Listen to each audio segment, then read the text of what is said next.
bass.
through with it again.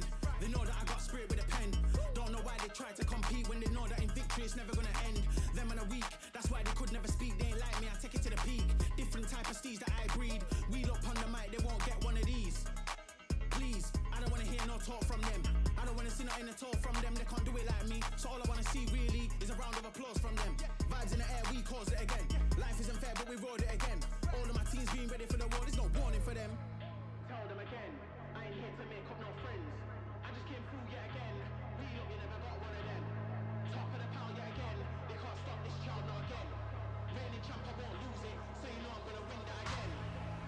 Tell them again. Tell them again. Tell them again.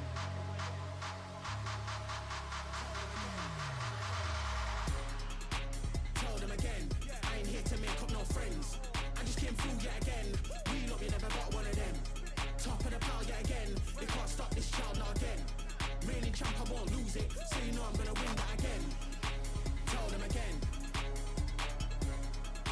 Tell them again. Tell them again. Tell them again. Tell them again. I ain't here to make up no friends. I just came through yet again. We look, you never got one of them. Top of the pile yet again. They can't stop this child not again. Reigning champ, I won't lose it, so you know I'm gonna win that again.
As above, so below. Welcome all to the North American Challengers Relegation Tournament. Tenrek and Keg here to take you through the first of the two-day tournament that we will see two teams come out of to make it to that mid-season cup. Keg, it's been a while since we've gotten to cast together. How are you, man?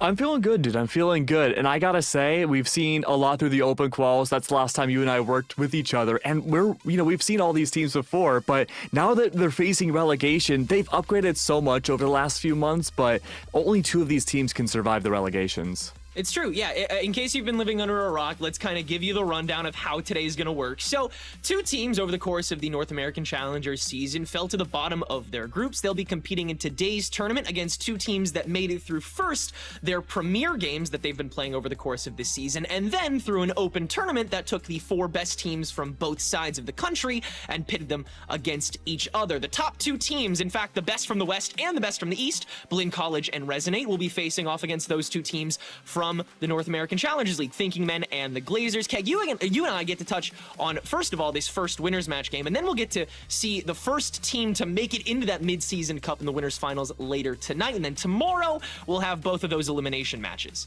I mean, there's so much to talk about, even from the play-ins leading into the relegation bracket, that, seeing a team like Resonate make it this far in has been a golden opportunity for the teams. And each and every one of these teams that have made it to this small bracket do have a huge story to tell, but we only have so much time in the day, right? That it's like whichever team wins over another, there's like another facet to the story. It's like a visual novel almost. Yeah, no, there's a lot of chapters that have already been written, in particularly the two teams that we get to cover. It's such a complicated story that we kind of have to start it now, and then we'll have to continue it once we get into the game.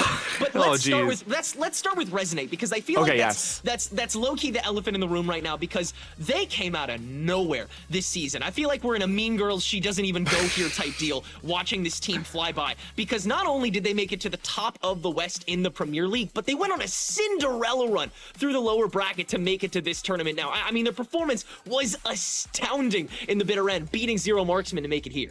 Yeah, and look, if you're only familiar with challengers and watching VCT, you probably don't know names like Zero Marksman or Prospects or even like Resonate too much, but the fact that they lost so early on into the upper bracket seemed expected from Resonate, but the fact that they not only beat out really big fish in that sector of Val, like Van Lin, Burger Boys, you have Zero Marksman all falling, it was flawless at the same exact time. It is a Cinderella run, I do agree with that, but this is where they finally go to the ball. They have to be able to dance this through.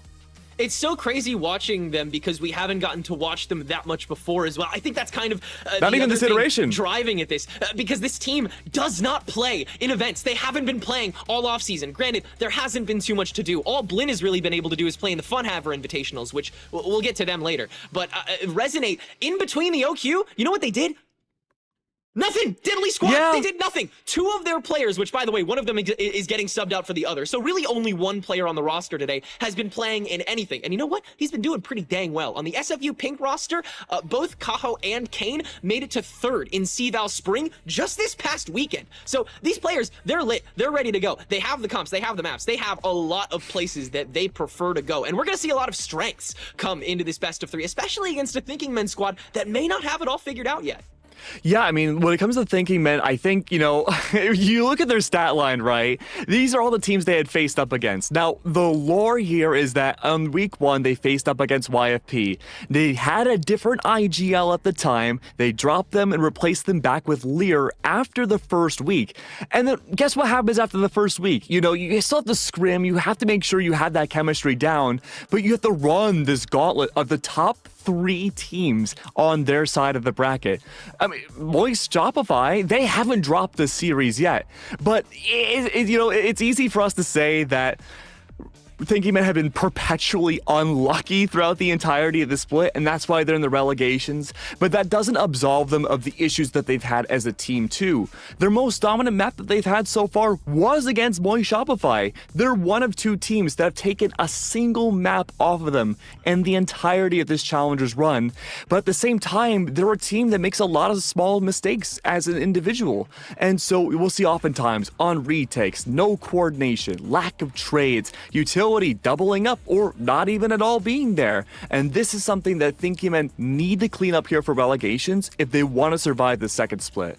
And it comes off of such a huge change that this team made, because talking about that unlucky streak that they got, it all culminated into that final match that they had against Together We Are Terrific in their final week, which they won. Yeah, they won. They barely scraped it by. 2 overtime wins in those last 2 maps, and it came at the hands of massive change. 4 of the 5 maps that they have played multiple times over the course of this season, for the last time they played those maps, they completely changed their composition. It was absolutely ridiculous, and I'm wondering how much of that change we'll see continue to gestate into this tournament. But it comes at the hands of the maps that we kind of figured they were going to go to. I mean, Split and Ascent are literally the bread and butter of both of these teams throughout their tenures. It's funny that you mentioned that, because that's the second most banned map coming up from Thinking, at least through their Challengers run. This has been a really tough map for the team. Split makes a lot more sense. It's one of the most dominant team maps that both these teams have had. But through the bans themselves, this is a very different Thinking Men. They allowed Breeze to go through quite a ways, and even just Resonate banned it out as one of the last maps. That is the hard ban of the team. So suddenly speaking, it seems like the map pool for Thinking Men has grown a lot larger than it has in the past. And now there's only limited data for Resonate. We really only have Premier's playoffs to work with here. But even then, the map pool overall has been so small for Resonate that no matter where they go, it seems like at the very least Thinking Men should have some sort of tangible advantage over them. And that's why, like you said, Resonate is instead trying to attack the weak points of Thinking Men. There's a lot more film for them to study, and like you said, Ascent so far has kind of been where Thinking Men dropped the ball. They came very close when they had that radical change against Core back in week 4, 11-13, so I'm wondering if they feel a little bit better. Maybe they've gone back to NA Comp. I don't know what they're going to do. We'll find out as we go.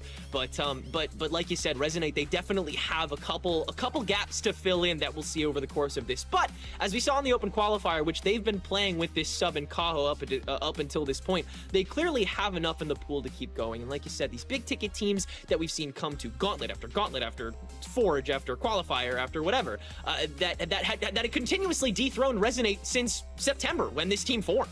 Like we have seen crazier things, and I'm excited to see what they bring to the table today.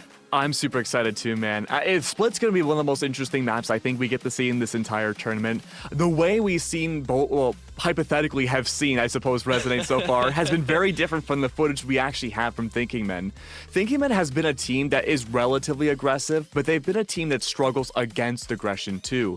We've been seeing a lot of these lower, well, I don't want to say lower end teams, but a lot of the teams that haven't found wins in Challengers have struggled against teams that just start their defense very overwhelmingly strong in your face.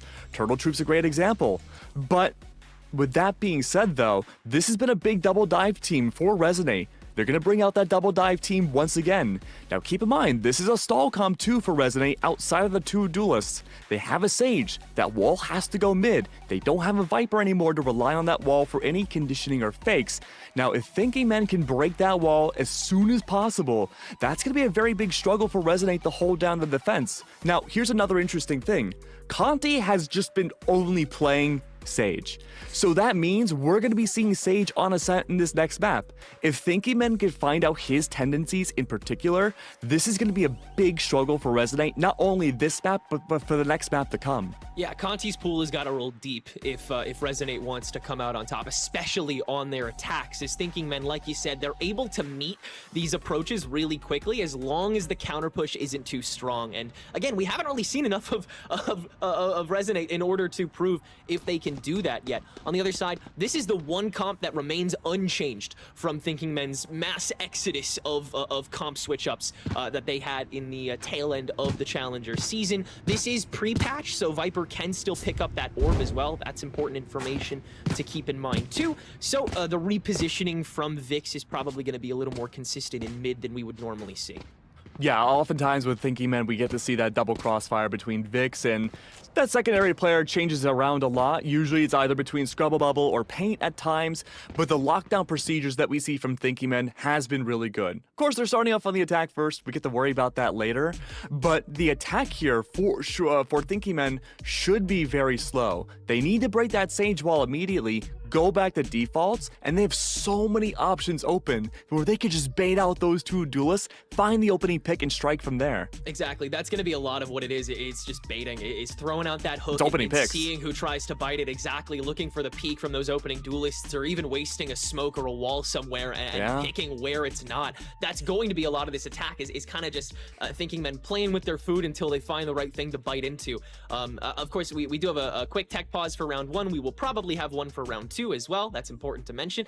But in the meantime, if you're interested and you have the extra RAM space, please pull up that extra tab and watch this other game we got going on. Glazers versus Blinn College being played simultaneously over on the Knights Arena stream. That's ops only. That's going to be a banger match that you should definitely have in the back of your mind, like we will, because the team that wins that faces the team that wins this, and then the team that wins that already moves on mid-season cup and has the absolute honor of playing against Sad Esports in their first match. God, what a great... yeah, it's a little rough, but it's been an absolute... Yeah, it's been a big spiderweb, though, when it comes to relegations, and this is going to be a big story that we have to just kind of mine apart whenever we have the opportunity to do so. So I think the biggest lay of the land, right, is going to revolve around Blinn. Now, Blinn's not playing in this matchup, but it's important to have them as that big anchor figure because they're the ones that have tied up both Thinking Men and Glazers. Thinking Men, they've beaten pretty much every team in this bracket already. Now, Resonate's the example because through the playoffs, I gotta be honest with you, man, I did not think they'd make it through. Such a weird... Yeah, like of all the teams, right? Of all the teams, like you have Meow Control, you have Van Lin, Zero Marksman. These have all been teams that not only have been dominating like that tier 3 space, but they've been playing at LANs and winning LANs at the same exact time. Meow Control was the one team to beat Resonate not only in Premier, but they're the team that sent Resonate to the lower bracket in the open tournament too. Yeah, and they're also a team that's like not really well known in terms of the players either, so it's like, okay, that makes a little bit more sense. But then out of nowhere, Resonate does not drop a single map going all the way through to qualify for relegations. Yeah. This is the biggest tournament for all of these players. Not just Challengers proper, no. The relegation is the biggest tournament for I want to say Renaissance, but it's Resonate. So here's the thing, though. Thinking Men, that might be their biggest advantage going into this. They have that experience buff. They've all had very high-level experience, very high level of play, and Thinking Men, they want to use that right here on Pistol Round with a very explosive start. I mean, not so explosive. Stepping up to the plate in their own ways for this tournament. A lot on the line. Thinking Men gonna start making that approach. Paint in the fire and flames, as per usual. Gonna start throwing those shots into screens. Just so Resonate takes a bit more time and hopping back after the post plant, which is still not finalized, as Lyra's a little stuck in the cubby. Throwing all that util out, making sure he's not caught on the way. Big delay right now. Resonate playing so patiently, waiting for that plant to go down for the gigantic flood in for the retake. Not a lot of heaven control, except for Conti. Oh, but they're dry swinging this completely. They have no backup at all as they fall first. And this has got to be the moment for the rest of Resonate to move in. They got to do it before Thinking Men thinks they can. And so Kaho's going to jump down, grab his. And now KHS can hop into the mix, rotating through screens, grabbing his as well. Resonate trading first, trading early, leading to a 2v1 though, after Vix scoots around the back. It'll leave the window open for Scrubble Bubble to grab his third for the round and give Thinking Men the opening. A lot of patience coming out from these teams right at the beginning here. Respect for the Viper Wall, of course, in the beginning from Resonate, top of heaven. But for the most part, Thinking Men, they were just waiting for Resonate to get overly eager and go for those fights, but they never did. Resonate's patience early on may be a good indicator of how they've been able to go flawlessly through the lower bracket to get into the relegations in the beginning. Their team, at least one round in that we can see, focuses a lot on big level communication. Now, the gunfights here were pretty even overall, not a lot of utility used from their end, but they've been able to re-clear a lot of space up against Thinking Men, but the big issue was they just weren't able to shoot back yet.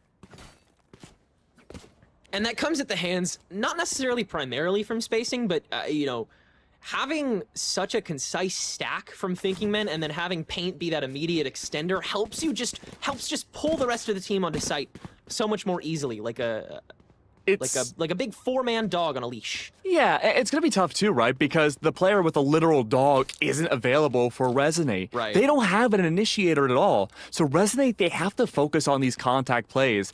Kaho's util can only do so much, and the Cypher util and Sage the boot both have to be a gigantic stall. It's going to be hard to babysit all this utility, and that's why a lot of eyes have to fall on KHS and Andrew.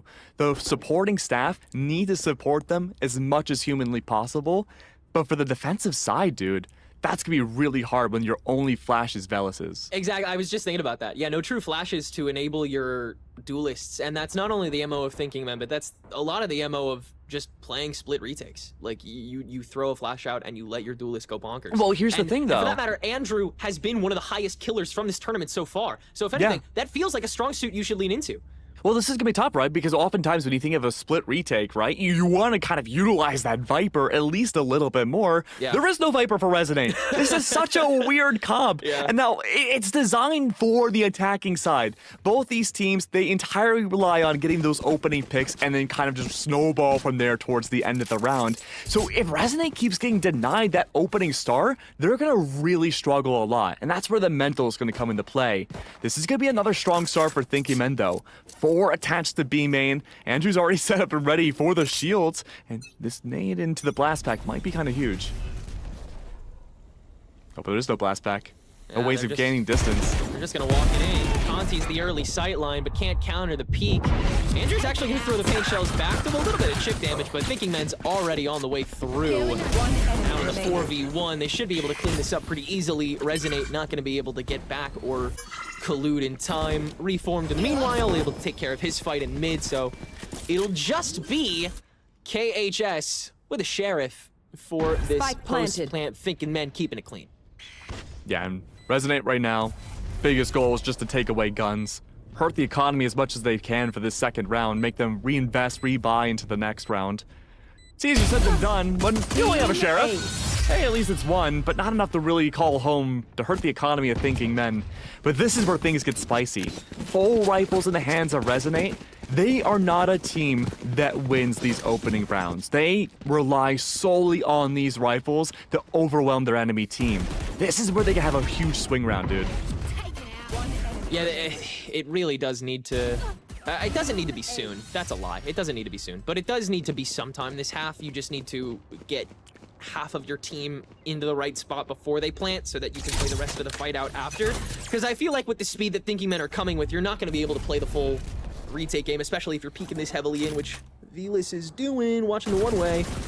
But most of the push is going to be towards A site for now. Interesting. No stall capabilities in mid whatsoever. Thinking Men, though, of course, A-side control. Smoke goes down. Free access towards top heaven. 2 duelists, though, watching the other end. That's a scary moniker to see. Outlaw can only do so much. But what concerns me here is that mid's completely open. But it's not going to be checked at all by Thinking Men. Lear and Payne are really committed to this push together, even though there's so much space to control. And with the Outlaw, you just can't get a good TTK if you miss one shot. So 2v1 is won by Resonate. I keep thinking it's like Resolute or something as well. It's a whole bunch of different. Dude, we can pull in the dictionary. New team just dropped. We really gotta lock in. Let's see. We have Renaissance. We have. What did you say it was? Resolute. I was thinking Resolute. We'll say Resolve next. One. Yeah, we'll get Resolve next. Well, here's the thing, though. Spike was never in the possession of Thinking Men. Yeah. They baited out this huge entryway towards top of A heaven, and now they do have Scrubble Bubble up there. Only 2 ult points off of using their teleport. They're probably not going to use it this round. Thinking Men love these late round executions. They don't know about Kaho's utility and where it's at. Yeah, the thing is, there's no reason for anybody on Resonate to peek. They're so certain with Kaho's util up. And now here in the steps from Reformed, you can maybe start to swing a little bit. Anderson still has this space, though, and so if you miss even one, then it's kind of Jover. Kaho will Vix the late entry, the late kill. Andrew a little more ready, can take down the post-plant keeper in Reform. That leaves the site very open, but that's not where we're headed to. We still got to take out tower. Conti v Vix in this 3v1 that Andrew's going to start holding on to. Vix has got to hurry up. Andrew's just going to hold this down. Velas with the sightline held. Vix beats that, but can't spam through the smoke in time. Beyond close, but close enough for Resonate. And it's plays like that at the very end that put Thinking Men into relegation. They are a team that have the right ideas, they have the right calls, and they know how to coordinate as a team, as a unit. But when it comes down to individual plays, those simple misses might not seem like a lot for one round, but it's what defines all the losing maps that they've had. They consistently make these small mistakes that add up. And Thinking Men, this is their tournament to correct that, fix it up now. And with another seemingly fast execute once again towards B, they have to overwhelm Velas. They can't stall here. Yeah, they need to go. Any bit of time is good enough for Resonate to start moving over, and they already have. But Thinking Men, is this enough noise to completely bait over? It looks like they've got 4 hooked. Meanwhile, Kaho gonna stay put over in tower, but Thinking Men, this round is not even close to over. They could reposition twice more if they wanted to. Oh, that smoke goes down. Thinking Men aren't gonna know where that sage wall lies. It's open. This is the first time they pounced through mid. This may give them a good indicator from here on out. The push mid. Oh, Vix. Oh, Vix, no. Now that they rotate back to be heaven, but look, there's a wall in the way. They're gonna have to burn this down. They don't know how quickly they can push this, so Thinking Men has to take a breath. That leaves enough time for Resonate to come back in through CT, so it'll be a 4v4, but a couple sightlines to manage, and Paint is the one with the highest. 2 gone for him, but now Tower the invasion will begin, and Conti's the one to watch over that. 1 gone, playing with the smoke, but Reformed is unchecked and not beaten. Paint, 1 more for the road. Thinking Men match that 3 rounds tall. It's really interesting what Conti wants to achieve with this wall so far. Keep in mind, again, going through this tournament, no footage of Resonate was available to see how they want to play these tendencies. Thinking Men are figuring out how this defense works in real time. Wall has gone down in very unusual spots thus far. No Viper available. Velas dedicating those smokes directly onto A choke for the most part of these early rounds. This wall, though, may start to default through mid. Thinking Men think from here, hey, I think mid might be open from here on out. Mayhaps. Or maybe it's just getting like, mildly babysat by Conti right now, who seems to have found a bit of a purpose on the defense so far, but certainly not barriering mid every round like you see. And that's so weird to me. Like, every team does that, though, because a lot of teams, they'll default straight into mid. I guess they see the lack of mid control that Thinking Men are going for, because again, you really need to extend off of Lear and Paint, and so if you are attacking through mid, it's going to be a crunch anyway, so I guess maybe Resonate just prefer to hold down that main line anyway. But it's usually a good access early on to push through and get those early picks inside of mid and rotate through sewers. This is nerve-wracking, though. I mean, no one's here. They'll completely back out. They'll respect this dog so hard. Wow. And this can, I mean, this isn't a conditioning wall. This is purely a pushing wall that Vix is using to at least get out of this first cubby, just because Thinking Men haven't done much clearing, but they'll do it all in one little cough up tower, in which everybody's What upstairs. is this call? Yeah, now we go through vents, we're gonna head through tower. This is all the time in the world for Resonate to poke back through, but that's why Scrubble Bubble has TP'd on over to backside. Pain will win his 1v, Pain will win another 1v, and Thinking Men have gotten this done. Everyone's stuck in the back, the Cypher ult to guarantee, and they have made this work. Nay, they have made this prosper nearly flawless for Thinking Men here as they grab their 4th. What a smart round from Thinking Men. They're choosing purposely to avoid Kaho and Conti's utility entirely. They understand now that the Ohm is designed to be that hard anchor on B. There should be presence inside of B, Heaven, and Vents to stop mid. And of course, that means back lines of A. That's the early pick. KHS falls, and there has to be the anchor of Cypher on A site. So if you sneak up through mid, the lack of initiation, the lack of info gathering from Resonate is going to make things very difficult to detect Thinking Men until the very end of a round, which allows them to rotate through B. Wow, look how proactive this is. Wow, Andrew, huge showstopper, but Paint's got one of his own and he wins that duel. And not stuck as well, as he'll just elongate over to Vents, now hold down against the potential offer. Reading this like a book. Wow, unbelievable. And again, Resonate, they're a team that wants to fish for these opening picks. They need that early advantage in order to succeed. They've done that the entire play-in tournament to get to this point. But again, B's now opened up.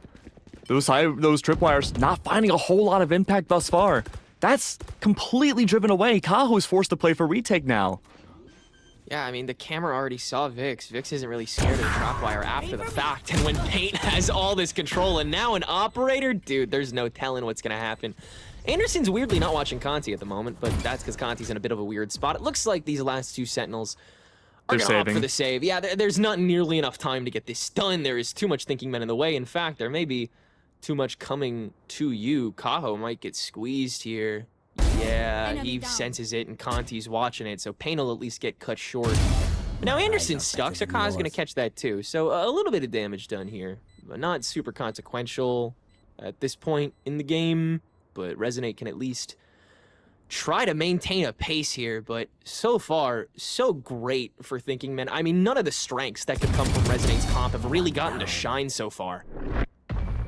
I do like the proactivity that Resonate brought out this last round. Absolutely. Early Sage Wall towards A, trying to block off that early initiation, anchoring down B this time. A complete reversal now of where that Sentinel utility's meant to place. But Thinking Men, dude, like 11-4 from Paint. A timeout needs to come out. We just saw that before we went to the Zippo replays. Desperately needs to be made. The strategy right now, the whole stall strat has not worked for a single round on Resonate's side. They need to find a way to stop Paint, and they're struggling to think of an answer. And honestly, that answer has to come down to Andrew and KHS. They need to take a more aggressive sightlines at the start of the round. They cannot be fearful of Paint.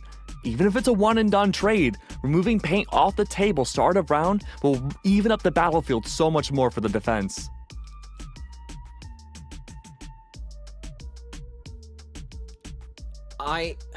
I'm wondering if Vix is ever really gonna settle here. I feel like you a family? Yeah. Wait, yeah. When do you think Vix is gonna finally settle down after his long esteemed career? But no, I think he'll be more than willing to take this kid on the go if it means that Resonate can't be consistently aggressive, which feels like the beat that they're trying to strike is they're trying to find a moment in which they can tap in the same way that Thinking Men does on a particular site and just apply all that pressure to that one concentrated point, whether that's Paint if it's in the front, whether that's Reformed or Scrubble Bubble if it's in the back, but there's too much uncertainty right now, and if Vix keeps moving this screen, keeps like not putting everything down until the push is finalized, then they can maintain that. It's just obviously so much more housekeeping. Yeah, that wall is a great retake wall on A site, but we haven't seen A site plant really be super successful yet from Thinking Men. Great op shot though. KHS had the right ideas. Unfortunately though, a big bait draw afterwards. You got rid of Vix, which is good, but this only promotes the lurk more from Reformed. He is the dedicated lurker of this team, and he always knows that proper timing. But Tenric, it gets worse. There's no Sky to stop out that early lurk either. He could take so much space for free. Yeah, and Pain has no trouble just holding this spot either. And that's mid-control handed back over. 3 vacating just so they could make sure that nobody's re-invaded. Nobody has. In fact, they fully rotated over to A site that Lear has entirely taken. Just every time the gap has been found so far, and now the double smoke to confirm, and Pain is still holding this down, but a little bit of uncertainty himself will lead to a full opening and a res, so that Resonate is fully kitted for this retake. Gigantic. We might see what happened last time Thinking Men went for an A plant. They almost brought it down to a 1v1. They almost got the diffuser, but it just wasn't enough. Neural Theft 2 on top, finding so much information, but still a bit of a force buy. Kaho only has a Sheriff. Rush in, so much is on KHS with this Blade Storm, who's gonna hit another one. Scrubble Bubble enters via the smoke. Lear can hold the spike down, and really they can just play for time now if they want to, but Kaho the safer peak. Enough time, enough players for Resonate to make it work and get a second round on the board. And so far for Thinking Men, A-Side has been a big thorn against their side. Reformed from here, they've been able to take so much space top of heaven. This is a really good opportunity now. Resonate, force the babysit now top of heaven, or at least have some presence A from now on. Now, usually this means a Cypher like Kaho has to dedicate at the very least a spy cam top of heaven to make sure they can catch out a timing on that other Cypher, or any lurker really. It looks like that won't be the case. But these are very aggressive trips, and that means B-Side's all the more open for another lurk coming through from Vix. And he's been watching mainly from Garage. Like Thinking Men have been taking such safe standpoints whenever they're pre-push. They're never lurking too far in. They always have enough comms on what's cleared and whether or not these backlines are fully available, which at some point they've always been. Anderson now just waltzing up mid, opens up for 2, hops into Velis' sight line, not expecting that one. Quick 2v for the road. Now Thinking Men have mid control again if they want it, but as usual, they don't really want it.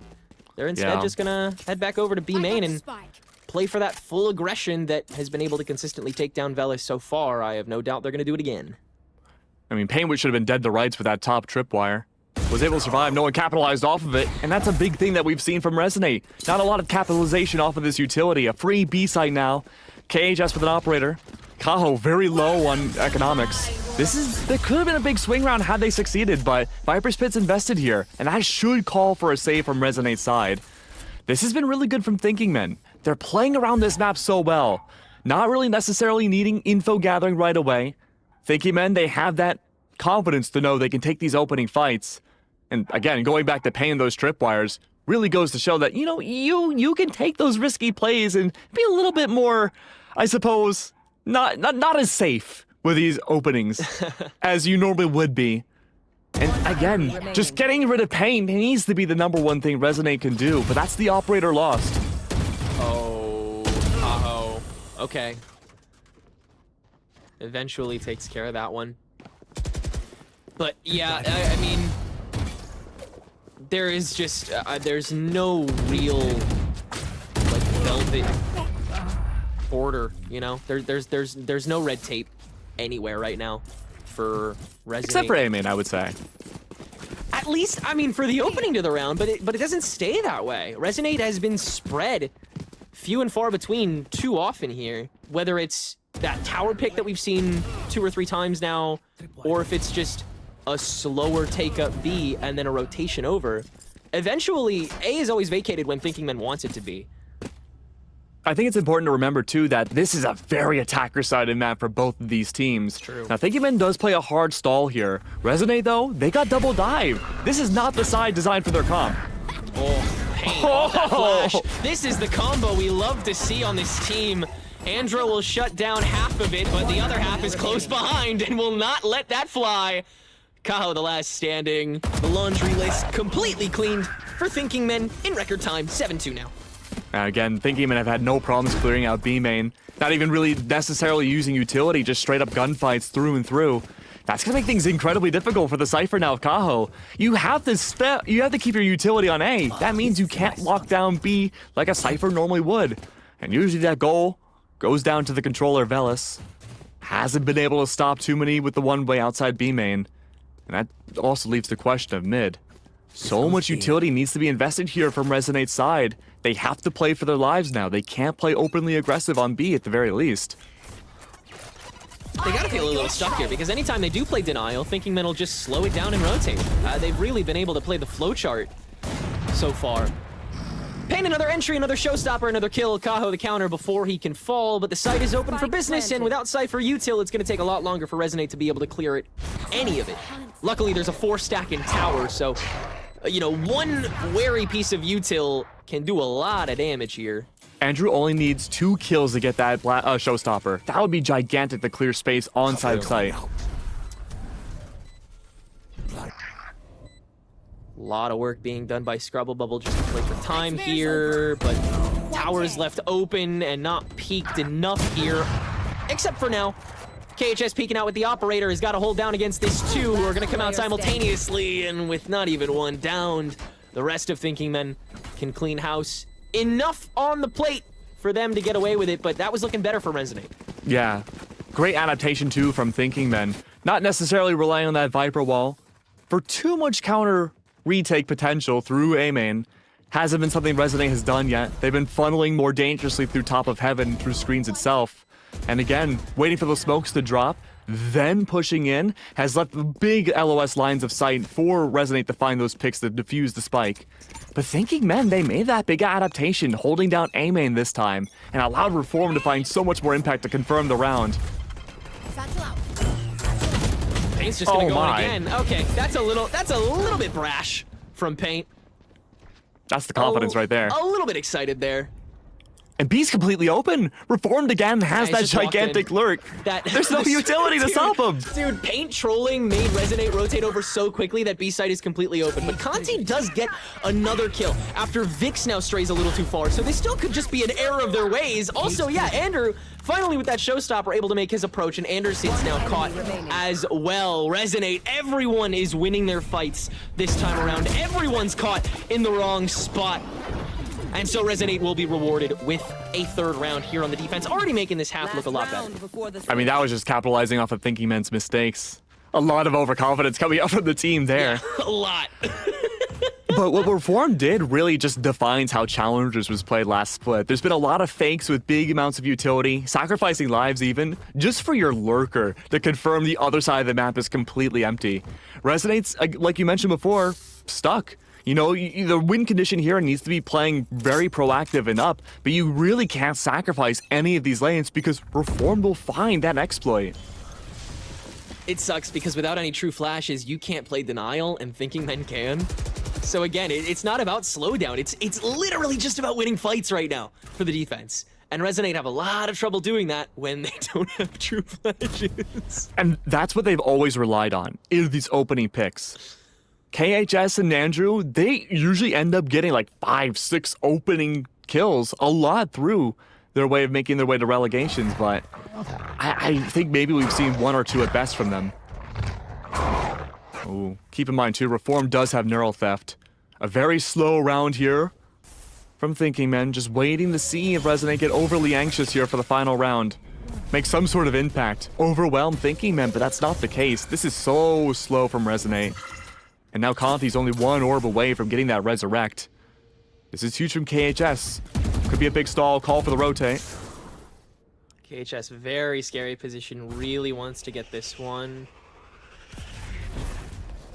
And still gonna place himself in the back, he's gonna commit to this.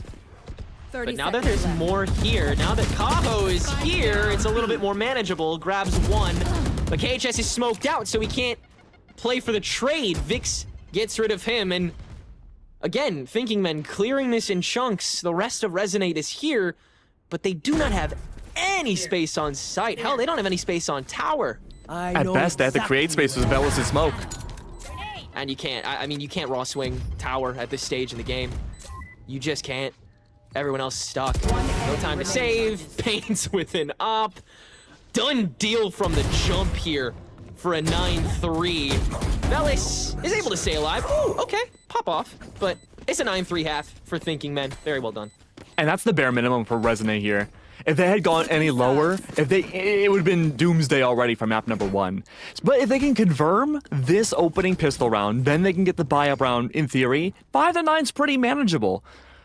But again, you have a double dive comp. Andrew and KHS, the entire orchestra is based around them. And they have to get this space, they have to get this opening pick right here, right now. This round will set the tempo for the rest of the game. And we can already see those aggressive pings all the way through on A side. A Heaven's the way to go for at least one of these duelists. Big thing too that you have with a Jet and a Raze is that you can hit multiple lines or multiple mains at once by using those space creating utilities. Yeah. You can easily take that A main and Heaven control in 2 different squads. This is going to be a lethal util dump whenever they attack, but it is going to be lethal. So much that they have to throw at the wall here for both pre and post. The stars can align as long as they find the right time, and A does not look to be the move for that. It's 3 aggressive holders. Nobody even on window right now. So Resonate, they don't see the opening there. Thinking Men's not a team that over-rotates. They've fallen for these fakes so many times before, through multiple different teams and challengers. And yet there's always those dedicated anchors now, especially Reformed. Yeah. He will stay till the very end.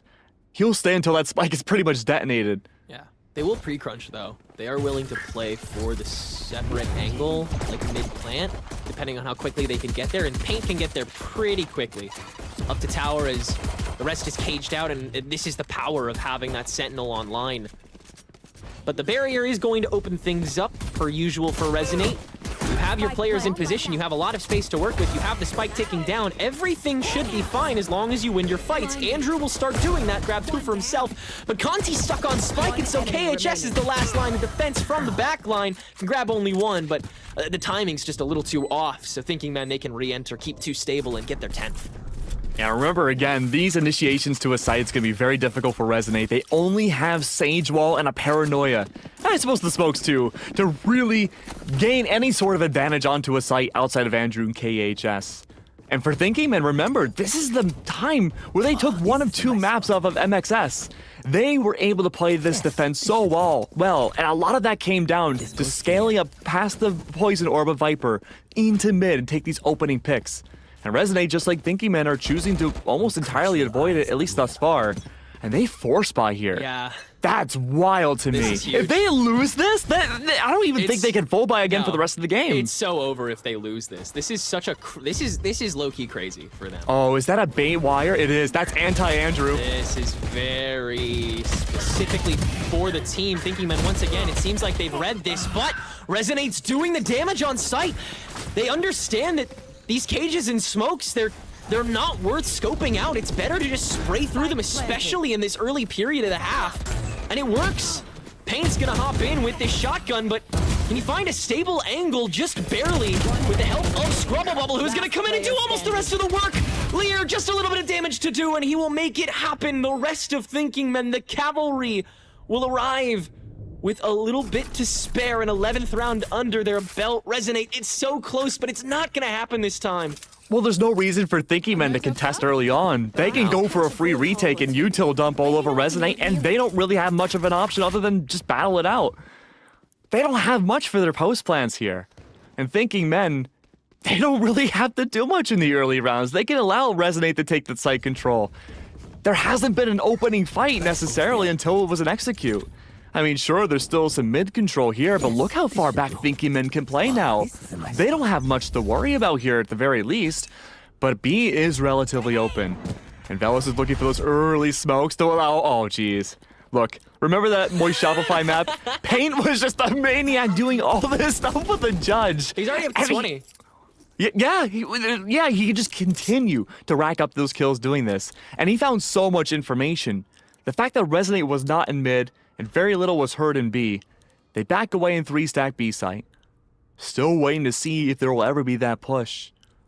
There's that defensive Viper wall inside of A, and that's a good way of stalling out those 2 pivotal choke points on A site. The tripwires there are designed to block out KHS and the other duelist Andrew as well, but this info from Lear will tell the entire story. Oh, will it? Okay. Look at this, though. Normally, you want to have your Sky on A heaven. The flash comes down, information's gained, that's the lurker. Not the case this time. There has been this staple outside of A site, but there's not a lot of control just yet. Resonate are waiting for the very last second to pounce through B. Which is a little concerning because from the way that their comp is running, like your MO kind of has to be winning before you plant. Like that, like you don't have a lot of reinitiation, and with all of the smokes and cages that Thinking Men has, they can mold the site to be their own whenever they want to play for it. And so this first fight has to count for everything, and it won't count for anything. Paint getting the 2 lacking, and Lear getting the rest. And to speak on Paint's position in particular with the Rays, that's kind of the beauty of this composition, isn't it? Is that rather than have that enabled duelist, you kind of can just, plop them anywhere and then play around them with everything you have. You have the double controller with Scrubble Bubble and Vix, and then you have Reform with his cages. You can gerrymander this map however you want it to, so that Paint can use a shotgun, Paint can use a rifle, Paint can use a pistol if he wants to, and he can find his space to grab his. And we haven't even seen Scrubble Bubble's op yet that he normally rocks out in the defense here. That alone is a Sentinel.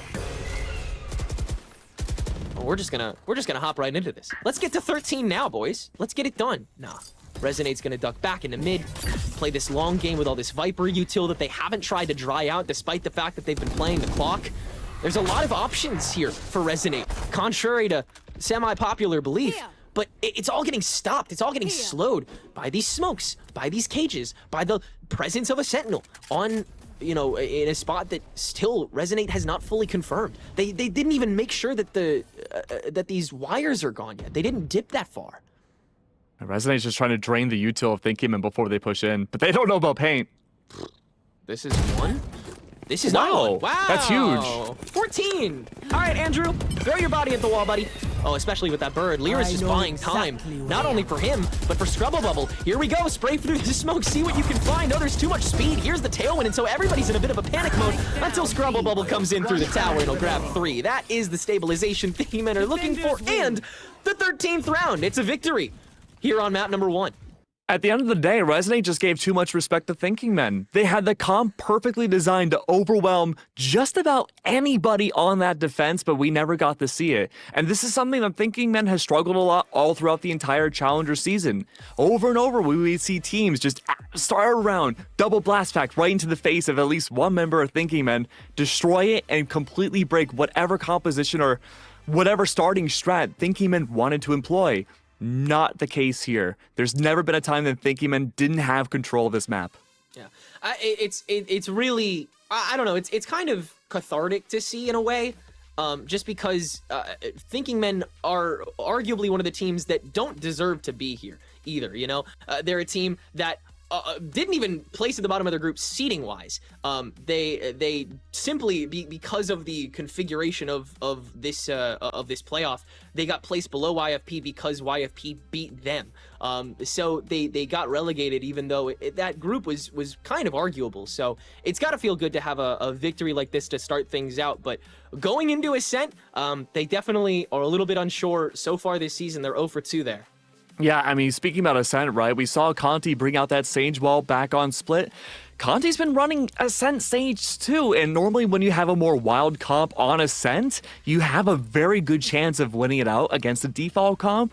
But the Sage and everything else being the same, I don't think provides that kind of value to really overwhelm or really disturb or break apart Thinking Men. So there's got to be a lot of thinking coming up behind the scenes from Resonate right now. They have to really think about how they want to approach this next map because, yeah, they have the wiggle room of still going down to elimination, but they want to stay in the winner side so bad. Yeah, well, we'll have a little bit of time for both these teams to reflect on that. We'll see if Resonate can make some noise before dropping down to the lower bracket after this break. Don't go anywhere.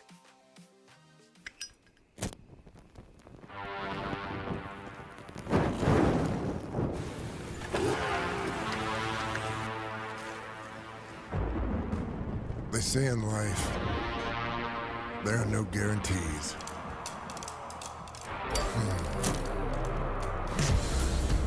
They say a lot of stuff like that. Slow it down. Play it safe. Hedge your bets.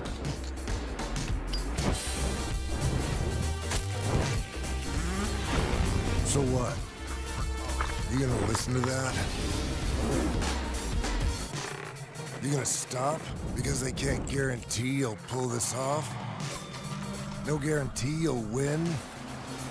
No guarantee everything's gonna be fine?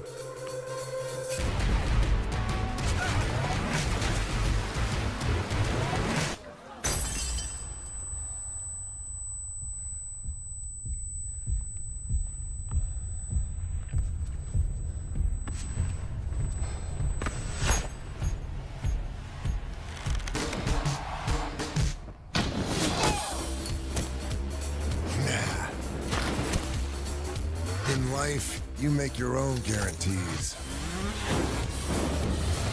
Nobody else will light your way. Start your own fire and keep it burning. And we guarantee you'll have one hell of a lifetime.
I mean, it was a wild first map, and it was wild. It was so, I mean, look, Split was cool, but now we go to Ascent, and, you know, we saw the Sage come out from Conti before. Might not work again this time.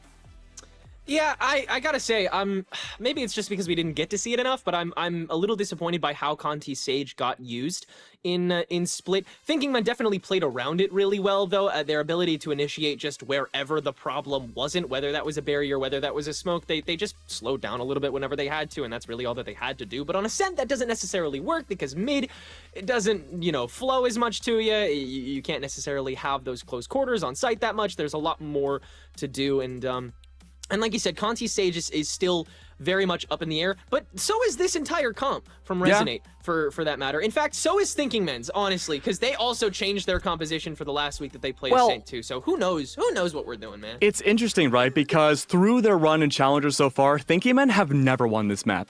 They've played it twice. It's their second most banned map. Never won it. So they try to avoid this map as much as possible. The fact that they've let it through and have this map in the veto tells me again this is another confidence play coming out from the team. I mean, confidence definitely is a big factor coming into this match. I mean, you know, on a base level, you're talking about a team that just came from Challengers, that arguably isn't even the 9th or 10th worst team in that league, playing against a team that has never made it to, I think, even a finals in a Knight's Gauntlet, did not make it through, I think, top 8 in the open qualifier, and also didn't win all of their games in Premier either, which Blinn did. By the way, Blinn is up 1-0 against Glazers on the other side of this bracket. Go check out the other game on Knights Arena on Twitch in a separate tab if you have an extra tab. But that confidence from Thinking Men, just whenever they actually press that button, pull that trigger, it has been so instant, so above. And on Ascent, while the tempo is definitely a little more like running, you know, one and done or sink or swim, I think that confidence is still going to bleed through. Yeah, absolutely. I mean, this is a team where you need to have those early flash plays. First bloods are important for both of these teams to start off the tempo of the round. We saw Paint do that so many different times, regardless of the side last map. But there are comp differences from both teams that we should be noting, right? So we saw where we mentioned Conti on this Sage, that's different. But also a lot of the time, well, I suppose just the last time we saw Thinking Men, they started running the Sky instead of a KO. And while you still have those great flashes that can find information, it does promote your Jet to be able to push those aggressive sight lines and, defensively speaking, get that opening op shot to really convert around. Yeah, opening op shots, my goodness. What a tail of the tape that was. 5 first bloods for Paint. And on the other side of that, I mean, most of the first bloods going to Kaho here for Resonate. Andrew couldn't really open things up. KHS didn't get to buy guns too many times. The Bladestorm was looking really solid, so I'm excited to see if they're able to make any more ground up. But Thinking Men, utter domination, really. The mindset, the process, the kills, the aim, they really won that first map, and they're the favorites to take this second one, regardless of their record on Ascent and Resonate's record on Ascent, which, by the way, is pretty solid. Yeah, I mean, through the vetoes that we have so far, Resonate has a really good stat line, but we only really have the premier play-ins to work off of as well. And again, that's a big advantage coming from Resonate. There's not a lot of footage of their gameplay really at all, especially with Kaho on the roster. There hasn't been anything. And so this is a time where we see Thinking Men really adjust in real time, and we saw a beginning of Split, those gears turning, but once they realized that mid was open, A-site wasn't really viable for the team, Thinking Men just found huge big brain strategies to be able to circumvent just about everything that Resonate had against them and made their stall procedure completely null and void. Yeah. Going to, you know, the place where these guys you know, have to prove that this process has been working. They were in the lab with Funhaver for that win against, you know, Together We Are Terrific. I'm wondering how much more of that they've been doing in this in-between, and, you know, how much they've been experimenting, how much they've been changing, because Split was a point of certainty since MXS. Maps like Ascent and Bind, maps like Sunset, where, you know, the comp may have changed, they may have gotten the win, they may have, you know, gotten, you know, farther against teams like Oxygen or MXS, but that litmus is still not complete, and Resonate will definitely be a great team to kind of test the waters on whatever Thinking Men bring to the table, which they will be starting on defense for. I wonder if that plays a role in what they choose. I don't think it will.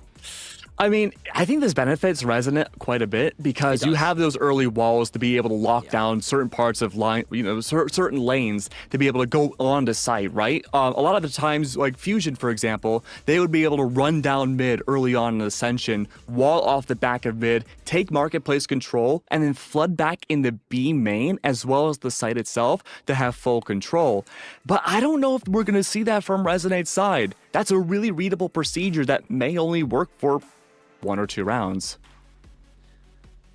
Well, those pockets are what Resonate's looking for first and foremost. Oh, the return of KO. They were barely able to find those. Yeah, KO's back for Thinking Men here. That is interesting to see. I like to see it though. I like how Lear's feeling. He's clearly feeling good. I don't think he's going to be as focused as enabling Paint as well. So I think he's feeling less of the pressure for that too. Because Paint's just been able to kind of hold down sightlines anyway, and on Ascent when you definitely aren't going to have any true flashes from this team, then I think he's going to be just fine. I think he's going to be fine. Yeah, I mean, oftentimes with Thinking Men, when they go up a team, even with double info gathering initiators, they'll just wait it out on default, wait for that utility to drop, and leave their enemy team having nothing to work with. Now that there's only a Sova on board, that's going to be pretty easy for Thinking Men to avoid the arrow, the owl drone, and then play their execute, even on the fence from here. I'm scared of how much Resonate's going to do. But on the attack, it's a little less of a concern. Because they can just not touch mid. If they want to just go for the A-B takes and they want to just play slow off of like T rotations, that's fine with me. That is doable, especially here in relegation. But can you do it for 12 rounds? Can you do it to where you win the half? Can you do it to where you actually pose this threat against Thingy Men? Because so far, we haven't gotten to really see that yet. We haven't seen a point in which Resonate has really poised themselves above Thinking Men, put themselves in an advantageous position where we say they have this round locked. They have all of the elements that they need to. That has not been reached yet. Want to make note of the investments into this round. Bellas, Double Smokes, Paranoia, to boot. KHS, Owl Drone, and Recon Bolt. Well aware that they only have really one info gatherer on their team, at least for the attacking side, to make a lot of different space in terms of information. They have to make sure they use this utility very carefully. Owl Drone doesn't spot anything in B main whatsoever. Thinking Men have backed away. They've avoided all sensitive info, but it leaves an empty A site for Resonate to take. Scrubble Bubble watching behind is able to get KHS, that one lurker, and so now Thinking Men, they understand what the object is just as that spike's getting planted. Resonate, it looks like they want to play for sight more than not. As 2 have already headed up to heaven. They want to take this full scrap. The stack fight initiates, and it's Resonate that comes out on top. 3 compared to 2. And so we're even Stevens for the ground game. 9 and 5. Andrew and Kaho right next to each other for Anderson to just walk in and grab the last 2. Out of resources, out of space, Thinking Men will take round 1. Really like what Resonate had done there. Waited out information again. Posed enough time for Thinking Men to think, maybe, okay, we gotta keep rotating. Maybe stack up B-side just in case. Of course, that tech pause always comes out. This is a really good opportunity to talk about Resonate and their aggression. We had seen at the end of Split a very, very slow attacking side from Resonate. They like to go for those explosive executes, and we saw that on Ascent. But the issue, though, is that we were seeing too much respect given to Thinking Men. In Split, Thinking Men could just hold back, allow Resonate to push in, use the util however much they want, then plant, and then they had pretty much nothing except for gunfights to use against Thinking Men. And it seems like on Ascent, it might not be that much different. They have to use so much to make up for the fact that they don't have a flash. Yeah, they have Paranoia, but yeah, I mean, you have that. Well, that's why they have to make sure that Resonate or that Thinking Men are so aggressive when they actually do take the fights. They have to find that perfect moment in which everyone's together, and then you just throw everything down. And they did do that a little bit on top. I mean, on Heaven, for that site, you don't have a lot of space to throw a lot of util. I mean, there's no proper position for Velas to Paranoia from there, obviously. But you can throw a couple angles, and you can play from main. You can play for a little bit of time, even, if Thinking Men try to extend, because if you elongate this fight even a little bit, you can isolate with a smoke or something. But there's just The only way that Resonate can opt for fights right now is if they're like 5v5 wars. And it's doing that even lets them take side at all. And they can't do that with a whole lot of util in the first place. I think another good question, though, is what's Conti's role in this attack? Are we going to see eventually, once rifles go into Resonate's hands, them lurk more and then have the rest of Resonate group up? It could be a fake, similar to what Thinking Man do with Reformed, but the Sage here definitely throws a wrench into things because I'm just not sure where it's going to fit once we start seeing Thinking Man adapt around when the wall comes out. Yeah, I mean... It's tough. It's a tough call. You can't make Conti a spike mule because then you'll be stuck without slow orbs, and you need those, especially if you can't really start fights yourself and you still want to be aggressive. And so you have to save Conti for post plant. So where are you going to stick your barrier? Probably a little earlier in sight to go against flanks. And so literally all I'm thinking about right now is that Conti's just going to put a barrier on door, on tree door, and that's like it. That's all I can think about right now. Yeah, and even then, just a simple smoke. Blocking off for post plant, and then yeah, you can just shoot that down or smoke it out. Interesting call here. I have no idea. Is this a lurking omen? Velos. Okay, I think I see the plan. So Velos should be smoking deep mid, full fast tree split push, maybe in the A site. That means you have to contest pain very early on, and they already had that judge like they did at the end of split. Cat though. Oh, immediately running into orb, and Kaho fakes it before checking if one's there through the one way. Scrub bubble is there, but KHS can refrag, so we'll continue this little do-si-do a little bit until Anderson gets tired of it, realizes that there's a little too much that may be staring him down. And again, it's because Resonate, they need to stack their resources if they want to make it work, and so if Thinking Man, they can read that in any position in which they're isolated and they have like 2 seconds to move, then they can just move too. There are such little windows in which Resonate gets to act with advantage, and they are just not able to take them right now. Oh, 2 judges. Lear with 1. That's 2. Spike down A. Let's see it, buddy. 1 enemy remaining. Come on. Jump in. Get in there. I have the Ooh, spike. okay. Let's go. Paranoia, by the way. Smoking 5. What do you got? Could pick up the judge here. You've confirmed 1, maybe? No information. Doesn't know about Scrubble Bubble. Has a vague idea from the main contact earlier against the KJ. Yeah, he doesn't know if he's gone all the way back through main yet, but I mean, he has though, so. He's got a plan. Taps this. He's a little bit money. So much space to watch, dude. And the smoke isn't thrown down either. Yeah, no way. Absolutely not. That's probably what Thinking Men are gonna say for these next 12 rounds if they have their way. They get to deny so easily so far. I mean, we can't count Resonate out just yet, though, because I feel like they're a team that really activates once they get those rifles, and they can snowball those rounds. We said the same thing on Split. They started to get something going, but when Thinking Men made that major adaptation of avoiding all of the Sentinel util, then things kind of fell apart and never really recovered. But this is the round, though, for Resonate. Very important for them to stay in the upper bracket. If they lose out here, they face elimination. Andrew's early on. Look at Reform, though. Confidence play with the judge. This is just to grab some scraps, but can't find the early kill.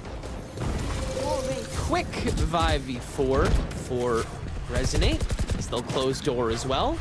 Enough time and space to take over site, block everything off, set up a smoke or 2. Hey, we're living a little lavish right now. Just in time for Thinking Men to go for the fast execute retake. Kaho's already holding lane though, and he's not backing down until Scrubble Bubble holds the off angle, but at the same time, there's just too much in the way. Resonate, they can stack the way they want to now that they've got Spike down, and they'll use it to take the bonus with 4 guns to spare.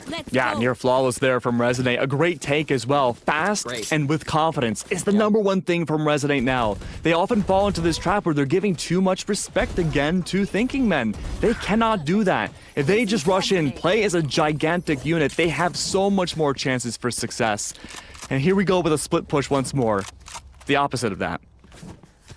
So this is going to be important here for the default. No snipers in the hands of Paint just yet. Playing far dialed back now for the trade out against Marketplace. Great paranoia early on. That's a bold paranoia. And now you don't have it for the rest of the round. I mean, yeah, that does actually get rid of the nades there. That's good. But it doesn't swing anybody from a site where Lear is waiting and is able to take down 3. Wow. Obs came in clutch for that one. Jeez, that was crazy. Paint's now going to hold down Courtyard and isn't even going to stick around for Velis to approach. It's not worth his time. Rather, we'll just watch Spike here, which Thinking Men have in their grasp. Resonate. An early bait to try to get more weight over to B site is just not gonna happen here. Thinking Men, they're more than willing to play for that post plant, and they don't have to this time around because Spike's right here, and so is Scrubble Bubble. Thinking Men traded out 3-1. Yeah, at that point, Velis fully well knows that, okay, I'm not going to be able to win this round, but I'm going to take as many bodies with me as I possibly can. And a few 1v1s did come through, which was good, but not enough to hurt the economy of Thinking Men at all.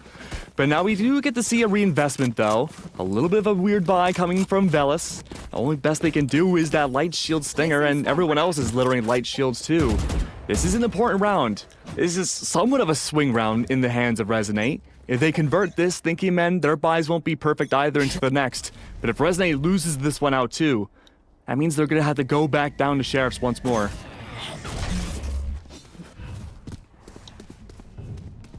Nice knife. Oh no. What is this? Here. A little bit aggressive. I think that's audio too from Paint, hearing the spawn rotate. Yeah. Yeah, That's absolutely. huge. You're just Look at able to this follow rotate. this. Yeah, Thinking Yeah. Men are so happy to just Yeah. watch this now. I mean, they're right there. They have to check this. What do you check this with? Paranoia? Smoke? Nothing? Velis just walks in. And now everybody's watching, but there's too many people, so nobody can really hold the fight. Everybody falls. And Lear now also holding early, can only get one for himself too. Once again, overconfidence from Thinking Men and how much each player can do. And Resonate stick together enough to make all of those fights very easy for themselves. They'll grab a second round. Absolutely, and Thinking Men, they've struggled all throughout Challengers getting individual trades in moments like this. Resonate, though, if they play together, they have the perfect lines of sight to be able to confirm those trades. And like you mentioned, too, overconfidence came from Thinking Men. I mean, it's a simple fix for them at the very least. They just have to dial it back.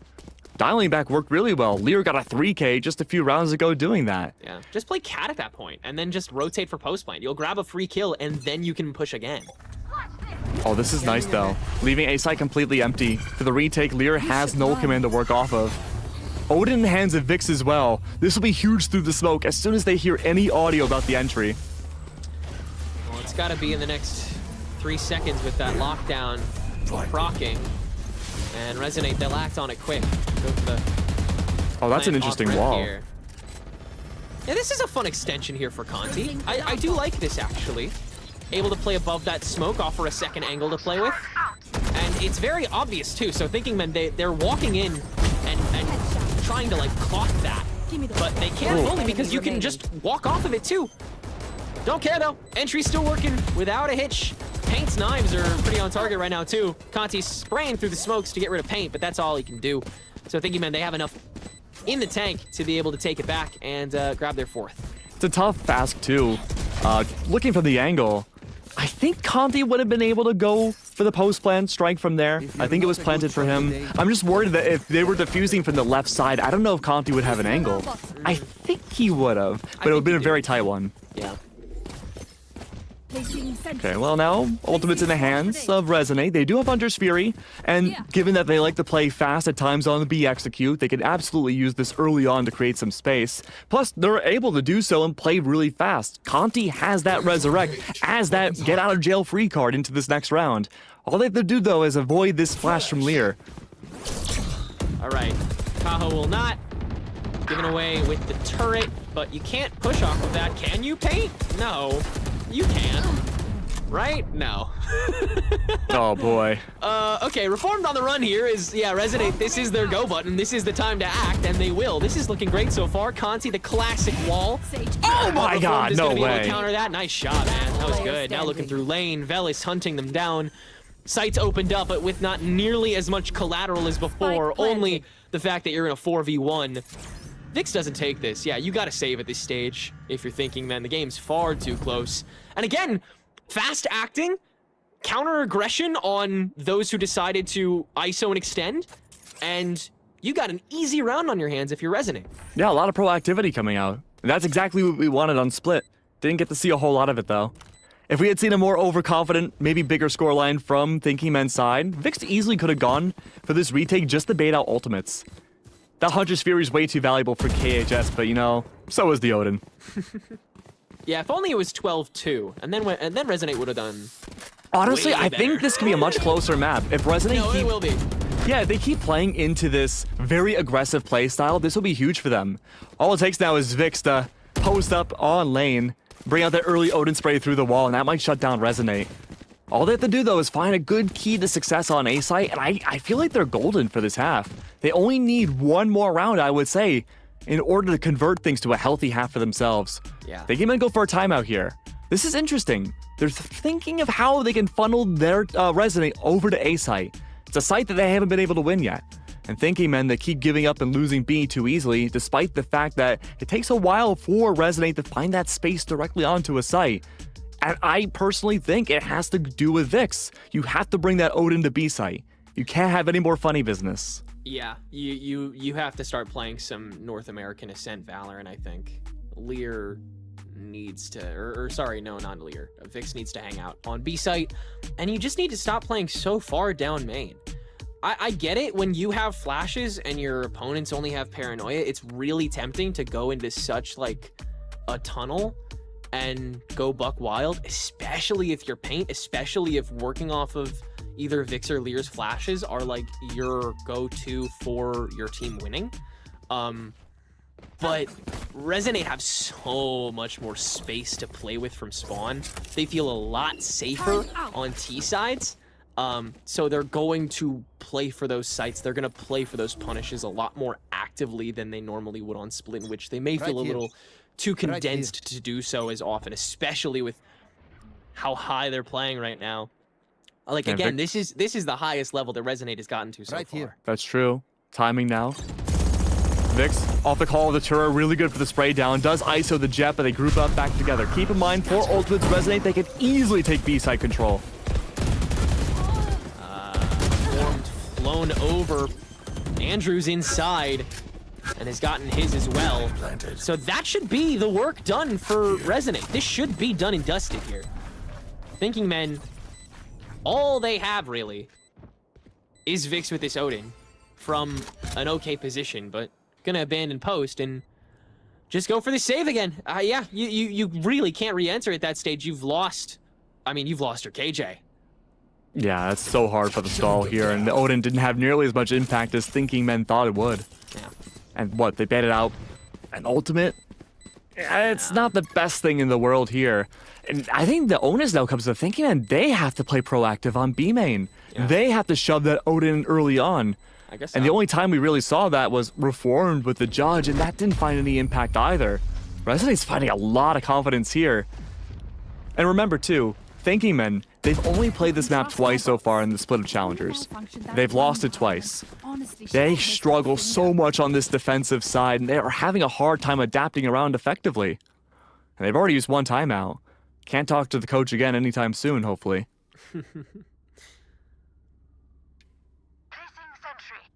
Lear is still gonna go for this shotgun. Yeah, Thinking Men, they're gonna buy into this again. And they are now gonna post 3 at B. And they're gonna have Lear hold far back on mid. I like this mix of tempo.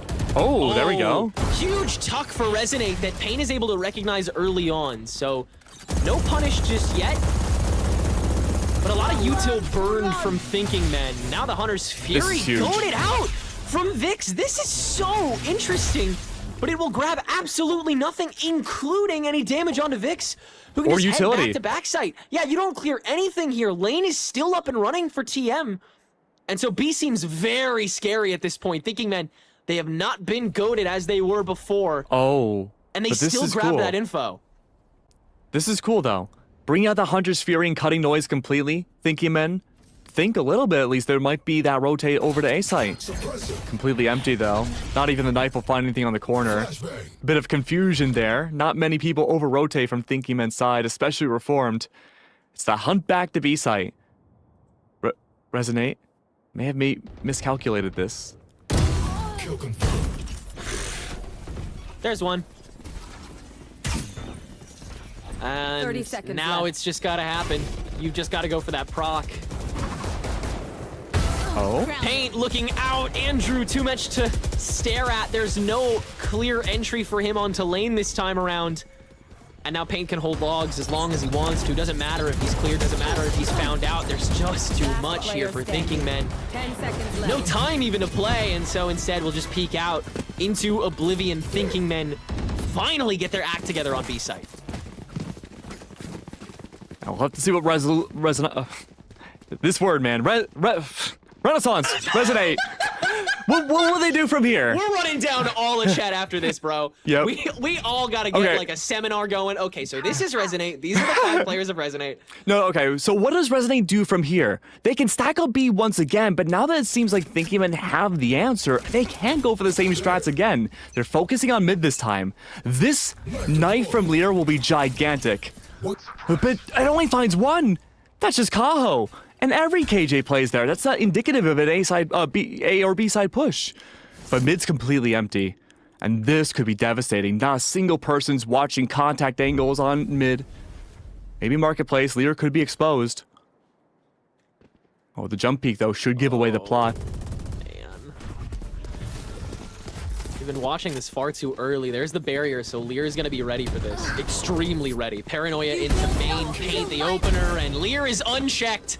Rez onto Andrew, it matters not. Everyone is still stopped. Lear up to 3 now, and the rest of the team don't even ask. Thinking Men making 6. Huge psychological factors again, just shutting down B main. Resonate is so nervous to push into B main yet again. It's been the only working factor for them on this attack. And eventually they'll have to try A side again. They can't just ignore it. And this might be the round where they try. But guess what? Reform's already set up and ready. Paint now too with the operator B main. They're hoping they can just drive all that energy back over to A site, where the lockdown can certainly come through. Get out of my way! Revealing area. There they Big are. presence. Thinking Men paying a lot more attention to it already this time around. Smoked out catwalk. So Resonate have to make a choice at the very beginning here. It'll be some presence up court. Velis once again, the one to lead the charge. Oh, this is tough though. Tree may seem empty.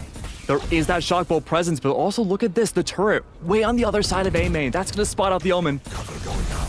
There it is. Velis, the healing orb has to be spent on him. Vix after the paranoia. The spray comes through.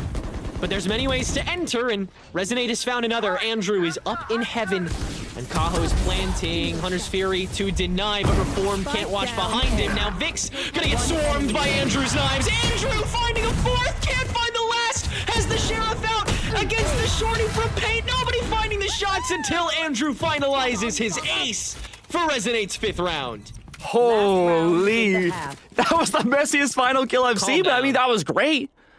Andrew, that might be the confidence booster needed now. This is a much more competitive game than we've seen on Split. And a lot of it's just down to the struggles of Thinking Men.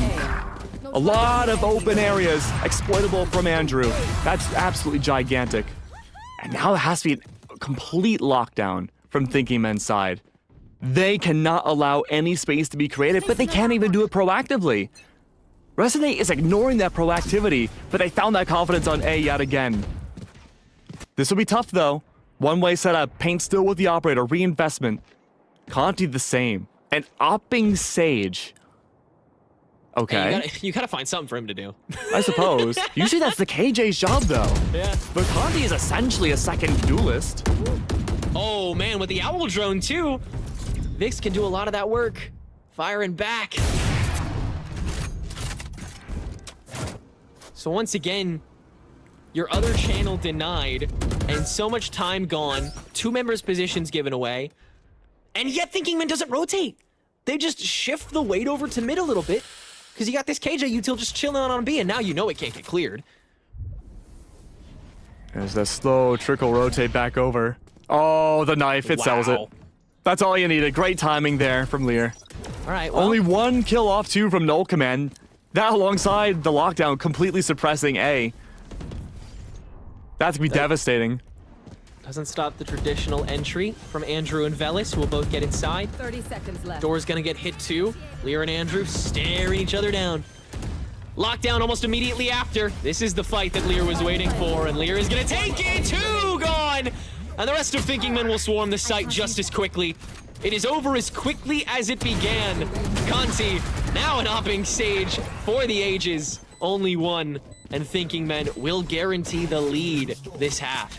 I really like what they had done on the attacking side, because what you could do is that you were just baiting out that information yet again. You know what the 3 most important factors are on Ascent is. You have to wait for the op, wait out for the Odin, and wait out all the info gathering utility.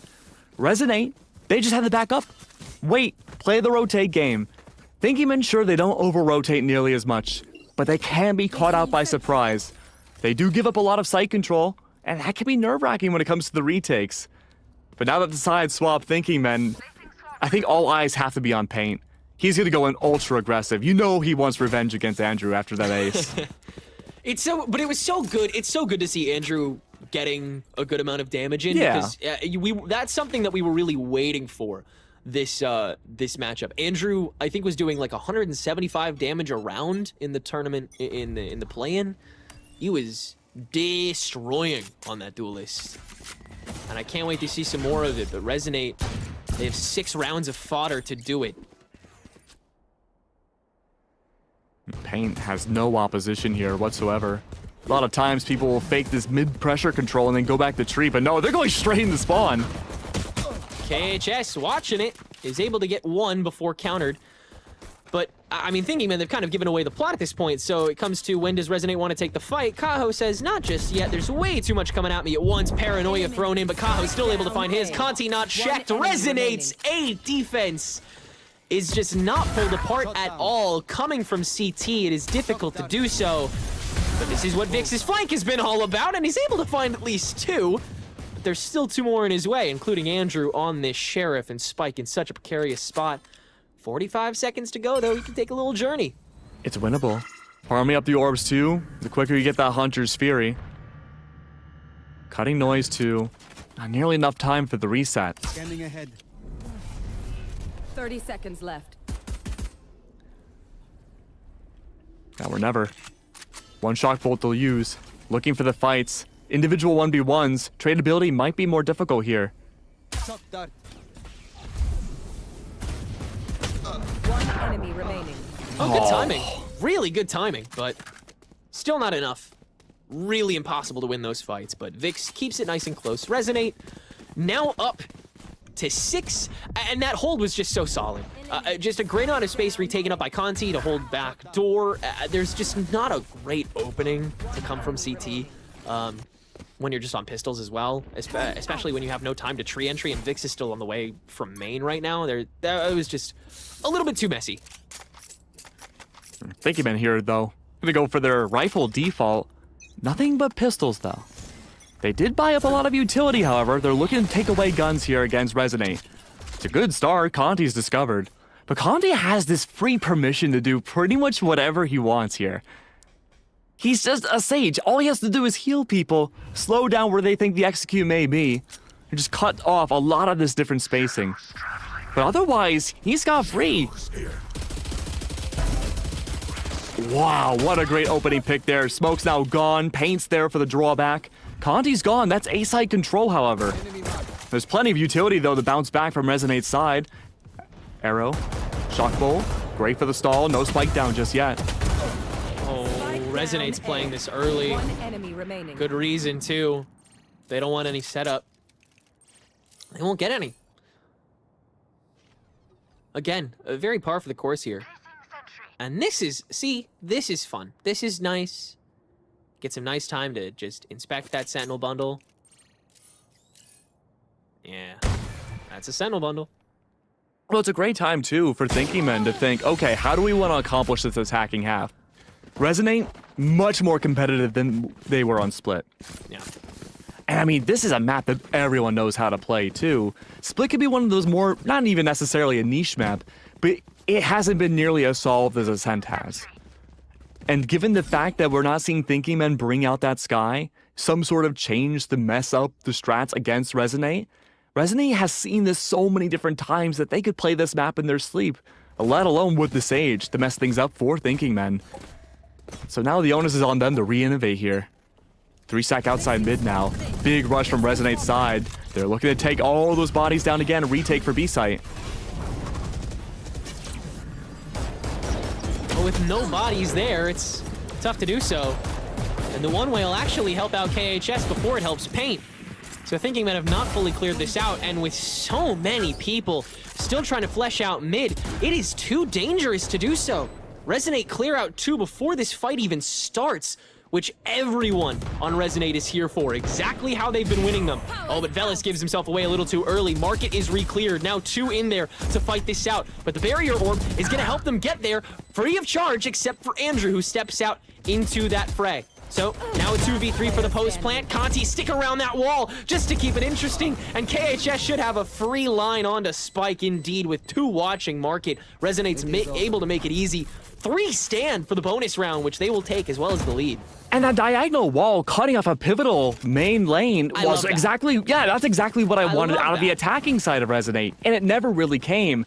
But bringing it out now, shutting down entire gunfights in a click of a button for Resonate changes the battlefield post-plant so much.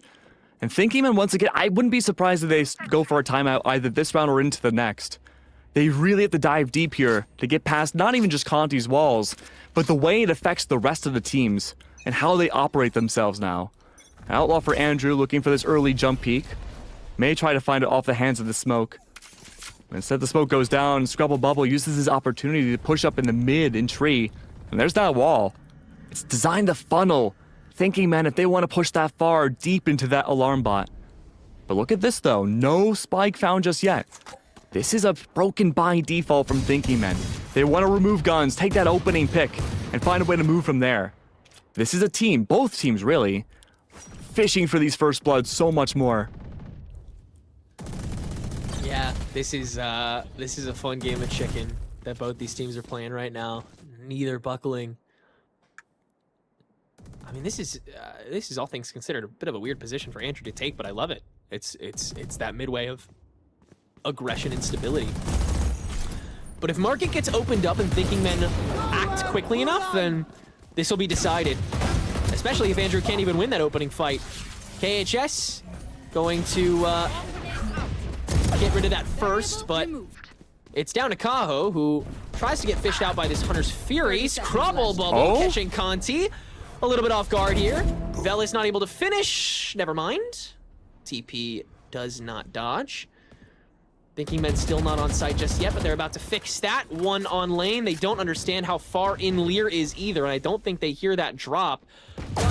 Boathouse peeks out just in time to get shot at. Kaho does the same. Resonate, hold on for a 9th. And Resonate now are just playing the patience game once again. Waiting for an opportunity for Thinking Men to overextend themselves. Economics for Thinking Men have not been looking good, considering the fact they haven't won an attacking round yet. They've struggled on this map in the past, and they're struggling now. And we thought the Odin was bad before. Now there's an Odin and an Operator. That's going to be huge. And what's interesting is that it's actually going to go to Kaho, not going to go into the hands of KHS. The reasoning, though, is that KHS has something more powerful, the Hunter's Fury for mid. And that's a great way of shutting down mid site as soon as that alarm bot gets tripped. Great wall coming up here. And if you're not used to playing against a Sage wall in a competitive setting like this, you're not expecting Andrew to have that line of sight. Yeah, just another angle to watch out for. That Thinking Men really don't want to deal with this late in the game. KHS is going to proc this Hunter's Fury early and get very rewarded for it. A lot of early damage, and Andrew, that LOS will finally pay off as well. Resonate just constantly cashing in on this map knowledge, on this ability to move around with a little more leisure, thanks to the help of that Sage barrier, which Conti has finally been able to put to good use here this series. Oh, but look at this, though. Resonate giving up B-side completely. They want that plant to go down. They don't care about if any ultimates come afterwards. Lear's close, but they're stacking him completely for the retake. Odin, 2v5 to worry about. I mean, Thinking Men have to pull heroics here to get this round. Well, and Lear already found out as well. It's just a question of where Vix is, and there's not too many places that he can be. It's either going to be Boathouse or main, and brother, it's main. Vix already found out with the forced recon bolt, but able to deal with Velis. That being said, there's a little too much in his way to be able to fight this spike defuse, and so Resonate gonna get it that without a scratch and get to double digits here. Such an impressive defense so far from them. Yeah, again, the basis of it is just the patience. We're not seeing any overcommitments. We're not seeing any ego plays, I should say, coming out from Resonate. They're taking their time. They're playing as a team. The confidence is there, but they're playing it slow and allowing the advantages to be completely in their own. And Thinking Man, again, this is something they've struggled with all of Challengers. A perfect highlight about why they're in relegation. You know, they have the right ideas as a team, but the execution, the individual plays have struggled a lot. Whether it be repositioning, the trades, holding out for your teammates, utility usage. These are all very competent and well-established players. And the chemistry is there. But when they have to shoot back, oftentimes they lose those 50-50s. This is not just a restrat plan. This is to calm the team down. Make sure their head's still in the game. They do not want to go to map 3.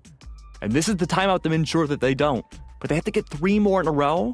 And not only that, they have to win their very first attacking round. A lot of pressure on this next round. The cycle is kind of the only thing that they have going for them to save themselves in the late stages here. But if they do not win this round, then there is not a lot that they can do to keep Resonate from getting to 13 before they can really act more. We'll see how much space this first split push generates. No mid presence at all just yet, and a lot of the reason, again, is that barrier. There's just not a huge point unless you're gonna, try and trollops into market, and even then, that's uncertain. Yeah, it's not like Split where you can just break the wall in mid immediately and then have free mid control. That's gonna be a hard wall in of itself to break, but just a small little area like Tree promotes the funnel towards A site, and all the while a 3-stack from Resonate on B makes them want to rotate away from the wall. Thinking Men, if they execute B here, they're playing directly into Resonate's hands. And that's a tough call to make. Owldrome comes out, does not find any info other than wall. They haven't even seen the the Omen back site, or at least back of mid. They're locked out again. It looks like they're trying to signal Velis a little bit to maybe pull more presence to mid, or at least give the impression that they're pushing mid, so that maybe when they expect the main push, they don't expect as much weight from it. They don't, invest everything. It's tough, because this is going to be a B exec from Thinking Men. Yeah. But Velis only puts that smoke down because there's just been nothing. They think it's going to be a lurk play, a split push into A site. This is the execute. This one matters from Thinking Men. Very fast. On top of the null command, it needs to be thrown into Boathouse. Kaho watching 2 sight lines at once. It doesn't even matter. He can get 2. Downing Lear. No time to res. There is 10 seconds on the board. Paint can get the kill. Paint can get the spike. Paint cannot get Lear up. Has to fight this out against 3 and just can't. Defiance. Locked out. Yeah, this is just utter destruction on B site, which seems like the only option here that Resonate has crafted. 6 in a row now for them. The win condition was out. Waiting till the very last second, Lear brings out null command, rushes in. Hopefully disables all that KJ util. But you can't disable a Odin. That's the hardest part here too, is that it's not necessarily even the utility that's stopping Thinking Men. It's just an op and an Odin, really. A site is empty. Great retake strat potentially from Resonate. Op shot though from Andrew does not connect. But Paint's just gonna rush in. He's angry. This is an anger play. Just scrolling through the alarm bot. Yeah, he doesn't give a care, and Conti's gonna punish that after the op misses. Andrew was looking for it, and he almost found it. And it was a good distraction though for A-side. That was the plan too. Paint needed to let off some steam, but look at this now. Full A-side control. Lockdown in play. Buy some time and some space, but not for Heaven. Not ready yet. Yeah, this is more for tree control, actually, which I like because it forces Resonate's lockdown to be farther back as well. You're able to play for main far more safely than just huddling up into either side of the archway. Only one. Yeah, your re-entry is a little tough here too. for Resonate, but if Kaho... Oh, man, and Vix isn't flank watching. That's a shame. Yeah, that's pretty simple from there. Resonate yet again. Gunfights won. Counters strewn about the map. And denial completed. Match point. Thinking men now. They have to play together, but the problem now is, how's the mental? It's draining to not only play Ascent, but also lose it out. And this is Resonate's map pick. This is a map that Thinking Men always bans in regulation. This is their second most banned map. Other than that, it's Breeze. At the very least, the deciding map is one that both teams perform decently well on, but we could see why Thinking Men, they still choose not to play this map. One final hurrah possibly here. Big draw in on B main could be the answer through mid too. Split push potentially. Have to get rid of Andrew's op. Yeah, how do you challenge this again after flashing? Oh, you TP up, you keep it uncertain. Just barely missing that. And Reformed with the opener through B main as well. Oh, Paint tries to fight Andrew, it's not gonna happen. Still holding onto this operator though, so they need to get up close and personal, but Velis has come in to save the day. Now with that paranoia, the mid presence is what Resonate's gonna have to hold on to this round. Andrew almost taken down by the shock darts. Reform gonna take the fight, finish it off. Velis the trade from back hall as Reform deals with the rest. So a 2v1 for Thinking Men to hold on to this map. And they'll use that time, that advantage to take Spike, plant on site, and force Velis to make a tough call. More than enough creds to not have to save, and more than enough time to reposition, which Velis appears to be doing right now, unless he is saving. He could look for exits here too. Economy for Thinking Men's not good whatsoever. Even just draining away those weapons could do a lot. And you know, reinvesting the operator for Andrew too is a really good bonus. Yeah, he's just gonna take op here. But right? Oh, he's looking for the exits. Smart. Yeah. But these contact plays are everything for both these teams. We've talked about it before. These first bloods are what both teams are fishing for their win condition. Don't lose another gun on the way, bro. Oh. But at least now, the big thing is that Thinking Men are willing to take those contact plays much earlier than before. It happened last map where the issue was you were just giving too much respect for the defense. Now, Thinking Men never really fell into that too much, but when they're faced against an overwhelming enemy, this is where they begin to shut down. A tech pause is needed. A good time to take a breath for everybody. It's just a matter now of reconvening, getting everything together here. Thinking Men's biggest enemy right now could be their mental. They have to keep their spirits up. Yeah, even that round hurts. Just unable to really carry out every stage of your plan after working split so well. Definitely hurts. But a lot of things going right that round. I think Thinking Men finding the weak points of Resonate a lot more easily and preventing, you know, Conti's util from getting any ground, preventing Kaho from really getting his feet off the ground. And that's it's funny because Resonate was kind of in that position on split before, is kind of ending the fight before it starts. Here's the thing though. Doing that here is tough. There is one major difference with Resonate, other than changing maps, right? Andrew's rocking the operator, but it hasn't found a ton of impact. I mean, we already saw last round this initial challenge from Thinking Men. I was going to say, if Andrew plays mid once more, this would be a great way to pressure Andrew away for those shots, maybe take him down first and push B. But Andrew's going to play the Sentinel role this time on A and lock that down. Resonate, I love this change of pace. They're the ones playing aggressive. Yeah, 3 up through B main. And now it's Reform's turn to see what he can do on the Odin. Absolutely nothing. KH, gorgeous sidestep. Paint counters it before he can retreat, though. And with the barrier, oh, Conti. That's nice. And dipping back in through the barrier. You can take this fight again if you want to. KHS escapes. Oh, Paint, don't chase it. Don't chase it, Paint. It's not worth it, Paint. Already down one body. Flank control could very well be an issue the longer this round goes on. And they know it's mid, because Andrew's been watching A this whole time. They know that the presence, if it's anywhere, it's mid. And all they can do is a little bit of chip. Oh, they're scrambling. The initial plan has been completely destroyed. This is everyone playing for themselves. There's no tradability mid or A site. The Spike is still sitting T. Is this a... No, this can't be a save. This is the last round for Resonate. Yeah, you have to act on this. 40 seconds. Spike is on the other side of the world. This is painful. Nanoswarm went through the wall? Cover going out. Okay. I don't know, man. Oh, this is it. Split push towards 30 A. seconds. The You very have one last push. hurrah. No flashes except for the paranoia from Scrubble. You get one push here. And it won't be with Kaho. Smoked out. Gotta get this done all at once. Oh, updraft will bait things out maybe. Andrew watching the wrong way. Lear, good early kill. KHS, Hunter's Fury to attempt to deny. He will get Lear. Last hit onto 10 Spike seconds default to do some extra chip, which Vix will sustain.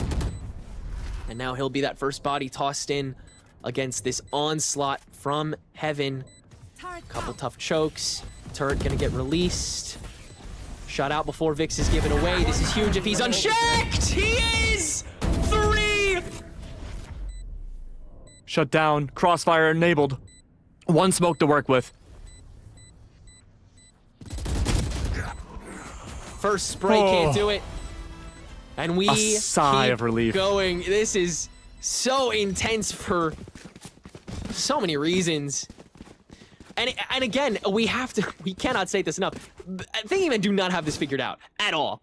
This is so, like, by the skin of their teeth, off of so many different whims, and despite so many factors that Resonate are bringing to the table again and again and again. I mean, that first half of the round, it looked over. Yeah. I mean, at this point, everyone knows how to play and counterplay strats on Ascent. You bring out the default 5, of course. Resonate are going to be able to read this so early on. It puts Thinking Men at a natural disadvantage. But that also means now it comes down to individual prowess, that skill making that Thinking Men have. They have that experience diff over Resonate. Remember, Resonate is a team that virtually no one's ever heard of before, including the players.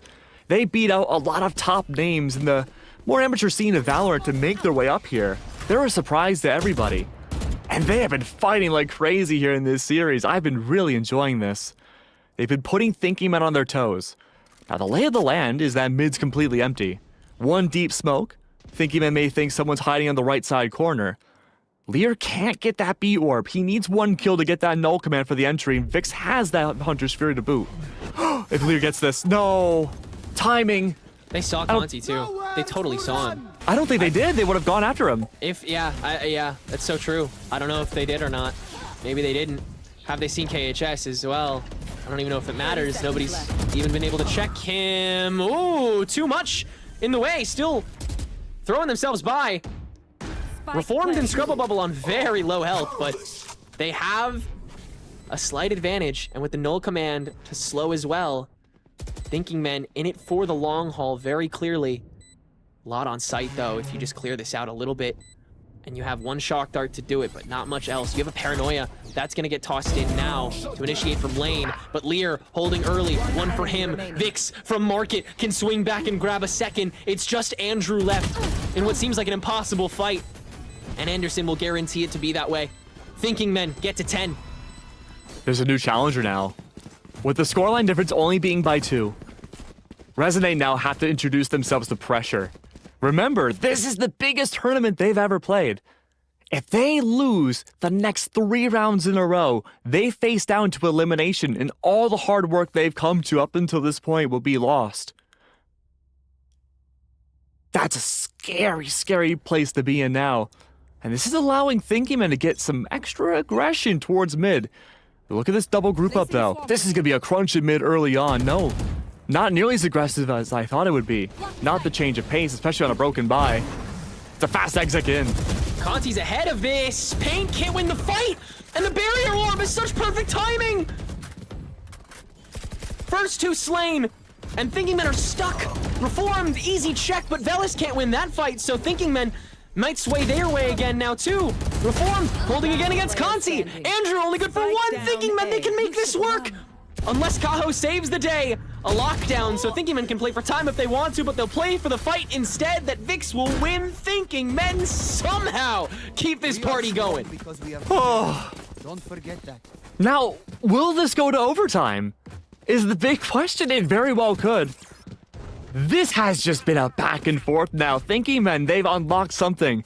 And I think that's just getting their morale back. There hasn't been many major strategic changes. Not even necessarily playing off the mistakes of Resonate either. Resonate, they keep switching things up, changing up the tempo so Thinking Men cannot adapt. 3 stack now on A. And this alone might be messing up Resonate. They're playing too many different places at once, reconvening different strats that may not work. Big flash, a huge entry in, and Andrew, it's up to you. This is overwhelming Heaven presence from the backside, and that is all they need to again deal with the opening crowd. Not smoked out, not sprayed down. And now Resonate can enact that same punishment. Rotate. If Huge. only they found the time. But bye-bye, Vix. Reformed has opened up B site and is now to market. How far will he be willing to go? Oh, he's gonna check this. He's gonna check. Oh. Back site. Oh, but into CT. The TP that Velis will finalize with. And so it is Vix, who is still coming from T. And that's gotta be the giveaway. No way he's not going to B site here. He's going to try to make this exodus over to A site. There is that 40 alarm seconds. bot deep in tree. That's the only info gathering near Vix. A turret too. The slowest crawl I've ever seen. The pressure mounting. No one's watching A site. No one's watching tree. Everyone's 30 holding each seconds other's left. backs. Everyone's feeling the pressure now. If Vix can get this spike down and get 2 kills, the 1v1 would be the Hunter's Fury. He will not tempt fate to CT. Instead, he'll close the door. Guarantee hell. Stick the spike. Now, where do you go? You go right next to door. Drop down. And Conti finalizes it. Can't use this yet. Oh, Just enough to scrape by. No, you don't deserve But it is a victory Defenders win. for Resonate. And therefore, it will be a map 3 in the upper bracket for Resonate. I think if you ask literally anybody going into this matchup, if this would go to map 3, they would not agree. This would have been an easy 2-0 for Thinking Men, but Resonate, again, they are the team that have done such a good, flawless run, and here they are. Yeah, they clearly have done their homework enough, and it will match up against Thinking Men, who continue to not be able to perform. That's their second 11-13 on Ascent in a row in the Challengers level, which is a shame. But their third map that they won against TWT to get that 1 win, that third map was Bind. That's where we're headed to. Do the Challengers stay Challengers on top, or will they fight for their lives in the lower bracket against the Glazers, who just got beat by Blinn? Yeah, we've already done this song and dance once. Do we see underdogs or favorites on top? We find out after the break. Don't go anywhere.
Welcome back to Challengers Relegation or Promotion.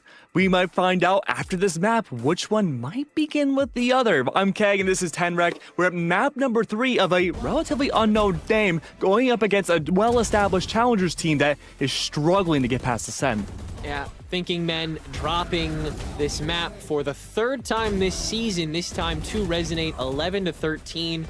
Both halves a slow start for this squad. They just could not figure out how to match up against this Resonate team. Whether it was Conti throwing up some barrier orbs to, completely force this team to a different site or a different room, or if it was one of these duelists just going absolutely crazy from either from either heaven or tree. We saw a lot of star moments from these Resonate players, and a lot of just great map knowledge come from them. But does that permeate onto map 3?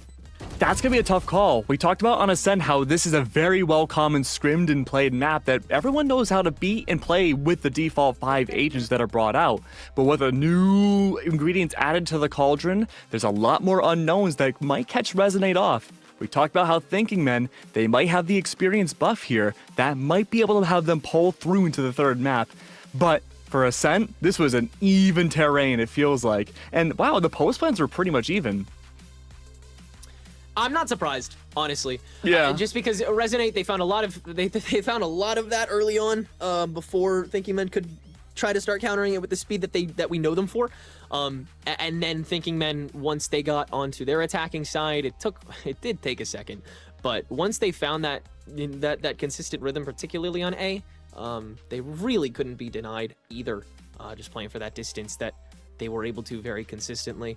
It was pretty close, but it came down to denial for Resonate. That's how they won their rounds. That's how they won the last round. They're able to put a stop to whenever Thinking Men actually acts on an idea. And to their credit, Resonate also hasn't had very big pockets of time to initiate, and Thinking Men has been able to punish on a lot of those.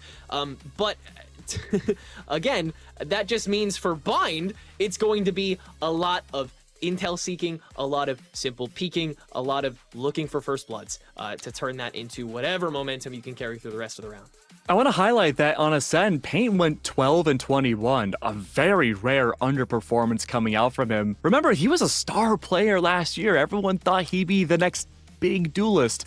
But now, this was not the best map in showing from him, but I'm glad you mentioned about the tempo and speed. Split turned into a very fast map when it came to Thinking Men. Ascent, you don't really ever get to see a fast Ascent realistically compared to other maps, but Bind, from what we've seen from Thinking Men, usually just devolves into chaos, and that's where Paint excels the most. He had to play Jet that second map. This time, he's going to play Raze. This will be much more to his benefit, and he's got to make that Judge shine again. I would love to see it. I would love to see it.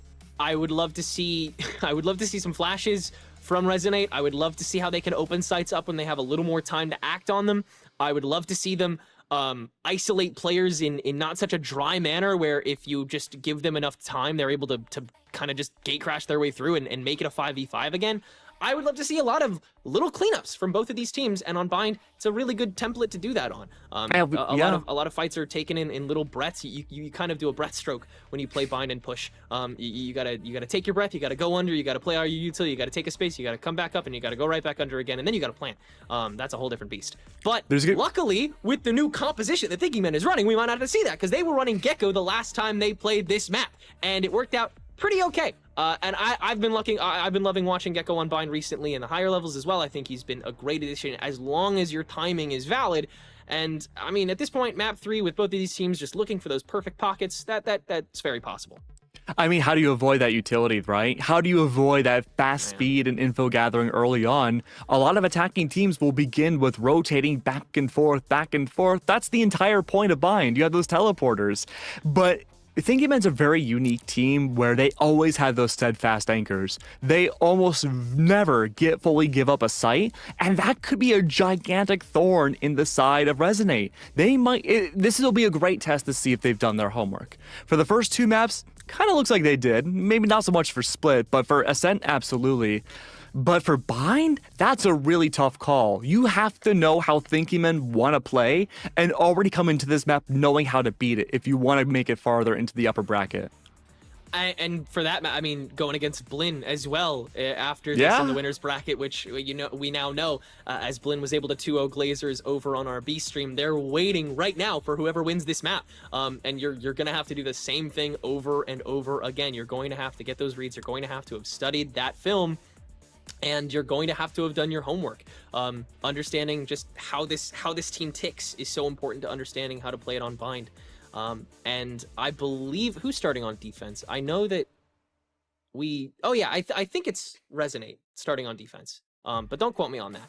It's important to know that we don't know what Resonate's going to rock on this map either. Yeah, we have no idea. Yeah, like it could be anything. And that's the reason why we don't know is because like through Premier, this already being a relatively new team with role and player swaps into Premier, there hasn't been a lot of footage to work off of. So this will be a big advantage coming in from Resonate's side.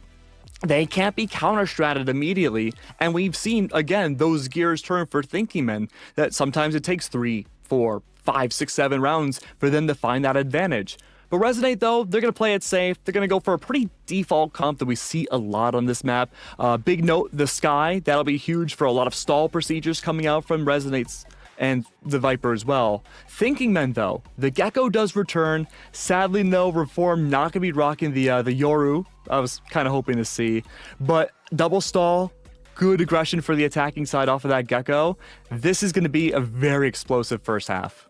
Meanwhile, Resonate sticking with the comp that they have been running through the Premier play-in here on Bind, and it's a pretty conventional comp in this patch as well. Conti no longer on that Sage, going to be playing that Viper, and here on defense, I think that's integral at this, especially in this patch. I think you have a lot more enabling power. You have a true flash. You have Velis able to play more than one smoke at once.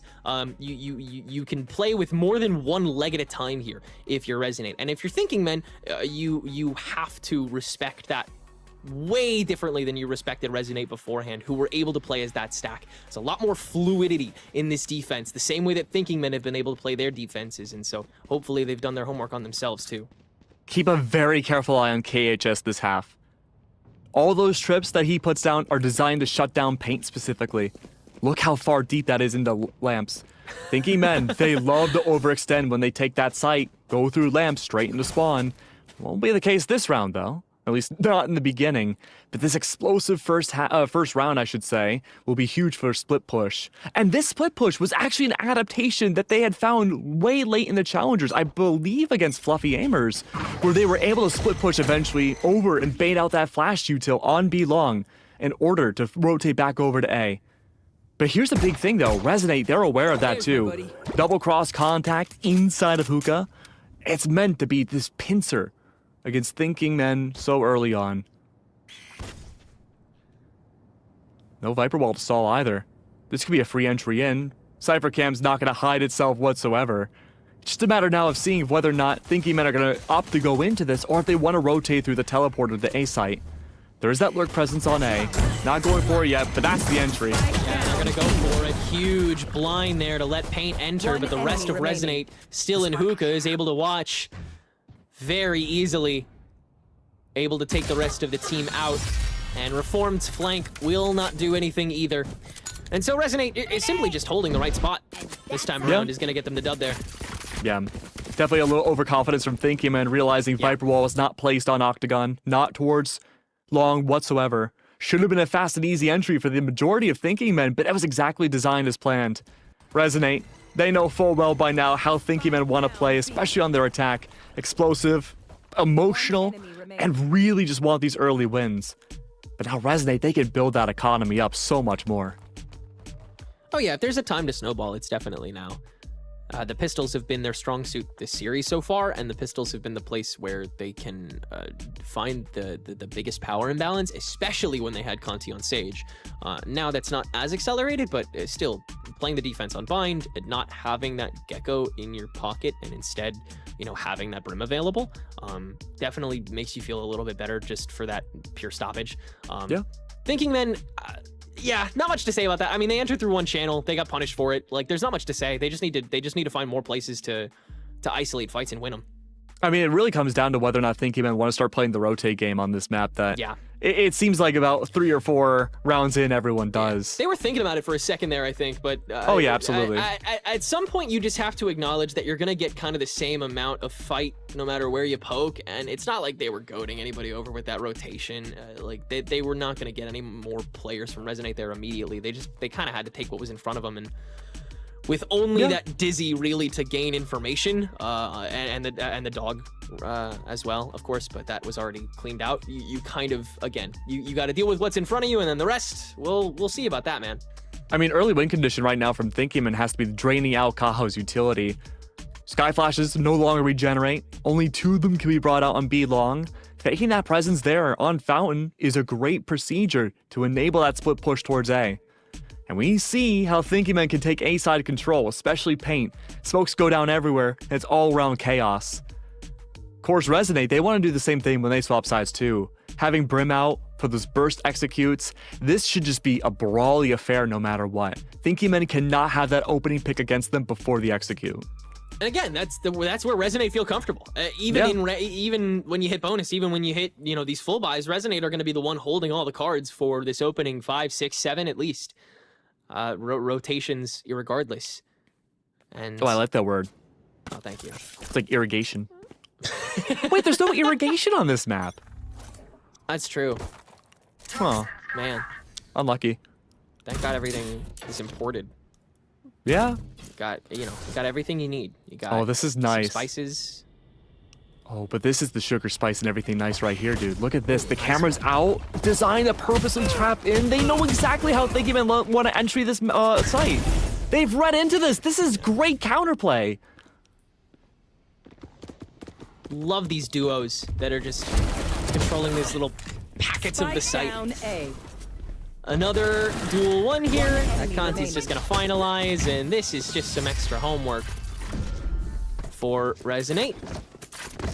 1 down, but that's all they'll find. Again, just not enough options for Thinkyman to work off of there. I mean, the conditioning's beginning now from Resonate that if Thinkyman want to push A, or realistically now any site, they can't push slowly. They can't just trail along their Viper wall. The Cypher util is in very unpredictable places, just like the cam you see put down. And the tripwires are great to prevent any overextensions once more. I mean, first round, KAHS placed it bottom of lamps, made sure no one could go spawn. Now, the entire idea is, Thinkyman, they like to take A main control, not necessarily showers. That's gonna make the tripwires even more difficult to take back that space. Paint's isolated. And gone. And ultimately, I don't think you're happy with that if you're Thinkyman. Absolutely not. You need Paint alive. Now you can't necessarily push in and get that space. Yeah, Lear's at 1 HP. So much more work, and at 1 HP, it's so hard to do. And so your other initiators got to pick up the pieces as well. Vix is playing more mid-site than I would ever imagine. Now heading back to showers to support. And no Sentinel. From short, there's nobody to watch this. There's only a smoke and a screen in your way, and Reformed hoping that he can catch this before it becomes too much of a problem. And with the help of the smoke, it won't be. Velis has to invade in order to make a statement, but not watched. Just in time, Anderson checks it. Heading into lamps, that's read pretty easily as well. And so Thinkyman can clean up the rest, keep 4 alive to grab their bonus. Yeah, great recognition coming out from Resonate. Finding no Sentinel, no KJ, no Deadlock, nothing really that could stop that big gigantic flank. That's going to make things a little bit more difficult too for the post plans for Thinkyman. They always have to have at least one person dedicated to the back lines watching to see if Velos will rotate yet again for the flank. This has to mean now these early rounds need to be slow for Thinkyman. They can't play a strong, fast early game. Paint's been punished every time. They have to wait out for that utility, the info gathering from Kaho, then push in once they don't have anything to work off of. They're doing it right now. Double smokes come down on B long. The smoke, the paranoia, sure. Fast entry again. This is perfect for Kaho though, but it's bait. Faking a presence over. The heals out. Now later rounds, Lear won't have as many heals anymore. I'll bait it back over for the rotate onto A site. Both flashes from Kaho used now. As long as they cut noise and wait for a last second execute, this should be a round for Thinkyman.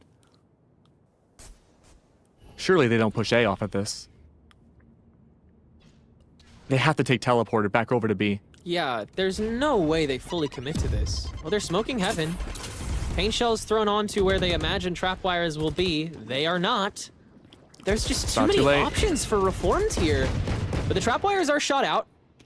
Venomous Orb to get them through to Lamps. Thinking Men have taken up a good amount of space here. Andrew had no reliable way to hold it down.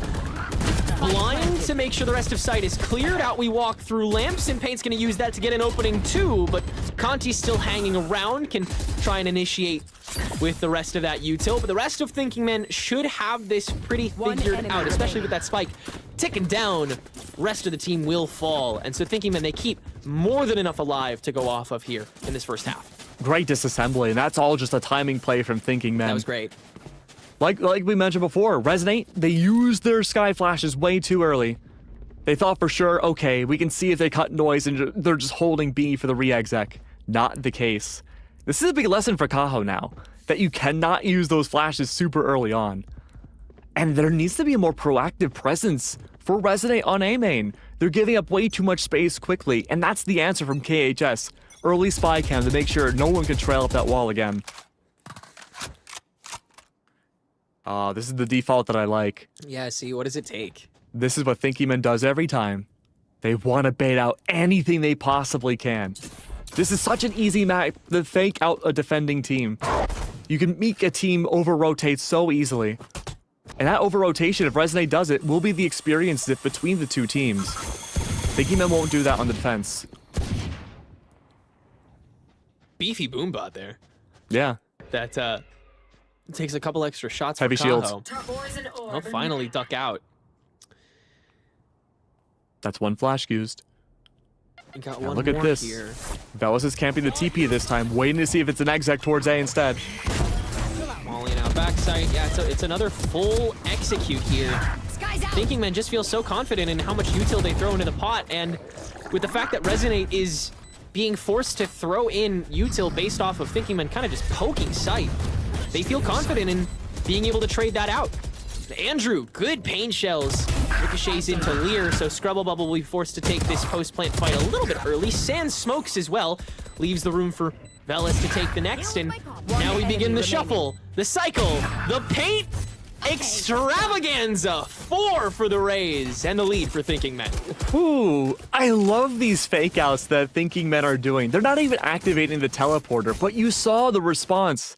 Velas holding the A side showers TP, waiting to see that inevitable full 5-man rotation off of, into showers, and allowing Velas to get the one and done. But instead, it's a fake out from Thinking Men. They're just pushing straight in. They're not playing to the expectations that they normally do or what Resonate want. And how the lockdown response from KHS on B should be good for anti-paint. 4-stack gamble on A. Not willing to give up A site this time. A retake on B could be easier. We're gonna throw in Thrash to Hookah here. Still gets hit by that trap wire. They know how much of this presence is here, and Reformed is gonna confirm how much of the rest is over on A site. 3 TP, including a showstopper that Andrew discombobulated in time for Paint to trade it out. Ult for ult. KHS, though, the Dizzy through the smoke, he can just spray through it. Good for 2. And Scrubble Bubble can't do a damn thing. Resonate, clear house in some very fun ways to tie us back up. I mean, that's such a great read from Resonate too. We asked before we went into this map, okay, did they do their homework going into this? And yes, they did.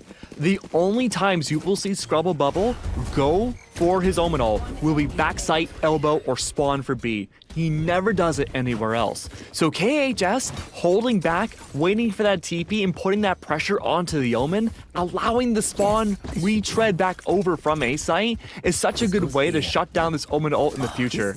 It's an even game now. Vibrowall now brought down towards showers. Expectation now from Resonate is that this should be an A side push. This will be great for the post plant too, shutting down A. But now it's just the default everywhere. Thinking Men. They want to drain util and look for that opening pick before they decide what they want to do. They want to go for a last-second execute. Establishing this opening pace was so good for the rounds that Thinking Men have found advantages in. And it's good just for the sake of attack on bind in the first place, seeing what Absolutely. else you can bait out. Resonate obviously are going to get more stalwart as the game goes on, but then it becomes about playing that mental. How much do you want to get rid of? How much do you think you should get rid of? How well can I play into that based off of things? Thinking men a lot running through their minds. Vix and Lear have a lot of utility to stall out these tripwires too. Yeah. Doesn't necessarily mean Paint has to be trapped in by them. Seeker's available now, checking out front sight. Shower's now completely isolated. Oh, Paint! A misplay! Oh, a misplay off of the blast packs. He hit the car. Unlucky. Ate that truck, bro. Whew. Gun spotted for Conti. Easy next kill onto Vix. The dominoes should fall from here, no? Seekers just for good measure. Paint shells as well. We're taking our sweet little time in enacting onto these last two, but that's just because we want the rest of Resonate to get here so that nobody else drops. No one else will, and Resonate keep 4 stable this time. That is, I think, the 4th round in a row that that's been the case for either of these teams, and they'll take back the lead. Yeah, I mean, this is just a battle of post plants, isn't it? Dominant post plants. And this is even going against like the expectations of Resonate too. They fully expected that split push towards A. Entire reason why that Viper wall is there. Of course, post plant it helps as well, but stall procedure is not even necessary. A big misplay coming out from Paint that last round. No timeout just yet. Oh, never mind. Timeout's yet. Well, okay.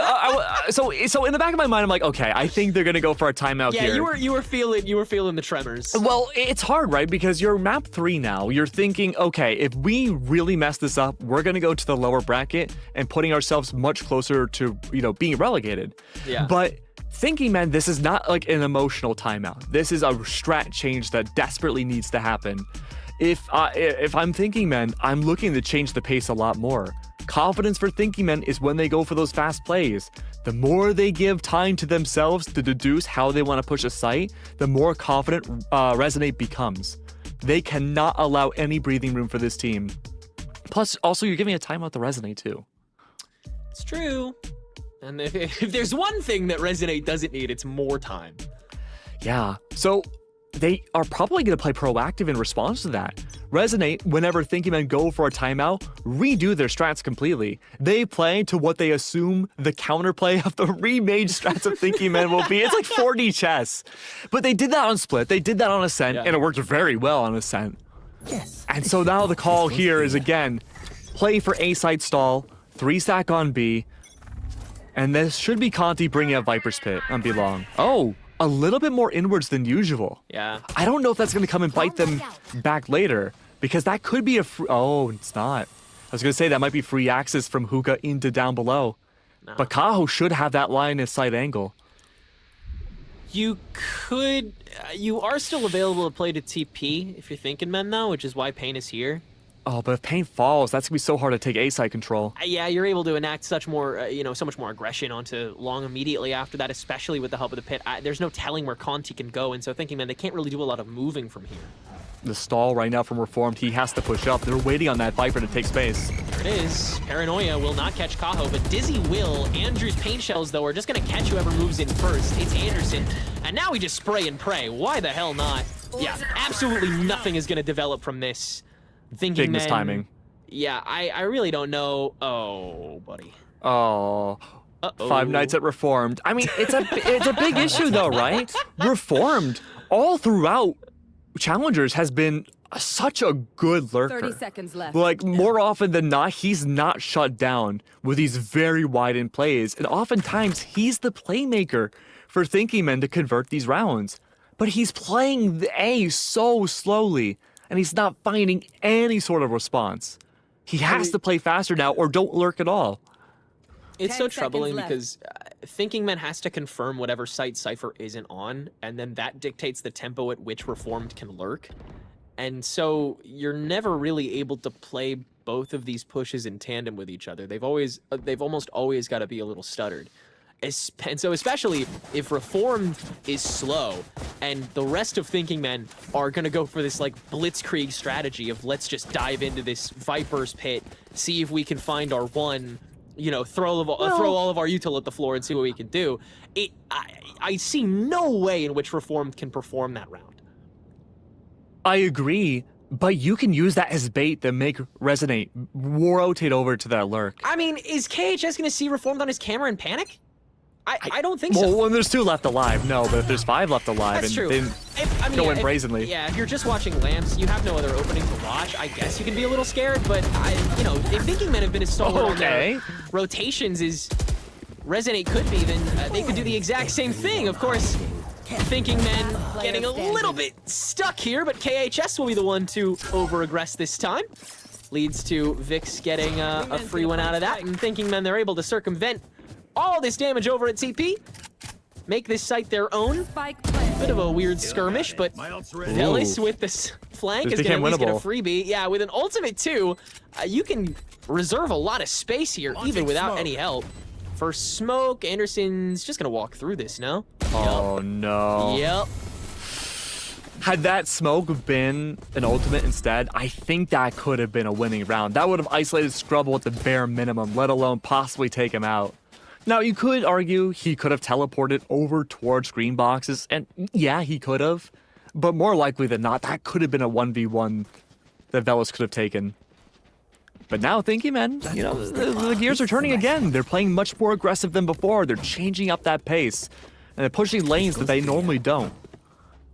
And so now the response from Resonate is to put that stack up on B. Expectations of that, Thinking Men won't do the same thing twice. And they're faking all this utility, and they're going to take that slow trek back over. But remember, Tenric, what you mentioned. There's that camera.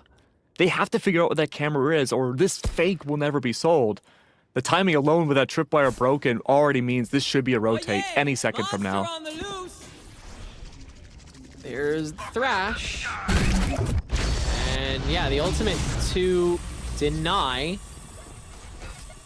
Very early orbital strike. But Create it space, seems like I guess. Preparing for the push. Yeah, I mean, they're already on site, but KHS has got it covered, doesn't he? Wow. 2 gone. Vix has trouble winning the fight at Lamps. KHS has no trouble winning his extra fight against Reform. So now all the presence you have is over at Lamps, and Got you. KHS is so bored, he's just pulling out camera to make sure that everyone has their intel. You know what? You won't be able to do that next patch. The camera will make that sound. Or next patch in this. Honestly, that would be a huge game difference on A site if it was the patch where Cypher can't make sound. Yeah. Because then that would be more consistency of destroying the camera and knowing where it's at. True. I killed them. You don't have as much of an opening for lurkers like Reformed to catch you. But you know what? They don't have to worry about that yet. Yeah, exactly. If KHS is getting triple kills anyway, it doesn't matter as well. Even if this was a new patch. Yeah. He's doing just fine anyway. Now, Andrew with a showstopper too. Thinking Men on a half buy here. This is a little bit rough. Double blast pack showstopper right at the beginning, isn't it? Yeah, that's what I'm feeling. Oh, they're waiting for any audio before doing it. He's gonna rotate the showers and then use showstopper. I think Andrew wants an audience for this one. Seeing some B action. We're an audience. Velis first shutdown. So many first bloods going the way of Resonate so far. This is really impressive. Biggest win condition they could possibly have. Both teams gain their momentum off of those first picks. Oh, there it is. Andrew's gonna use it based off of the dog. And just wait. Oh, that timing. Lear, you are bold for this, brother. Oh, but he gets around it. He doesn't take a lick of damage. That's amazing. For sure, he thought that the Rays had rotated back over to showers to take the fight there. Instead, this Viper screen doing all the work in the world of making sure that Thinking Men can get back to Lamps. This was one of their big win conditions in the previous round, and now with the Viper's Pit, seems like they really just want to build off of that. 4v4, and Spike coming down. A flank watch this time as well, with Paint checking for Conti as long as he's here in time. Oh yeah, Conti's not watching. Easy kill for Paint. 3v4 now as the rest of Resonate tries to enter at the same time. But it's not gonna happen for anybody. Velis and Kaho waiting for something. A train that'll never come. They gotta enact themselves. First body spotted, and second as well. Pretty easy pick'ems for Thinking Men there. One more chance to tie it up. Before the switch. And each of these maps have just become more and more competitive at the half. I mean, split, really not competitive. Okay, interesting. Honestly, I don't mind this timeout. The finish I thought from before, I believe it was 7-5 on Ascend. Now, looking like it could go 6-6, could go 7-5 still off of this timeout. But this timeout last second is really interesting. Resonate want to confirm, of course, the 7th round, but they also want to focus on the second half. They want to figure out by now, okay, this is what Thinking Men want to accomplish, this is what they're doing, how do we want to break it? But you can't really go into the nitty-gritty until you actually swap sides. So I'm really curious to see what Resonate want to do here. They may just 5-stack A site. This has been the more consistent site now that Thinking Men are able to take. And a retake on B is not impossible. Kaho's close to getting the Seekers as well. KHS, same thing with Neural Theft. There's a lot of info gathering capabilities to give up B site and play for retake. Yeah, Thinking Men might trip over themselves on the way there too. Paint's showstopper, if you give room for that early on, then Resonate have got to be super comfortable with countering him. But yeah, they stack B instead. This is smart. They trust KHS so much, and the Viper returns back. Okay, so no real strat changes this time, other than a big amount of aggression B main. That's gonna be a fast flank. Yeah, they're already watching Sand as Thinking Men consider this. Oh, this is a nice sandwich. Get around the trap wires, KHS. My God. Yet again, gets it done. Truck at least is figured out, but like you said, the speed of his flank is kind of nuts. That being said, Thinking Men kind of recognize that there is a distinct lack of this team. Oh, but with the help of the Stim Beacon, it might not matter. Everyone from Resonate is primed, reformed against the world, and somehow wins that bout against Andrew, but so much more careening towards him. A smoke is well tossed on top, has got to just swing out, can't make it happen. And so Resonate will grab a 7th. Nasty trap wires, man. Yeah, absolutely. Great for anti-paint control. But I want to talk about that triple flank that we had seen. It was not a double or triple swing when they made contact with Vix. Depending on, like, I suppose server stuff and like how much Vix was able to like process, I don't think he knew there was more than one person on the flank. All he may have seen was the contact of one, fell, and maybe saw a frame of Kaho in the process. But Thinking Men did not know there was more than one sandwiching them. That was a great last-second, one-time round maneuver that Thinking Men, they got heavily punished for. Well, now we do swap sides.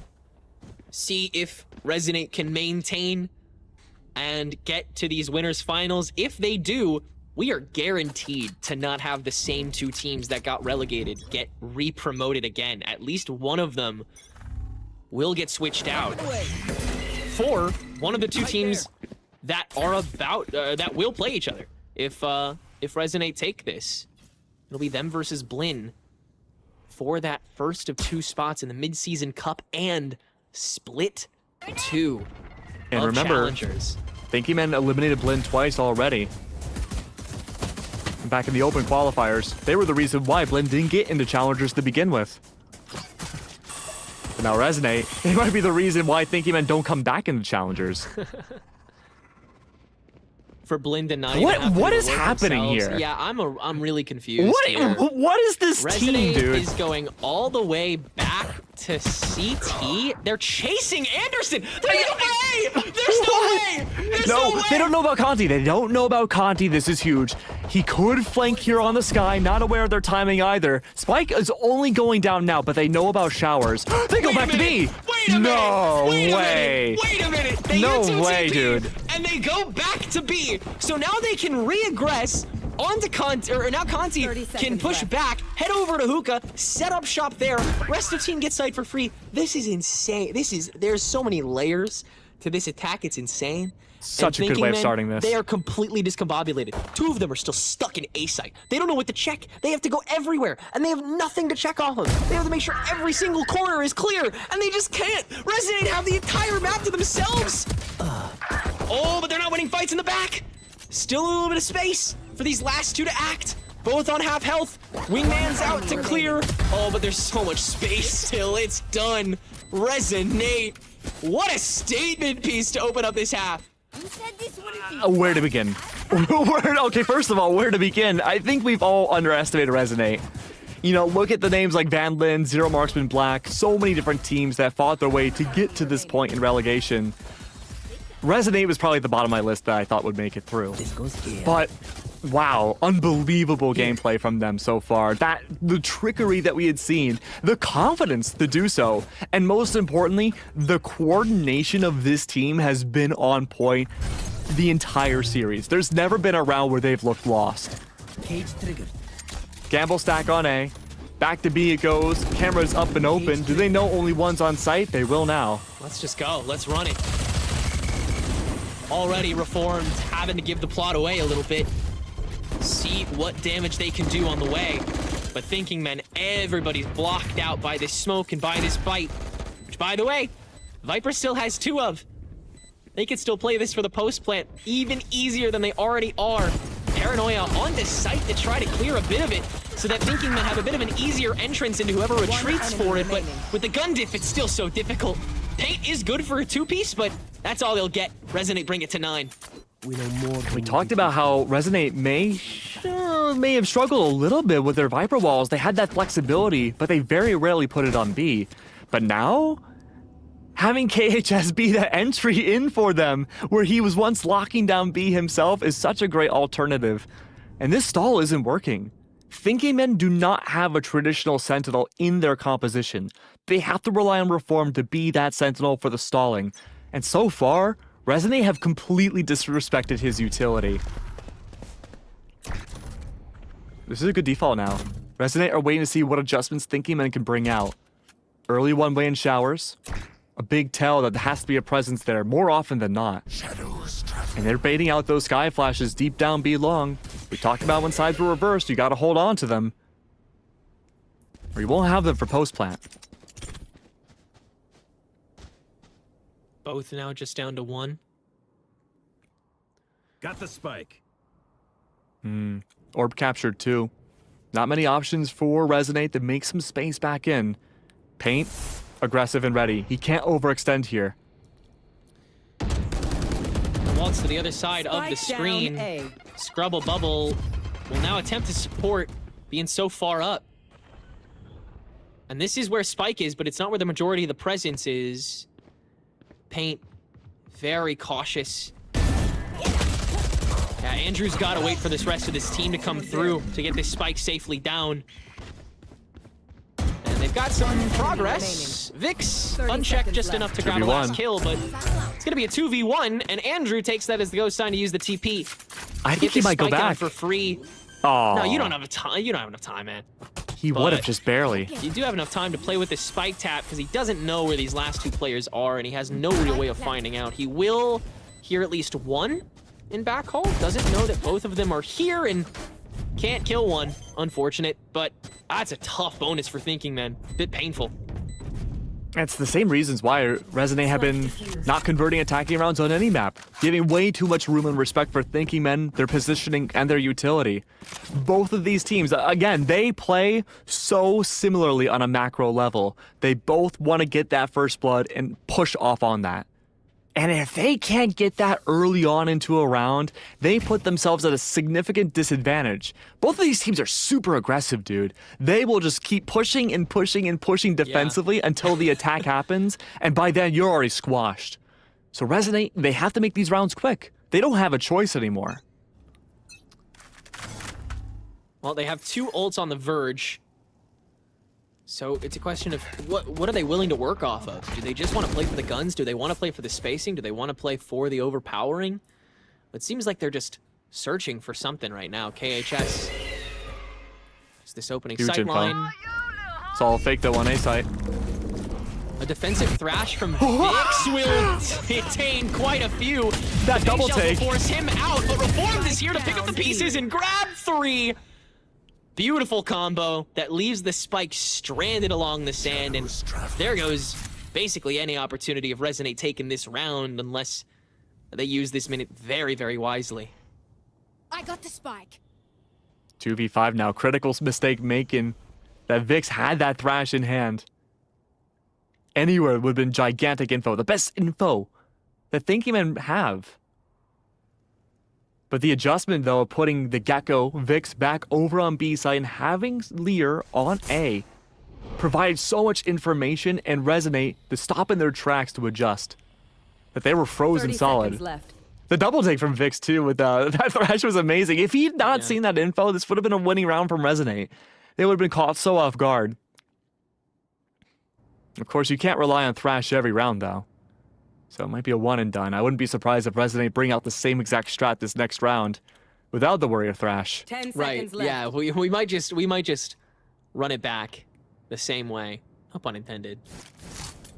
But it will be a thinking men round. This time, no need to challenge, in Resonate's opinion. There is not enough intel, there is not enough people, there is not enough firepower, there is not enough Maybe the anything. quietest round I've ever heard end. Yeah, everyone really chilled that time around. Thinking men, they are locked in as well. And for good reason, because now they don't have that Thrash. They need to figure out a new way to counter that push, because it's gonna come back, for sure. And we mentioned that pressure before, too. Resonate, this is the best tournament they've ever been in. The highest level. And they're so close to moving forwards. But Thinking Men, they've won 2 rounds in a row, and they're inching closer to tie up this game. Andrew's got that showstopper. Split push towards B. This will be very fast. Or at least in theory, it should be. A slow crawl again. Smokes are down now, forcing out possibly that flash from Lear. Okay, they have to push fast past this wall, right? Yeah. It's gotta be fast off the dog, right? Yeah, the orbital strike in the back just to open things up, and yeah, that's everything. Showstopper to get rid of what's beneath. And sight is cleared. 3v5 for Thinking Men to grab it back. And they do not have a lot of ways to open it up. They have a paranoia to at Paints least one off. Split the board. But other than that, they've got to go for the fights. Pain has Boombot. Info gathered. One off showstopper. When do you do it? I mean, everyone's stuck here. I already think there's not enough time. You gotta make time. Rewind. Invent a time machine. You guys can win this. That's the new agent. Enemy Winning remaining. some fights, but yeah, certainly not enough time to win this. Maybe find a kill. Dang, not even that. Anderson can't even finalize. So Resonate up to 10 after a decidedly strong attack round. Yeah, I mean, that worked out super well. Off the backs of 2 ults, of course, but that really stunts the eco. I mean, so many bodies left alive there for Thinking Men. You have to wonder, is this becoming a communication issue? Not communicating where players potentially are or how to swing in as a team. I mean, Thinking Men's always been a team more individualistic once they send out that initial utility for the retakes and then kind of play their own game. Try to go for trades when they can. But it's not nearly as coordinated as other teams and challengers. And for the most part, that's kind of worked, but it's also been their biggest weakness as a team. This is a timeout, though, from Resonate. This is interesting because they're not only up 3 rounds, they just won their last one. This is their way of just cooling themselves down and possibly just coming up with a brand new strat. Honestly, though, I wouldn't even come up with any new strat changes here. I would just use this as a breathing room. The nerves have to be kicking in for the team. They've got to feel secure, but yeah, this timeout has got to be for taking a breath and also just establishing a path. Because you were in this position last game and we got to that 13-11 point. I think Resonate, they also want to make sure that Thinking Men, they can't even have that moment of respite, that room where they think they have a chance.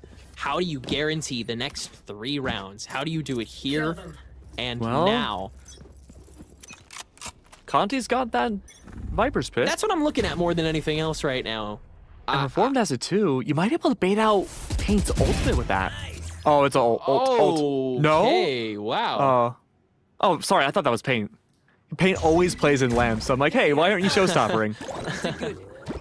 Hey, good looks, man. That's a good opener. That's actually really important because now you can flank if you really want to, but you don't want to just yet because the push isn't completely finalized.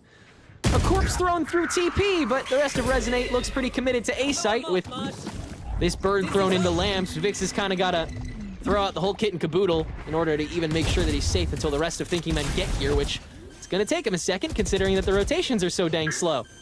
I mean, look at this. Lear is just really making sure no one is here. This is... That util will exist post-plant. Jeez. It'll be Baron. 1 smoke left for Velas. There it is. No smokes from Scrubble. And now you're just gonna have to play off the pit and the lamps, both of which are kind of tough to break with just one bird. Lear does not have the dog. So this has got to be a one and done and then raw push with whoever's in the back line. Nope, Kahu dips that. So this is into the unknown. Good find onto one. So you tap this, right? I've got He's looking for, yeah, he's trying to see if he can like spot a camera that it's coming from. The Seeker will be forced, but it is still going to be a Resonate round. That's a panic response there from Kaho. Yeah, it is. Honestly, if I'm thinking, man, I call a timeout here just to make sure Resonate can't come up with any strats at 12. That is absolutely something Thinking Man's coach would do. You do it right away, make sure they can't reinvent themselves for the rest of the game, and it wouldn't be a bad option. But not the case now. Still gonna hold on. Let's choke them. These rounds absolutely getting scarier and scarier here. No Viper Spit to worry about here in the post plant. Broken by coming through from Thinking Men. A big death ball through B main. They choose to play proactive again. Reformed and Paint though, they bought up. They have the utility and the ultimates to do so. Scout destroyed.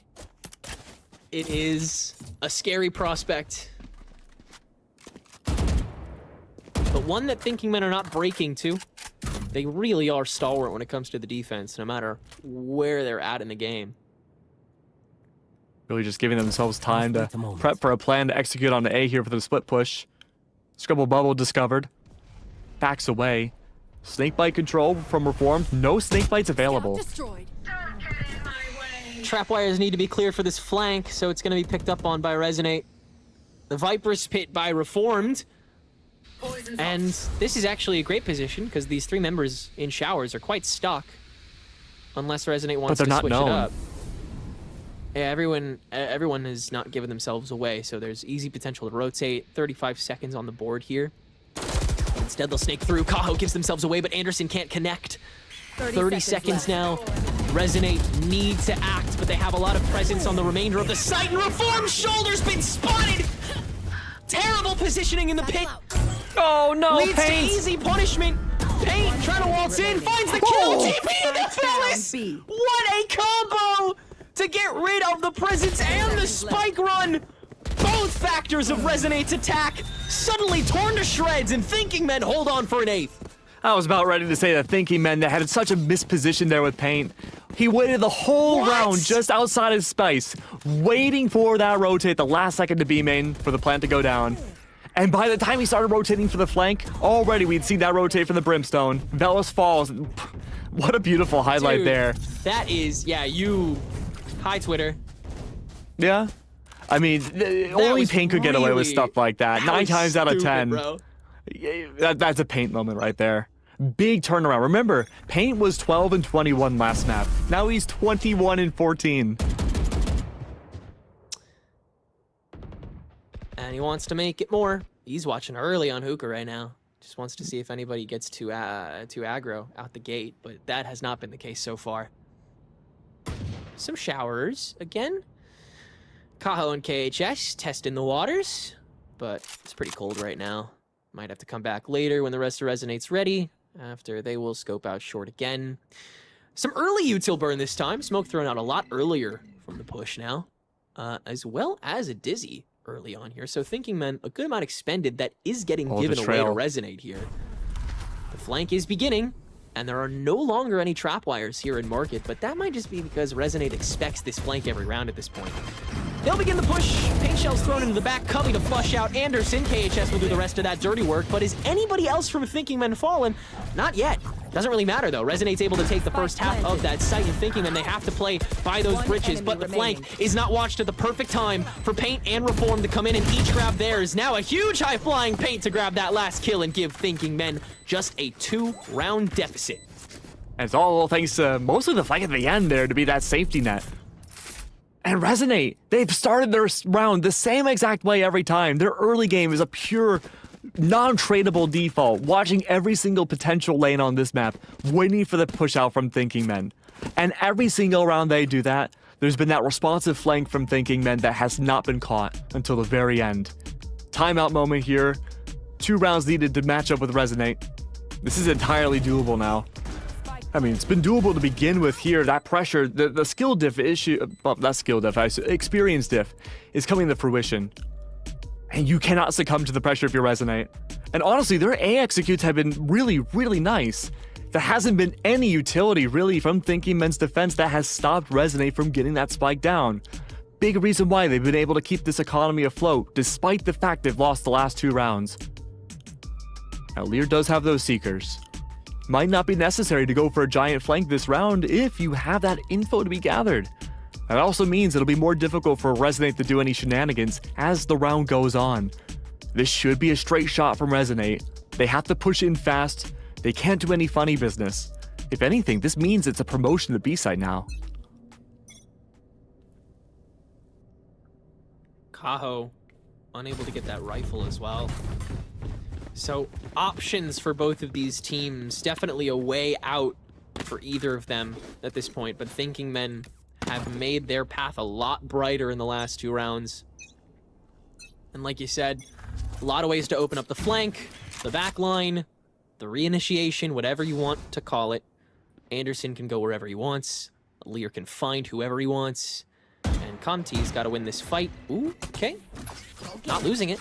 Paint will be forced to let go of that Roomba and just see if anybody else is there. Resonate, backtrack. Backing up for a moment. This is good. This is a lot of space already taken to potentially rotate. Yeah, Conti, don't take the long one, buddy. Come on. Resonate are waiting for Lear's Seekers to come out as bait. They want to shoot them down earlier than later and then rotate back to the opposite site. Look at that roam from Conti. The lurk here in showers will be gigantic and tell the entire story if he finds distance. And that way, Resonate, they're looking to take teleport control. The op misses, that's huge. Yeah, having to duck back here, and this could lead to some heavy aggression from Resonate. The smoke tossed in response. Andrew just hopping right in.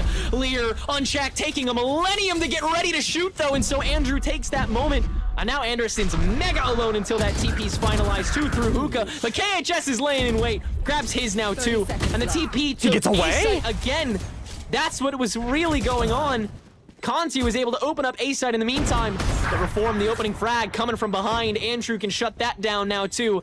And now a 2v4 that Conti is watching very close on. Vix doesn't see it coming. And Scrubble Bubble will now be forced to a certain round for Resonate, as Anderson has no real way to fight this. Match point for the Premier squad. Winning this would mean that we will absolutely get a changing of the guard. At least one of the teams that is relegated from Split 1 will not make it to Split 2 if Thinking Men do not hold on. It's a 1-round difference. Marvelously played round from Resonate there. The fact that Conti was able to take so much space is exactly what Reformed was supposed to do back on the attack but never could. Thanks to the hands of KHS shutting it down with the camera. Distance has been found and Resonate have kept that ace up their sleeve up until now. They could go for the lurk anytime, and Thinking Men, they're forced to hold those showers in A main positions to avoid that lurk again. That means B will permanently be weaker now. They could wait out these flashes all they want. That's 1. Maybe a second can come through. Thrash on top as well. They've identified only 2. And this orbital strike thrown onto potentially Reformed. The Seekers launched out from Lear. Guarantees everyone in Hookah. The dog will re-clear sand as well, Thinking Men throwing a lot into the pot to make sure that Resonate can't get immediately aggressive here. But it means that there's no real kill, no real damage done just yet. Instead, Resonate, they can just turn tail, check out where else is potentially able to be opened, and look who's going to stay put. Conti, hanging around in Hookah, waiting for the potential TP to open things up. A little just in case. Break in case of emergency. That's top pride gone. Toxins going up. Still got to contribute something to showers here. Anderson's going to get confirmed in showers. And so Vix, the work must be done on site. Dizzy tossed in, guaranteeing 3 on the spike. That's huge. Now you know that last one has to be in showers, or at least was. 2v2. 2 for 2, 2v2 now for the post plant, which again, late, but there. No one has util. Just in time for the rest of the team to come on back, but Lear One has left. no opening. Reform does not win it. This looks done. Lear has to win the 1v2. Spotted already from Link. How do you get this done? I'm out of stuff. Velis watching first, doesn't fully win. Lear has to rotate it. Too much to watch. And Resonate take map 3, the match, and the easy access to the winner's bracket. They will face off against Blinn for our first of 2 relocation spots. Very poetic that the last person alive to bring down to the elimination bracket is the player that has caused, well, maybe not necessarily caused issues, but has been a point of interest with being brought on, removed, and being brought on again. Relegation now potentially possible for Thinking Men, and I can't stress enough, I did not think they would be able to put up such a fight like this, let alone win. Yeah, this was really some spectacular work done by Resonate. They have been in the lab, and all of their players look to be on fire. Luckily, now they're just warming up. They have another match to play, and it is one to get them into that echelon for the first time, into VCL Split 2, as well as, of course, that mid-season tournament in that 1 seed. Both these teams, both Thinking Men and Blinn College, will now have 2 opportunities to do that. Gigantic here. Again, the biggest tournament so far for all of these players. A lot of them, collegiate alum. They've been able to do so much in that sphere of Valorant, but this is a whole new world. Really impressive work by both of these teams, for that matter. Thinking Men, they look great after everything. They look like they have been working on a lot of different things, but none of it looks to have fully come to fruition just yet. Their pool still looks a little too narrow. Their playbook still looks a little too thin. Hopefully that will not continue and bleed into their game against the Blazers. They need to be online. 13 first bloods coming out from Resonant side. And again, Thinking Men, they needed to convert those every single round. And while they got 9, that's great. It's Resonate that was able to capitalize on that so much more. They did their homework against Thinking Men, and Bind was the best possible example that we could see. The small mistakes that Thinking Men made continued on into these matchups. The coordination, sure, was there about what they wanted to do, but playing around with each other, sometimes there was a lot of misses. And shout out to Andrew for facilitating a lot of those openers. 6 first bloods for him. And this time around, you really saw it. He was very much more willing to be that opener because you had some flashes with him. He was a lot more willing to get into that fight, and he took a lot more with him on the way down rather than just dying and letting the rest of the team take control. Really, really amazing work, particularly on those pistols. Andrew looked dangerous. I'm excited to watch him some more.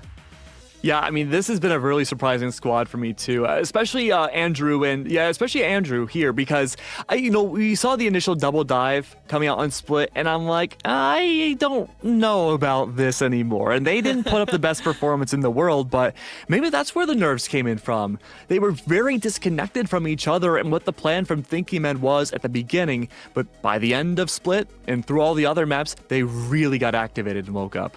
Well, they better be awake because they have another match to play. Thinking Men and the Glazers have a break. They'll be playing tomorrow in the first of 2 elimination matches. One of those teams is not making it back to the mid-season cup. But one of the teams that will get to watch, Blinn Esports and Resonate, will be making it to the mid-season cup and Challengers Split 2. And it takes one more series that we will go through after this break.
They say in life, there are no guarantees.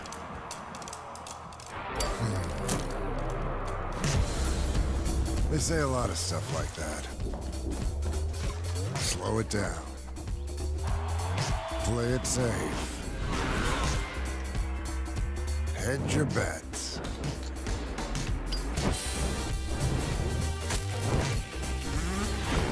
So what? You gonna listen to that? You gonna stop because they can't guarantee you'll pull this off? No guarantee you'll win? No guarantee everything's gonna be fine?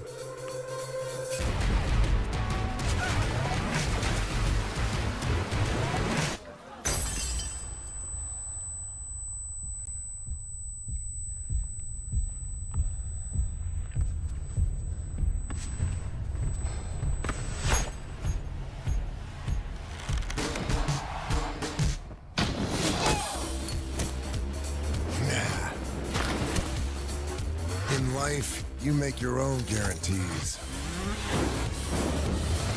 Nobody else will light your way. Start your own fire and keep it burning. And we guarantee you'll have one hell of a lifetime.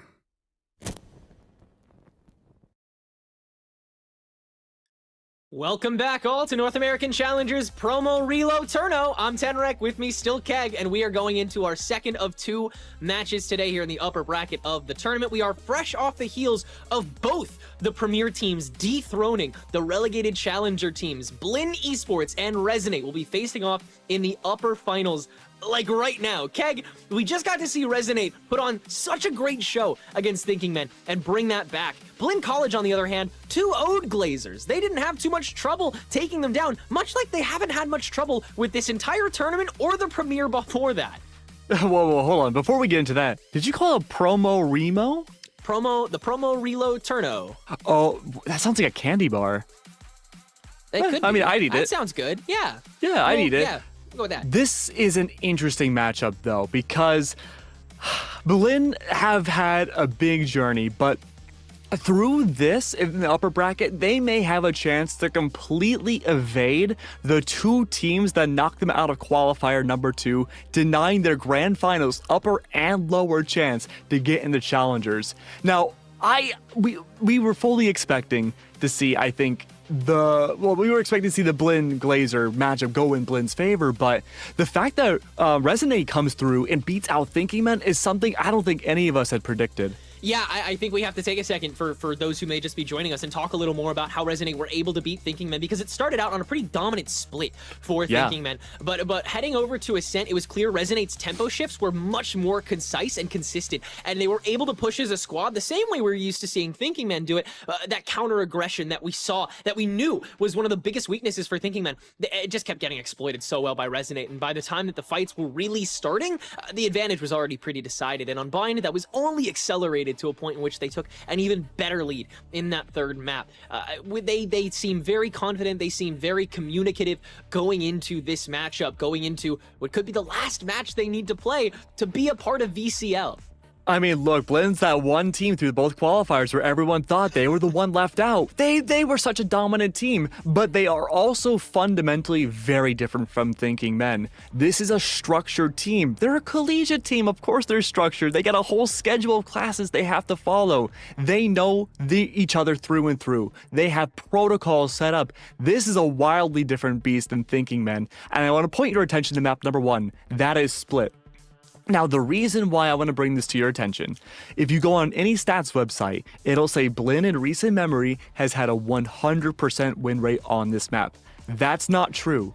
Blinn have been playing like 4 tournaments in the last like 5 days, and one of them was a collegiate land grand final that was not featured on those websites, where they played Split, and they didn't look good.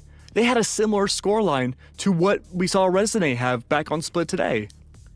Yeah, Blinn has been showing definitely a good couple weaknesses, and we see that in their inability to consistently place outside of these events. Now, make no mistake, Blinn, in getting to this point in the tournament, so far so good. They were undefeated in their Premier League in the East. They were the #1 seed walking into this. They 2-0, 2-0, 2-1 their way through that upper bracket into this point in the tournament into that position against the Glazers, and then they 2-0 Glazers. But coming in before Revenge. that, they were not the #1 team in CVAL. In fact, I think they barely even scraped the top 4 for their region. They were not winning every single event. They were playing in the Fun Haver Invitationals, but they were more consistently getting top 8s and 4s. They only won one of those events. And like you said, this is a team that still has classes all day, that still has you know, other schedules and obligations to fulfill. This is not a team that has it all figured out. Although, if you look at the numbers from just the past 2 days, that definitely doesn't look to be the case. I mean, Blinn's a complicated case, right? Because, yeah, sure, they're not the top collegiate team, but it always feels like they should be one of the top ones. They have star-studded players. They have a lot of individualistic players that can really shine. I mean, look, every time we cast Blinn, every time we cast Mikey, I have to talk about him. He is one of the best Sentinels I've ever seen in this game, even up to Tier 1. The way he can anchor sights and really control the movement of a round is unlike any other Cypher or Killjoy I've ever seen. And on LAN, he's a demon, which wraps back to what we had seen just yesterday. He underperforms from him and everybody else on this same map that they're about to go into. This could be a team that's going to make the same exact mistakes as Thinking Men did earlier today, where they had the right idea as a team, but they couldn't hit their shots, couldn't trade each other, utility was off, and it was down to the microplay that Resonate was able to capitalize on. I fear that, yeah, Blinn may have to lean on a lot of hero moments if we see them follow the same things. And there were absolutely 0 clutches in the previous series we got to see. Whenever a team got in, they shut it down. Resonate more often, obviously, but Thinking Men, very same kind of thing. And I agree. I think Blinn Esports, the weaknesses that they have exposed themselves to, whether that's that organization, whether that's that potentially limited map pool, whether that's the back and forth of scrims right now, considering that some organizations are playing before new patch, some organizations are playing after new patch. So who knows what Blinn's been playing lately? It is still up in the air. But it all comes to a head here. And like you said, split that opening map, Bind going to be that second one as well, and then Breeze, our decider. Very interesting third map choice in my opinion. Yeah, I mean, when it comes to those maps that we didn't see last, really know what to expect necessarily compared to other. But with that being said, though, they look fantastic through and through what we had seen the previous series. It really makes me wonder, okay, well, they must have tricks up their sleeves. They must be doing a lot more, not necessarily VOD review, but they've been anti-stratting a lot of these teams that we had seen. And Blinn certainly should not be an exception. Yeah, I think that Resonate has ways of dealing with these sort of not necessarily improvisational techniques, but spur of the moment techniques that these teams go for. They're able to challenge them very quickly and very aggressively with a lot of firepower behind it. We've noticed that they've been really stingy with their util pre-plant, regardless of what map they're on as well. They've been able to let go of a lot whenever they re-enter as a pack of 2 or 3 at a time, rather than just letting these ISO'd players let their kit go and see if they can do maybe half of one player's health. It's been really effective in making sure that these fights are concise, so they have a lot of time to defuse once they're on that post plan. And speaking of Blinn structure, you'll almost never see a player by themselves. One thing to note too, Teague and Okeanos will always play with each other. That duo, and that was a big struggle. That was a big struggle yesterday, dude. Okeanos would just double blast pack in, try to get his single pick, just way overextension. I mean, he was just angry yesterday, and it didn't work. It just let Teague out to dry. But even then, Teague had a hard time even flashing for Okeanos, which tells me that there must have been some communication issues yesterday that I really hope was fixed into today. And I think it's certainly possible with this double Sentinel stall comp. Yeah, I Sorry, imagine Viper Sentinel. Right, of course. I imagine that Okeanos is going to be a little bit hungry regardless. I think he's going to maintain that attitude. It's a question of whether or not Teague wants to catch up with it and how much the team actually wants to play off of that. And that could maybe control Okeanos' tempo going forward in the rest of the map. So I'm wondering how quickly he's going to approach this, especially on the defense, if he's going to go for that mid hold or if he's going to hold more towards A like we see him do a lot more often. Meanwhile, Resonate's comp, no changes from last time we saw it. They got 13-3'd when they played against Thinking Men here. And I mean, there really isn't something we can't talk about when it comes to how they did. They're Conti on the Sage again. We didn't really get to see Sage do too much on split. Granted, we didn't get to see them attack all that much.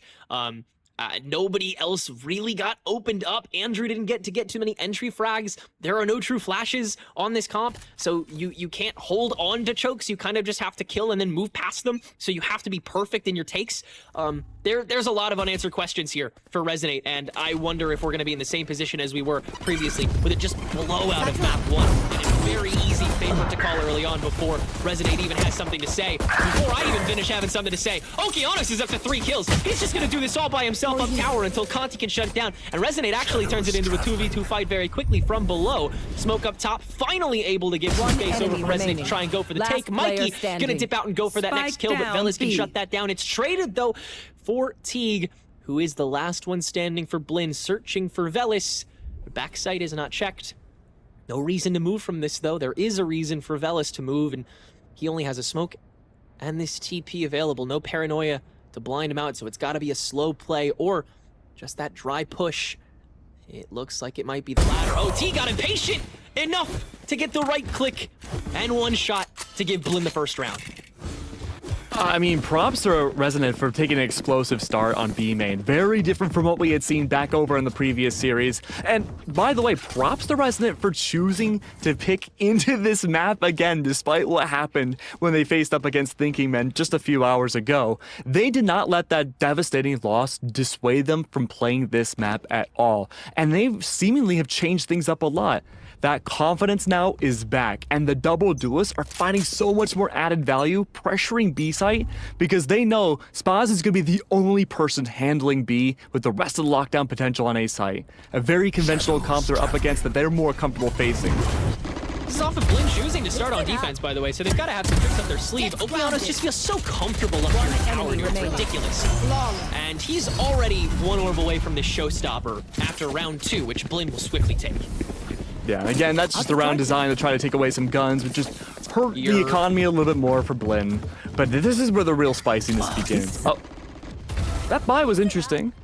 It didn't look like it was a full buy coming out from Resident. They didn't force up into that. Okay. Well, goes here. Okay. Well, this will be interesting to see. They have some economy left in the bank. I guess we'll have to wait and see what the strat is here. They're defaulting with just sheriffs and one stinger to work with. Conti may have to go Superman mode a little bit here. He's got the spray potential, a wall to boot as well, no slow orbs. You've got to get through this first, and I mean, Spaz has had no real reason to move this game so far. Neither is Okeano. Neither is anybody from Blinn, really. There is no reason for them to change course because this is the bonus round, especially when they recognize that they might not be up against full guns here. Resonate, I mean, the ball is entirely on them so early into this attacking half. But again, they've saved a lot of their util. They haven't done too much baiting. They're under the assumption that Blinn is going to stay put regardless of how much they throw because of presence alone. And they are right. Two members of Blinn, the two that we tended to see on B, stick in there till the bitter end, until the steps get heard. It's go, go, go. Resonate up the tower. This is good. Great stall from the IGL Monsi, holding down the line. One snake bite to work with. Okeanos from behind. Good for the opening swing. The tradability is not necessary. Wow, what a great way of shutting down Heaven. That's huge. Now most of your entry potential is gone. Do have the possibility of using Vents as an escape, but they don't know about this crawl over from Spaz back over towards Vents. If this is the rotate back over towards B, he's ready. Everyone else playing for retake potential. Monsi hiding away on A. Ooh, tough timing, but I think it might be too late for everybody else. Doesn't seem like anybody from Resonate is going to be able to get anything here. Velas is going to search, find Spaz. And Mikey, for that matter. Wow, 3K for Velas there. Impressive, but it's not enough. Blinn able to maintain that control. Resonate really have no clean way in. Yeah, this was the big struggle before. Yeah. Had a hard time getting in. And again, going back to what we had talked about during Thinking Men, no initiator, hard time finding a lot of information start a round, and a great way to help supplement either one of your double dive duelists to take that space. No flashes outside of Velas' paranoia. Very limited options despite how it can go through walls is available on this map, especially when it's the only flash you can use. Oh no, the operator. Guess what, dude? This is even better. There's no flash to stall out a position or dial back Okeanos. Yeah, Okeanos is just gonna have his way with this. Hey, it means he's not gonna dry swing you and go for 2 like he did last round, huh? He's just gonna hold these sight lines a lot more consistently. But Valis going for the TP ult early, gonna just head to CT and see if he can find Teague, but the bird is gonna confirm that he's here, and Teague is just gonna hold this fight. Luckily, he wins it because the rest of Resonate is on the way to try and save face. KHS and screens just in time to finish off Teague and guarantee that spike site is there, as Conti now gets to use that barrier orb to at least play with a little bit of time here and force members of Blinn to commit themselves to firing away using some util, but not necessarily spending their life, as Spaz is able to hold the sight line, deal with KHS who tries to enter, but now comes the rest of the site, and it's so hard to get in at this point. Even without the barrier orb, you just have so many sight lines that you have to worry about. Okeanos is going to deal with a couple of them with the showstopper, the page shells, and some shots. Are you kidding me? He deals with all 3 of them. That's a certified paint moment. Are you kidding me right now? I mean, like, Love explosion. I gotta see that again. That was so clean, bro. Well, the Okeanos only is locked in. Yeah, I mean, good. After what happened yesterday, I would hope that Blinn's locked in on this map. Big thing to consider too, no Viper for Resident. You cannot stall out the retake on Blinn. Oftentimes, you'll see an attacking Viper wall go down on A, designed in a way to shut down any possibilities of really fast, go through and take A main control. You're designing that wall to make sure a defensive team like Blinn must crawl through heaven and drop down in a single file line. At worst, a pinch retake from screens and top heaven. Not the case anymore. Resident now may have realized their critical error on this attacking side and may not want to go for A anymore. It's going to be hard to adapt around that. You're essentially making sure that you have to have A main control at all times. That means you have less bodies on A side itself. So either Resident has to completely turtle up on A site in retakes, or they completely have to give up the site and play for screens. Yeah, you can't just, you can't go to these exits. You're gonna get chopped off. Oh, what are these pings? That must be the flash. This has to be a B hit from heaven. This goes here. Blinn looks to spread themselves out the same way as normal. Resonate gonna finally play around with this mid control, see what they can find. Monsi is gonna be the one watching. That is going to remain the case for the rest of this half, I believe. Monsi likes it a lot, man. and Okeanos likes upping B main, especially if he can grab the opening. Blood on to Conti. And now we take mid. Yeah, now no need to hold that for Monsi. He can just take the rest of the fight. He knows how aggressive this is going to be. Snake bite into Shorty. Now into Spaz from Vents. And it's all so figured out for Blinn. A flawless round 5. Yeah, this is a collar-tugging moment right now for Resonant. I mean, they didn't have a great performance on Split, but this one's much more destructive because it's comp-based rather than actual, like, play style based. And so Resident now, they're trying to take more mid-control. They didn't do that at all in the previous series, and they're being shut down on every lane even more effectively than what Thinking Men had done. Remember, this is a more structured team than Thinking Men. They have their protocol set no matter what their opposition looks like. They are going to hold this space, and bypassing Monsi's Viper will be so... Okay. Oh, never mind! So difficult! I know exactly where. Okay, yeah, you can't beat him. You will not kill my Off ally. of the that res is Sniper there. ult and the Sage ult. So Resonate, they still have a good amount of tools in this, and Okeanos has been found out, has to opt from sight, and also doesn't know who may still be on Garage. Too much to stare at. Will get blockaded and killed. Spaz from Beyond is able to take care of Kaho before retreating, so it'll be a 3v3 for the retake. Cover going out. The dog is used to scope out Tower. So now it just comes down to backside and Garage that need clearing. Oh, man. You This have angle from KHS. A bird. Now, this is pretty mean. You can find the drop down. You can't. Now it's down to Spike being watched. Velis wasting a good amount of time here. Conti playing Spike. Also good time wasted. Knives? Nat seems to be all the work needed. No, KHS is gonna watch this and is bluffed away. Blinn College make it work and are up to 6. Makes sense that KHS would go for that play. didn't buy that operator into the round. Yeah. Stole it from Okeanos, and I mean, it would have been great to go possibly for a save, but a 2v1, Bladestorm available, didn't whip it out, that's fine. Hopefully, though, we get to see it into a future round here, because this aggression from Resonate is such a good change of pace. But the problem, though, is that every single one of these rounds has been unbelievably readable for Blinn. And the fact that they found potentially an exploit here, Resonant taking mid-control and just removing Monsi, may actually strengthen Blinn a little bit more, too. That means your IGL goes down, he's able to maneuver and watch the POVs of your teammates so much more. That could be more control into the in-game leading. Yeah. Every controller could do something while they're dead, guys. That's Clove will come out soon. That's a real Valorant player mindset. There. But look at that smoke. Pressed up against Resonate. The lurk goes down, but guess what? It's a mistiming. Kaho still around. No flash top heaven. He could have gotten away with it. But Neural Theft instead, though. Gonna make sure that's not quite the case anymore. But because the Trailblazer comes by right after the Neural Theft and nobody's there and nobody's mid, it's pretty assumed that Blinn, oh, this has to be an A take. There's really no other choice.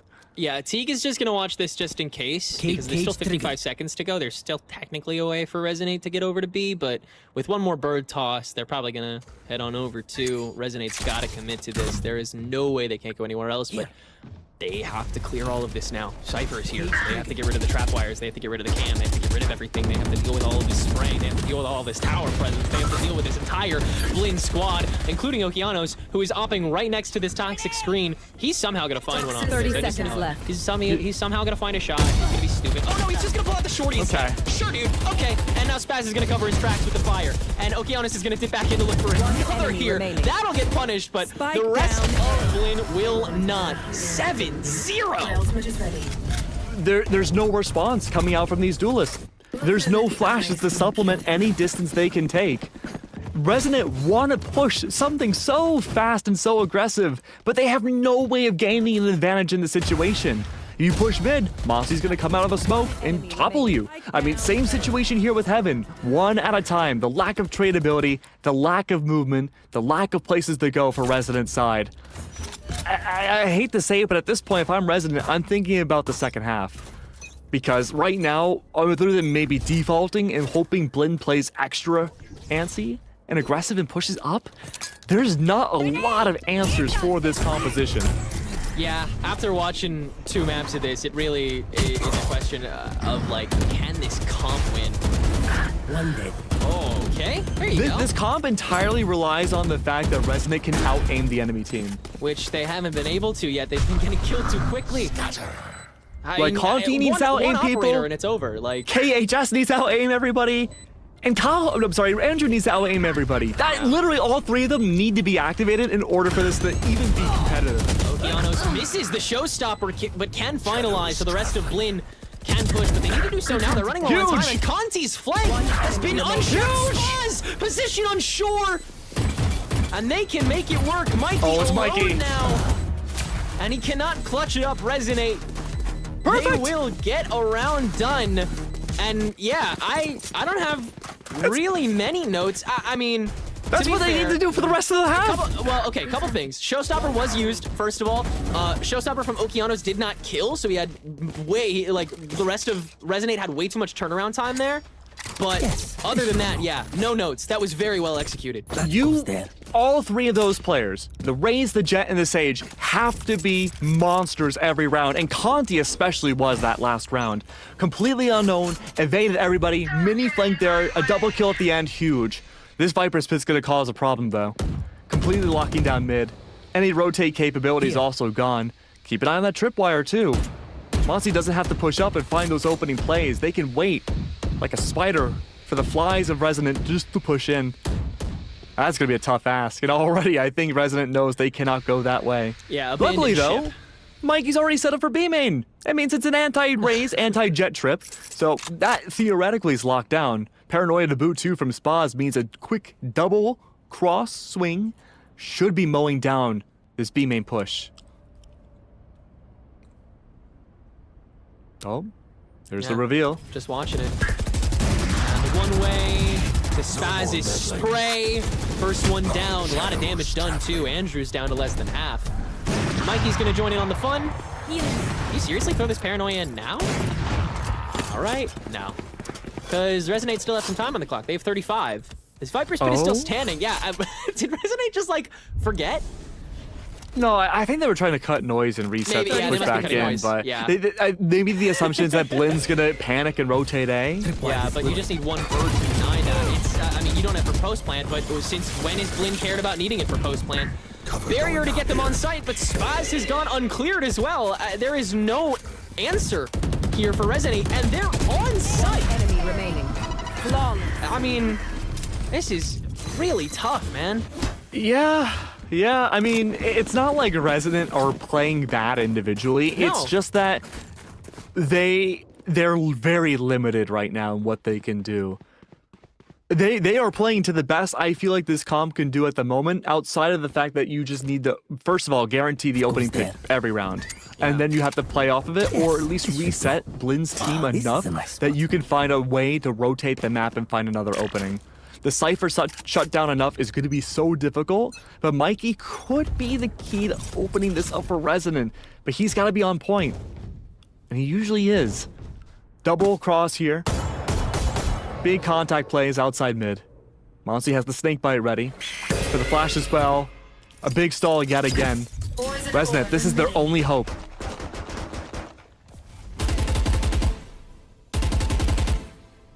That's a nice song. But the smokes are down. I appreciate Resonant's patience here. This might benefit. Now they'll go in. Monsi just needs to be better. Huge He trade. is for a second, but Andrew's able to take care of that, and so vent control is now in the know conversation exactly for Resonate. where you They don't know whether to commit to it, though. They're going to use the Cypher ult to confirm whether or not they should. Mikey's position locked and loaded. Andrew Lowe going to be the one to take that trade, but Okeanos is still sniping, and Okeanos is still winning. Paint shells to cover himself up, and now Resonate has to retreat right into the Seekers, right into Teague, right into Andrew. What is happening? Still getting the kill. Mikey for the Spike 2 for down, backside, B. but Resonate, they still somehow have this B map now. Blinn College, both of the remaining defenders stuck over on A, 30 and seconds chaos is what allows Resonate to find an edge, find an angle, find an opening. Enough players in front of this split hold, and Blinn cannot be fast enough simply because they were stuck up in mid for so Enemy long. remaining. Okeanos with 1v1? the re-entry, Spaz was low, so that's an easy trade-off, but now it's the 1v1, and Kaho is 4 HP, literally a feather. The shorty. Blowing on him is gonna kill him. Okay, there Oh you go. no, it was so close. I mean, look, Very. Resident, again, point proven. They are playing very well for their composition, but they are so limited in terms of utility and distance. How they played it, targeting Monsi, taking the IGL down, having options to move around there, has been the best option Resident has been able to find for themselves. Really impressive. This goes here. That goes there. Okay, look at this. So instead of relying purely on pushing in, or like having 2 groups of 2 push in with your Jet and Raze, This is a nice spot. KHS is going to take it back. He's going to dial far back now and bring the operator out. Okay, he's looking to challenge Okeanos directly. I'm not against this, but again, there's no leverage for him to other than dry swinging. And you have to make sure that the rest of Resonate's ready for you. I'm like, cause what do you, like, do you enact after? Or do you rotate off of that? Honestly, at this point, I'm not going to play as a team. I'm looking to do 2 splits of 2. Yeah, you gotta find one first. It really, first bloods have been so integral to this bracket so far. And I don't think that changes here. Blinn, they had such a hard time yesterday on their defense. All because the enemy Raze was just in their face the entire time, but that is not how Andrew's playing this. Drop is heard. Everything's heard here. Spaz, oh, the smoke's gonna clear here. Spaz Shadows could peek into this, but Great perma smoke. Blinn's just gonna hold. 45 seconds. This is a Slowly- great stall procedure. Yeah, slowly but surely, the rest of Resonant will head back over to A site slow and silent. Blinn does not have any intel recently about Teague has no how flashes. many are here. So just peek 30 into this. seconds left. Monsi runs out of bullets. So Conti will get one before going down. Finish. One Trap enemy wire, remaining. not cleared. Teague, Spike easy for down 2. A. Cage put up, so KHS can't reaggress, and he's got an operator. Yikes. Party's Ooh, over. good shot though. Was that a headshot? I got That's kind of Yeah. cool. Yeah. Let's go, bro. All right. But Teague is obviously able to counter that. Dude, like, Last This is round tough. on in the Reyna or half. something, man. Like, this is so hard. I, like, They need an initiator. Honestly speaking, like, you could put Andrew maybe on Clove even more to find some value on utility while still Yeah. having like that self-sufficiency of Arena. or just like better Phoenix put or Conti. Yoru. I think that's A Yoru on this map would be wild. Yoru with this comp would be kind of fun too. Yeah, I could definitely- see it. Well, he'd have to be essentially a second Sentinel. You'd be replacing the Yeah. Viper. Like, ideally here, if, you know, you're 10-1, or 1-10, I should say, one thing we haven't seen from this team yet is just like a fake split push. Wow. Yeah. Oh, but this is such a good attempt. If you brought Raze over to where Conti was and sold that fake, everyone in Blinn would over-rotate. But the two duelists are so hell-bent on playing with each other to trade each other out. And it's not a bad plan either, but it hasn't worked for 12 rounds. Yeah. They have to now make this the best defense of their lives. And they have to open this up while they wait for Conti to come remaining. back too. Nobody's gonna do a thing. You don't. I mean, you don't have slow orbs to help out with the back to help the swings. You don't have your barrier orb up for this fight. It's again too fragmented, too difficult to get inside. And Switching Okeanos sides. is living the dream this half. me a moment. 23! 23 kills in 12 rounds. He bottom fragged yesterday on this map. Very, very different from Oki. Biggest concern I had going into today is that Blinn might not play like the Blinn I know. And they are playing fantastically at the moment, but they also, I really hate to say this, but Blinn hasn't really been challenged on this map. No, Like, Resident need to play very aggressive right now. They have to play so proactive. They should be 5 stacking. Yeah, it's got to be all or nothing here, because there really hasn't been much to say when it comes to Resonate's attack both times. Like, there is just not much they're able to do. And I don't know if that changes here when Blinn goes on the attack. But it is them who have to scope out the space, them who have to get rid of this barrier orb that Conti is going to put up mid, at least for this opening round of the half. Force some noise to be made, force some decisions to be reconsidered as Blinn College will spread themselves thin at the 72nd mark, looking for an opening. I mean, that's prime conditioning right there from Blinn. Shoot that wall as soon as it comes up every round. Now, multiple members have to babysit that wall, even if you don't push it. Because now you don't know. Big unknown factor. Same with the Viper wall on B. So many roaming and lurking opportunities. Okay. Everything's heard on A site. KHS will not challenge this. And Teague still waiting behind. There's still a lot of presence here in lobby, actually. They're going to use that to try and just take this fight downright. While the this rest has of to be a Blinn gets full the spike retake. down. Yeah, this is Spike planted. full immunity here, but Resonate does have a lot of util, including this paranoia that it's going to use to cut the site in twain. Mikey, good for the one, and now Teague is actually blocked away. There's 2 here in lobby, so they can double swing this if they're smart. Okay, good for at least the one. Trade it out. Kaho's so low, and so is KHS. Velis the only one alive with full health and no util. enemy So remaining. tough. Velis somehow gets away with both of those, and so it's just down to Monsi, who cannot do it. Resonate, they find a very slim window in, but it is the one that both teams were looking for to gain the edge. Resonate does it to get their second round. I mean, that might be all you need if you Resonate, just to get the ball rolling. A big confidence booster there from the team. That could be enough to send the morale way up high yet again. And to be fair, the Resonate is playing so well together as a team. But just like we talked about for the attack, this is a team composition solely based on A, stalling, and B, making sure you can guarantee the first blood and that you can out-aim your enemy opponents. That is a very tough ask when you go up against Blinn. Tripwires are down now. Anti-Okeanos blast pack tripwires. That would be a good way to shut him down if he goes into it. But Blinn are taking this slow, and they can afford it. Yeah, they're very content just playing the waiting game here. Okeanos, good angle to challenge KHS off of, though. And he's going to go ahead and grab this Marshall if he's allowed to, which he is. So now, some improv getting done from Okeanos. At least some damage to Velis. That'll farm away the healing orb, but not much else.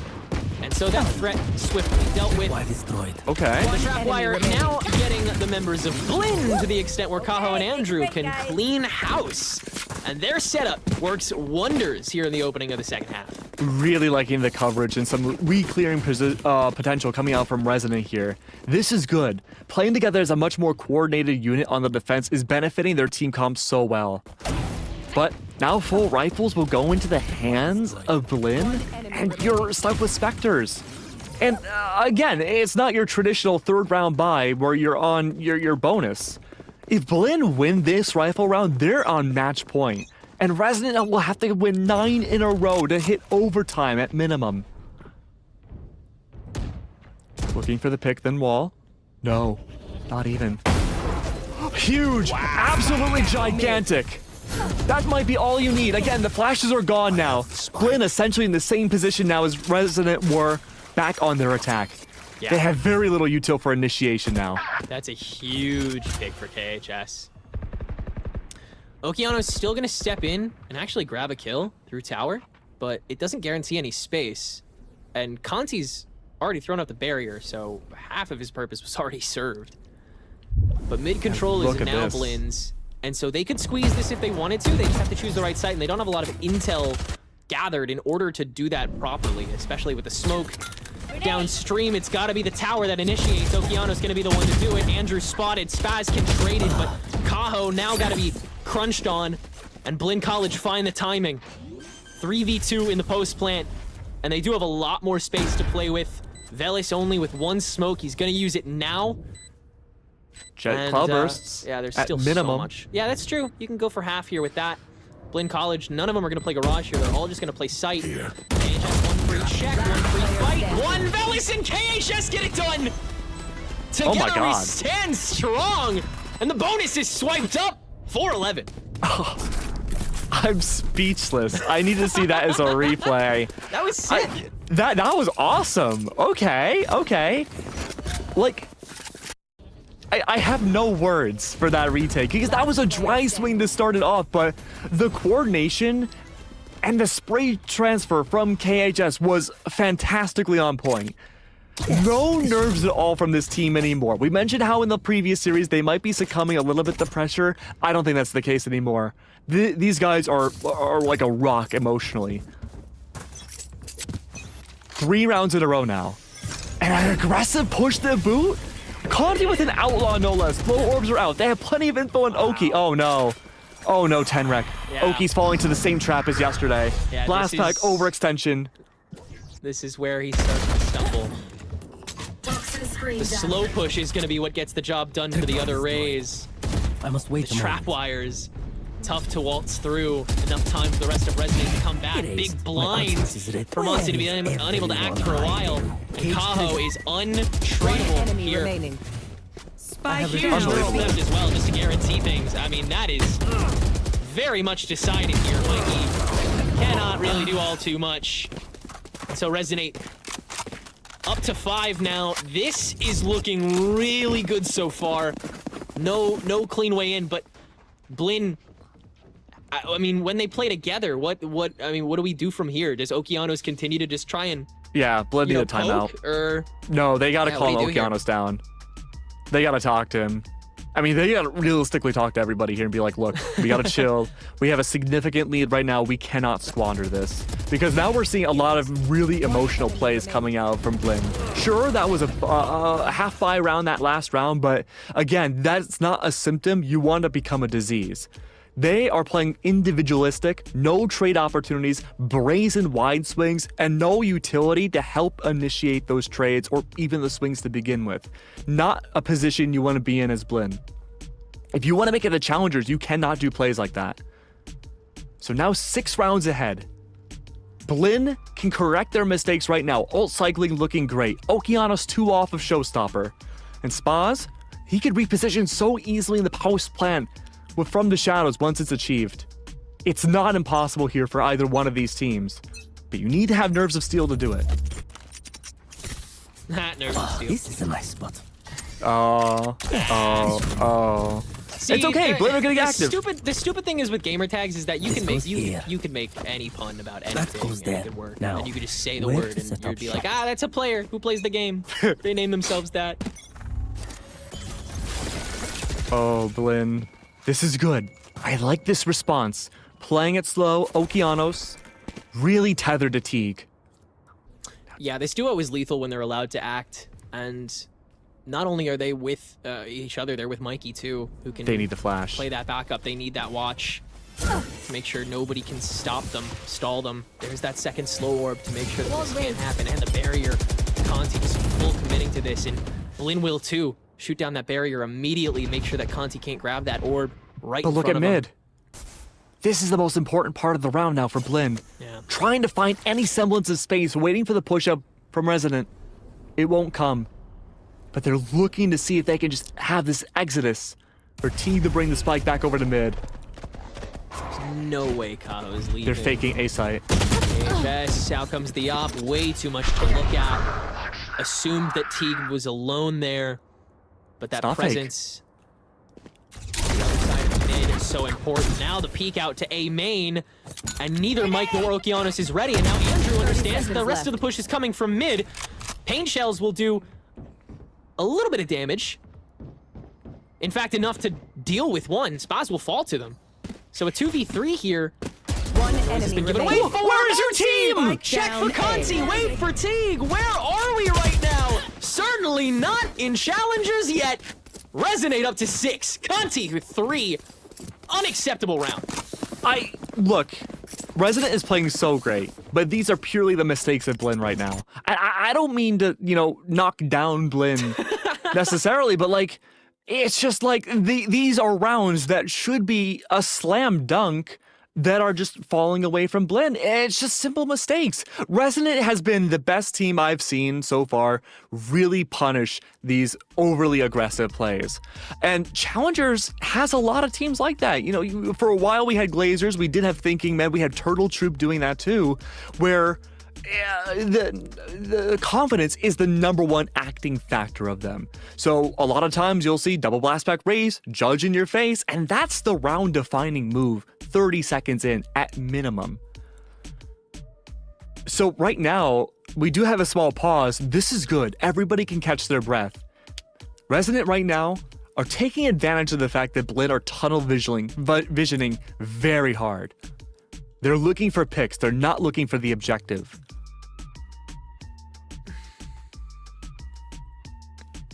Blinn College, it's funny, I always thought of them as like the Stratego spy of They are! because they were like we can best Glazers and we beat Glazers and we can beat Thinking Men too, and we've faced off against them so many times, and we can face off against YFP. And Resonate just walks in behind everybody, and they've never placed as high as any of these teams before, and none of these players have placed individually on teams higher than this before, and they walk in and That is a able tilter. to just say no to so much of what these teams have to offer. The second that anybody gets too big ahead or too far ahead, for that matter, Resonate is just there waiting for them, shutting them down. Not even with util. They just know. They just have the right corner. They pump the brakes on them so immediately.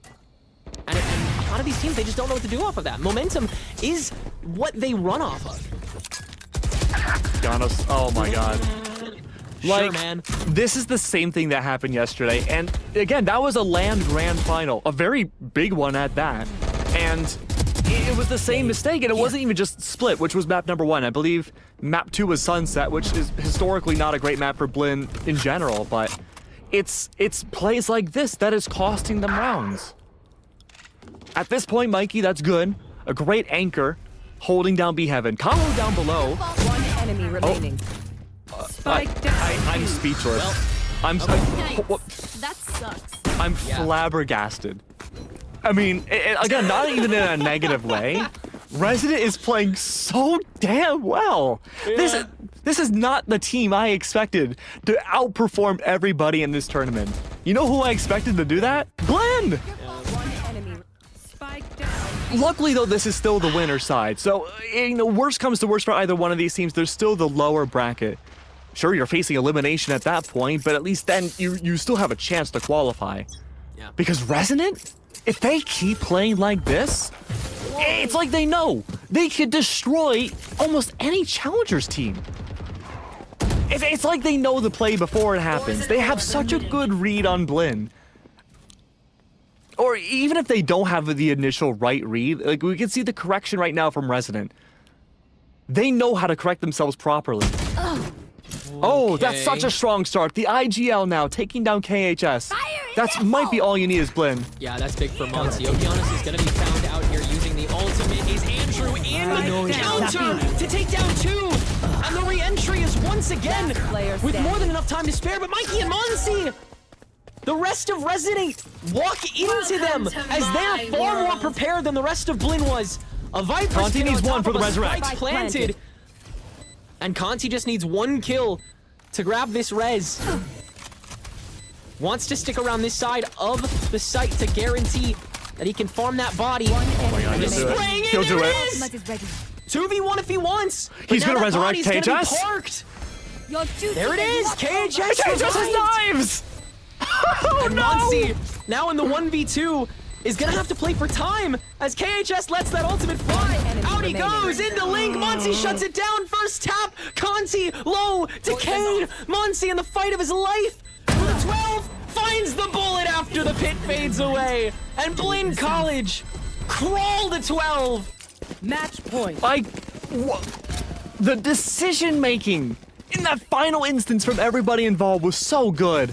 The resurrect on KHS. The knives, knowing that the ultimate was fully prepared and ready. The fact that Blinn, start of round 2, was able to just dial themselves back, hold the pacing, and really take a deep breath to assess how they wanted to approach B. And most importantly, they got the opening pick against Resonant. That has been Let's see if they can do it again. Important. My God. One-way setup now. Blinn are just waiting for that initial util drop to go away, draining this defensive team if they can. That wall goes up. It should go down. No Give it enough time. They're not going to challenge Conti here? I guess they don't know how many other people are here yet. They are trying to assume it was already a rotate. Mikey's going to wait for that wall to fall and go for a late flank. No, don't do this, Mike. Oh, okay. And leave. Mikey, leaving that fight. He's going to stick around this trap wire, just maybe try and force some extra util out while mid is poked at. Resonate is aware that they're here. They don't know who is, though. Oh, the Seekers. That's huge. That Unbelievable. Big, yeah. Punch down on A. Free access, paranoia to slow. And now T doesn't necessarily know how far away Velis is. No, here's the steps. And there's your first blood. There's your entry for just about everybody except for Monty, who will get caught by Andrew on that lurk. Resonate very ready for that at this stage. Spike planted. The plant's for free. Conti still unchecked on site though. Deals with Okeanos in the back. Finally countered by T taking over site, and that's where the rest of Blinn will remain except for Mikey, who has tower. 2 members of Resonate to try to save this game. Once again, in we roll and out we go. Blinn College, they have it locked down. It took them a moment, but they had more than enough of them. 13-7 for map 1. I mean, what is there to say? That was an unbelievable match in a lot of different ways. I mean, where to begin, right? Like, Yvonne reviewed that match because that was wild to see. I mean, I think Blinn, this matchup is a really good testament about what emotions can look like in a competitive match. Because Blinn, they had all the right tools to succeed. They got a little too overly aggressive at times, but they brought it back. Yeah, they played those rounds so well. Resonate played those rounds so well for a second, we forgot what the comp was. Like that's how it developed, and eventually turned into a map that Resonate's a little more proud of than the one against Thinking Men, but not enough to warrant a victory, which Blinn is just one away from getting into Challengers North America. The journey is once again 1 map away from coming to a close for the 3rd time for Blinn Esports. They have been this close. Will they make it this time? We find out after the break. The game starts long before the game starts. And warm hands are faster hands. Gain the upper hand and power up your pregame warm-up with Zippo hand warmers.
what a great way to set the pace for the first map of this series. Welcome back, everyone, to Challengers Relegation and or Promotion. My name is Keg, and I'm joined by Tenrec. We had just seen a very volatile map 1 between Blinn and Resonant, and it's going to be all the maps. All the maps are going to be super like this. Yeah, there's going to be that energy maintained for sure going into this second map. Mayhaps it will be with a composition that favors Resonate a little bit better, and a map, of course, that favors them better, as they were able to take the previous bind that we saw. But we definitely saw some signs of Resonate showing, once again, what they're capable of and what got them this far, not only through Premier but through the tournament. Because again, it cannot be overstated the level of teams that these guys beat to get this far, including, of course, Thinking. Yeah, and if anyone's just tuning in now, this first map was 11-1 against Resonant, and they're the team that, well, I wouldn't say nearly brought it back, but bringing it to a 7-13 overall is really, really good for the team. And it just goes to show how great the endurance is, and like you said, Tenrec, most likely has been for this team in their Premier journey. Yeah, and look, a lot of these games, a lot of the games that Resonate has played so far, a lot of it came down to first bloods. A lot of it came down to, could you start off the fight right? Could you initiate? Could you get that first peek? Could 14? You bait out that first player? And Blinn did that 14 times last game. That is what they did. Now, granted, a lot of it comes from a defense in which Resonate do not have any flashes to enter, and so Blinn College, they get a lot of dry peeks that they just get to kill off of for free. That's not going to happen on bind, but the point still stands that initiating, starting, has been so important for these teams so far. And so, question comes here on bind, which team is going to be faster? Which team is going to be first? Blinn, obviously the favorites, is everyone seems to be up and running, especially Okeanos, who ended up with 25 at the end of that map, which actually is kind of funny considering that means that he only got like 2 kills in the last like 5 or 6 rounds of the game, but that's fine. I mean, it goes to show how well-oiled up everyone on Blinn can be to help out Okeanos if he's not able to get those kills. That's huge. But going back to what you were talking about in terms of pacing, it's a fantastic point going into bind. It was the big question we had last series with Resident, and when they were going on bind themselves, it brought things to the wire. I mean, we got to see the whole gambit. Oh, hi, kitty. Fast maps, slow maps, medium maps. I mean, it was a lot of different maps and rounds that we had seen from Resident so far that have completely had us flabbergasted, and I really hope we get to see continue on to give us more surprises. Yeah, surprises is how Resonate has been operating, but business as usual for Blinn, apart from that little 5-round stint, is how we've been seeing them. Absolute aggression, so much capability, and aim, I'm not even going to get started with it. But starting off on the defense here, Resonate hold a lot of the cards like they did the previous time that we got to see them just earlier today up against Thinking Men. They are able to play for that slowdown a lot more. They will not rotate. They will not get baited into breaking here.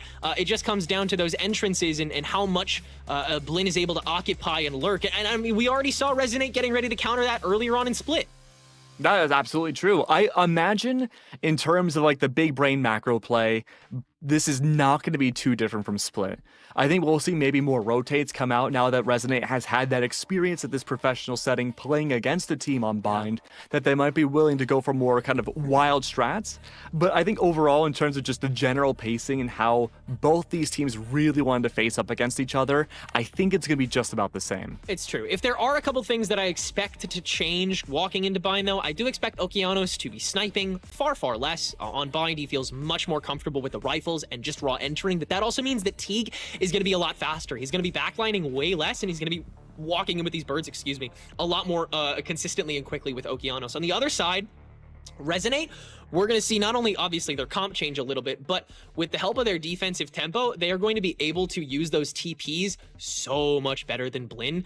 Their ability to mobilize and head to that unoccupied site has been unfettered so far this tournament. And I don't think that's going to change regardless of how stalwart Blinn tries to be. Like if they try to hold hookah, maybe they'll walk into flank, hold a tripwire, and just get a decent angle, but it doesn't mean they're going to be able to hold a candle to what Resonate has to offer, which is going to be the same comp that we saw them have last time.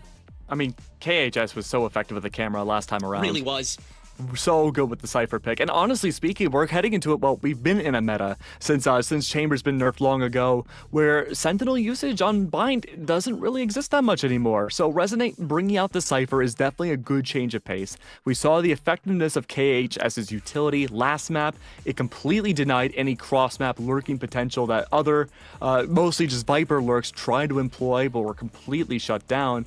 And it just allowed early information that was so pivotal for Resonant's team that you don't normally even get with the Skybirds. So I really can't wait to see this camera come out again. I want to see with this KO pick if maybe the Cypher is pressured out of sight and maybe dialed back more. That could make KHS's day a lot more tough. That's true. Yeah, where is T going to be throwing these knives? Is it going to be for intel or is it going to be for breaking down that site? I would assume it's for the latter, but Monsi is also on the board, and so you might have sight all locked up. T could lurk if you're feeling really freaky about it. But you know, we'll see after the. I think it has to come after the pistol rounds because I think Resonate is going to destroy these pistol rounds personally. I mean, they have been really coordinated in these pistol rounds too. They have looked, they pretty much play just like ordinary ones. So let's see here, only a few more seconds until we head into the first round. A great gamble stack from Resonant here, waiting out. Oh no, they're backing away and rotating at the very last second. That means they want to reflood into sight. Utility to do so. Looking at Velas and Conti. Well, Conti has no utility, but Velas has a wealth of it, possibly for the retrade. Smokes go down immediately here. Showers and split push for BC. Blinn might be able to find some impact here. Again, all eyes on KHS, hidden away between two smokes. This is a great way to divide out a site, a great way to plant that spike super early on and initiate these gunfights. The early entry, KHS, able to find one before going down. And it's an important pick. It's Spaz. Yeah, falling Viper early. util can be used. Yeah, that's a really good pick. Great targeting by KHS, but is it enough? Blinn have already taken a lot of this site up. And yeah, Monty's got Dizzy back in the tank. That should be all she wrote. Mikey, good for 4. Why not? Get that orbital strike online already. Blinn up for 1. Holy. I mean, Velas had used all of his utility before the spike had even gone down, or at least the important utility, and there wasn't really much in terms of leverage that Resonant could do to take back the site. When you bring out a Brimstone, you're expecting these very fast burst-heavy executions because his smokes don't regenerate. You use them with a purpose, and Resonant, they weren't able to retake that site back even when they did manage to take down Spaz first. This is a good indicator for Blinn now. They may be able to challenge A lot more often than other teams have in the past. We'll have to wait and see now. Right there. No utility at all from KHS. This is looking like a death ball procedure. KHS wants to play a one and done. I do like this. I think that it prevents Resonate from being able to commit to anything other than stacking. And so you're able to let people like Spaz just kind of go do what he wants to, which is see if there's any flankers coming through sand. There are not. They're really expecting someone to swing showers. Yeah, everybody from Resonate's already here. This is really crazy, dude. Blinn actually might not have a good shot at this if they commit. Well, hold on, though. Look at this push-up from Spaz. He's not going to see anybody on B. This might just save the ambush for Blinn. Do they just dip? They got 45. Yeah, he's just going to go... They can. They could take that Viper Wall back over to TP and be fine. It's like he's in maybe a custom, lose one body. It's like he's in a custom practicing lineups right now. Oh, he's going to overextend. He's going to play for spawn. He's good for at least one here. And noise is cut. Blinn will run on over to B site. This 30 is seconds left. incredible. How far is Spaz going to go here? Is he going to give himself away before this team commits to Spike? No, he's going to play so deep in. You're not going to check that corner if you're Res. Oh my god. Bye-bye, Conti. Bite in the back, and in we go. Blinn College. They really want to guarantee this. KHS still has a sheriff, so gotta keep watch, but this is just great to make sure that Blinn can retain that economic mobility, which... Oh, what a great smoke, better too. And better. Yeah, this is... some great At this stall. point, yeah, you just got to play to die. If you're Resonate, round's already over. Great capitalization off of Conti. I'm sorry, off of Spaz. That was entirely his round to win. Well done. This could have been devastating, given the fact that Res were completely hidden behind green box and lamps, waiting to ambush as soon as that spike was beginning to plant. That is a great coordinated round, and this is the Blinn that we need to see going forwards if they want to make it the challengers. And a great capitalization again for Conti too, for Spaz taking down Conti and not overextending. He didn't play a one and done. He joined the rest of his team again to ensure that there will be more bodies on site.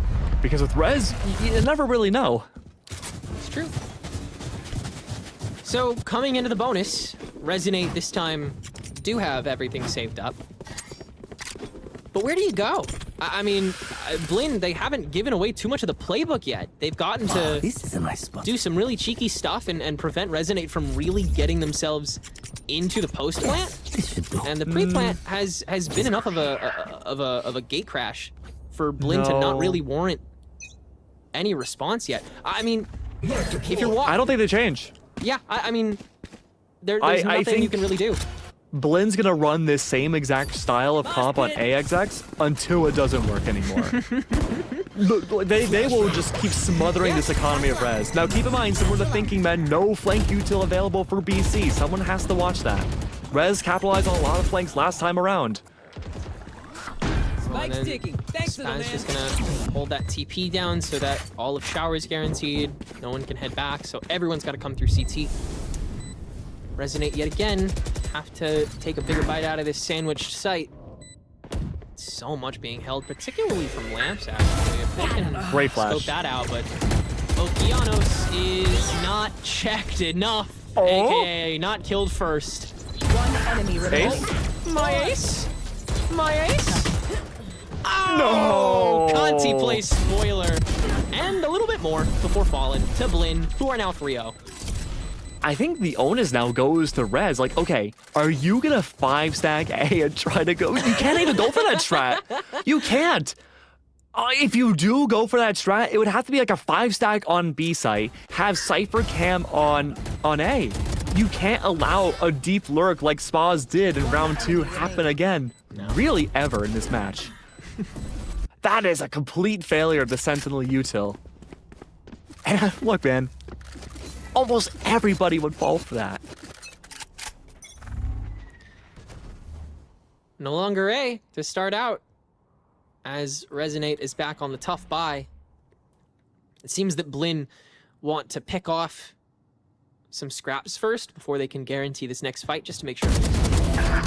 And they will do that perfectly. Monsi Spike holding. down B. Actually, we'll let go of Spike here in the 1v3. So still one to clear, and Kaho gonna be a little bit brave here just to maintain Spike. There's a bird. That's brave. Mikey able to counter it. And that's one of the only opportunities he really had gone. Good attempt from Blinn, or from Rez to One enemy remaining. more than good of it, but they'll just settle for the good in taking down Monsi. Otherwise, 4-0. Yeah, this is just a dismantlement thus far of Rez. It's definitely capable of bringing it back, though. They just need to be able to get the snowball of their economy going. I would say normally this could be a great swing round for the team, but 4 in a row now, and Blinn have pretty much maxed out their economy. It's a swing round for Resonant. They need to win this round or they're going to be suffering the same fate of just broken buys and sheriff rounds. And realistically speaking, they're not holding their defense bad at all. They're playing super well to the strengths of their agents. The issue is that there's just these tiny nuances of spacing that Blinn have been able to capitalize on. I like this default though. This might be the best hold we've seen from Rez thus far. This early smoke promotes utility to be used past the smoke and drains it away from Blinn. That's what Rez wants, this permanent smoke. Deny space as much as humanly possible and look who's back. This time though with a camera against Spaz. This will catch out a flank no matter what. I think this is a much better defensive spread because it recognizes all the pressure that Blinn has been continuously putting on B long while also still respecting A short that Blinn is also going to inevitably occupy. And now Rez are able to deny both. I mean, Spaz has to leave now because of this cam getting shot down at least for a couple seconds, and there was so much thrown at Blinn's attack on B long that they can't enact off of that. And so now you're stuck back in market with honestly a util burn that you can be proud of if you're Resonant. This is scary. Camera got shot out. Yeah. Resonant fully know this is an A exec. Thrash denied completely. Shower control not in Blinn's favor. Yeah, this is really good. They have no parts of the site. Also catching KHS really gets to let his wings left. spread this round. Now those wings have been clipped. Spike KHS has down not, though. And Kaho, as a holding from the back, leads to a solid crossfire that Rez can use to take it all home. 3 now for the Cypher to get Resonate their first round of the game. Like you said, Blinn just could not break through. Yeah. All big mistake of rotating after that camera was shot out. Yep. If had they even just stopped and reset themselves, go back to B, that would have been a winning round for Blinn. Just keep Resonant on their toes. But the timer was running through, and the expectation was that it would be a split push through showers. But when Thrash denied completely, it kind of put a big wrench in the plans of Blinn when they were already too dedicated. So now Blinn have to be a little bit more careful when they come to their final initiation. KHS is slippery with this utility, bringing out cameras that, look, I don't know if Blinn's ever scrimmed Resonant before, but more likely than not, they haven't seen these cams. Saw you, Mod. It's gonna be a big surprise. There's some fun ones, for sure. Okeanos is going to try and dodge this trapwire. Cannot. But the orbital strike to guarantee that KHS is here. So Okeanos, band for band to get on site. Resonate going to toss those Seekers and Dog out very early on. They want to take this site back early, but Spike's already down and everyone's already vacated. So all they really have is the site itself, which Velis will use to at least grab 1 kill. But with everyone else from Blinn so far spread, this is so difficult for them. Great night. Now, yeah, no util either. Mikey for 3. Oh, almost make it 4, but Kaho a little too ready for it. Blinn, though, get their 5th. I mean, we talked about how the Cypher might be an unknown factor going into this, but the KO all the same. You're not expecting to have a suppressing knife hit you from behind a wall inside of elbow, and yeah, Resonant, they recognize now that they had some success in that 1 round, and they've been able to put this pressure on Blinn, but they haven't been able to finish it out. A timeout's needed here. Now, given what we've seen before, I don't think this is necessarily for them to cool down. This is definitely a strat change. It's hard to say what they want to do from here. I could see more proactivity coming through from the team. They're giving a lot of space away to Blinn early on, and even when they just dump utility, it's up to Blinn to just wait it out, reset, and then re-hit that initial site. So Resonant, they have to find a way to take this early space and really be a threat within the first 30 seconds of a round without expending too much utility. And that's so hard without being super aggressive. Yeah, and they wasted all their rather. ults. Yeah. Where do we go now? Is that gonna get struck? Sorry. So let's see. So the biggest thing you could do right now is protect Conti to get that orb outside of showers. Maybe then you could use Viper's Pit inside of showers? It's hard to tell. No, instead they're going to try to get orb and B and lock down B long. That's also a smart maneuver. But Blinn have favored A site. That's a really tough call to make because you just might be promoting that team to go into where they feel most comfortable.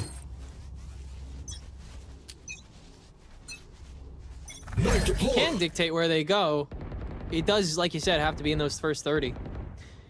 And again, a very dominant presence early on in B main that actually is met this time by the knife from Teague. That's where I was headed. Conti didn't grab the orb. No. Okay. I believe Kaho did. Okay. Sure. Yeah. So Viper's Pit is not the plan this round. I guess not. It has to be for next round then.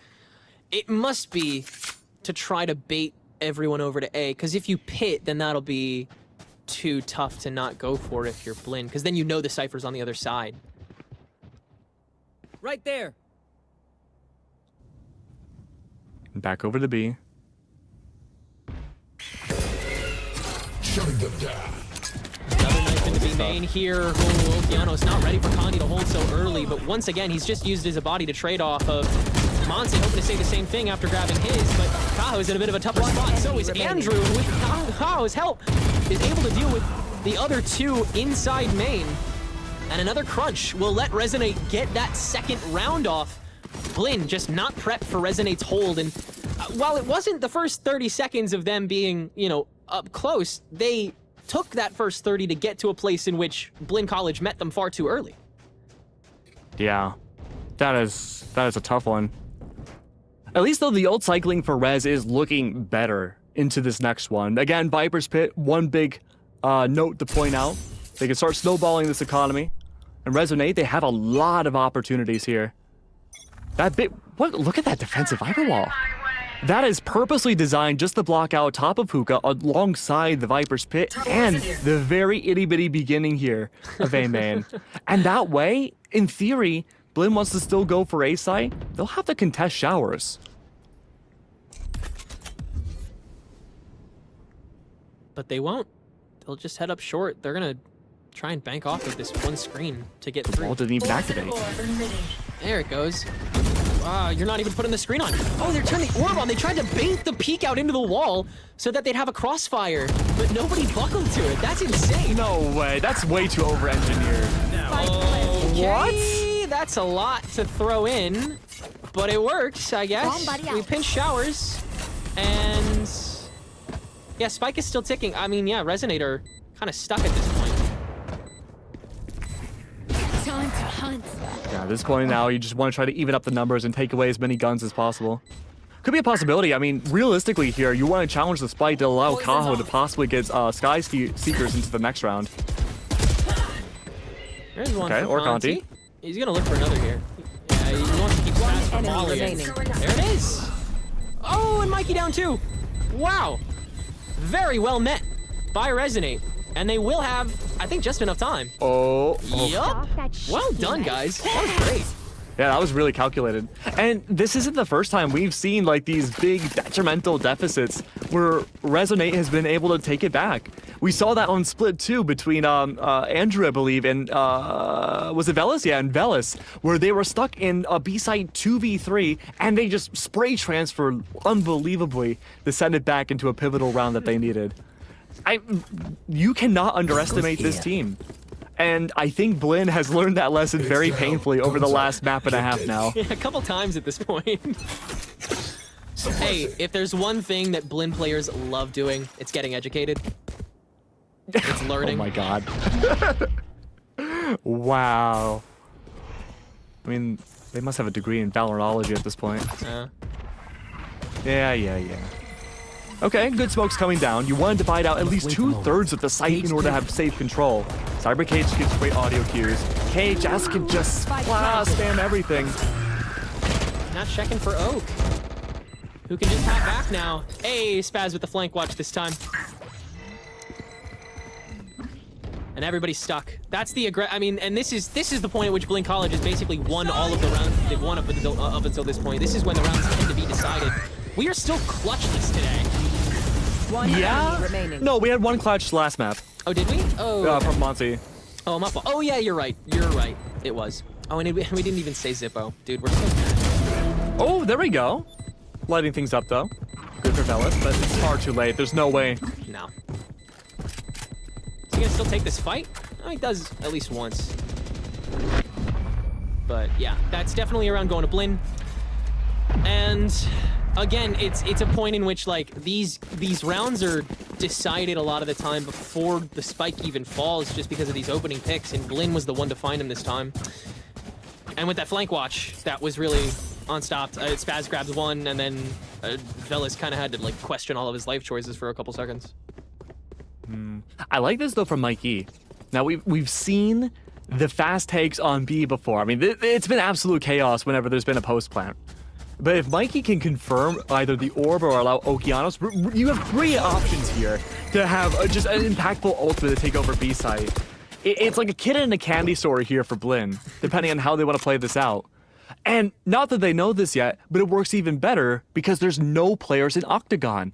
That Viper Wall comes up, stalls out completely, you have a free orb access right there and then to activate an ultimate to push in. Oh no. Hey, even better!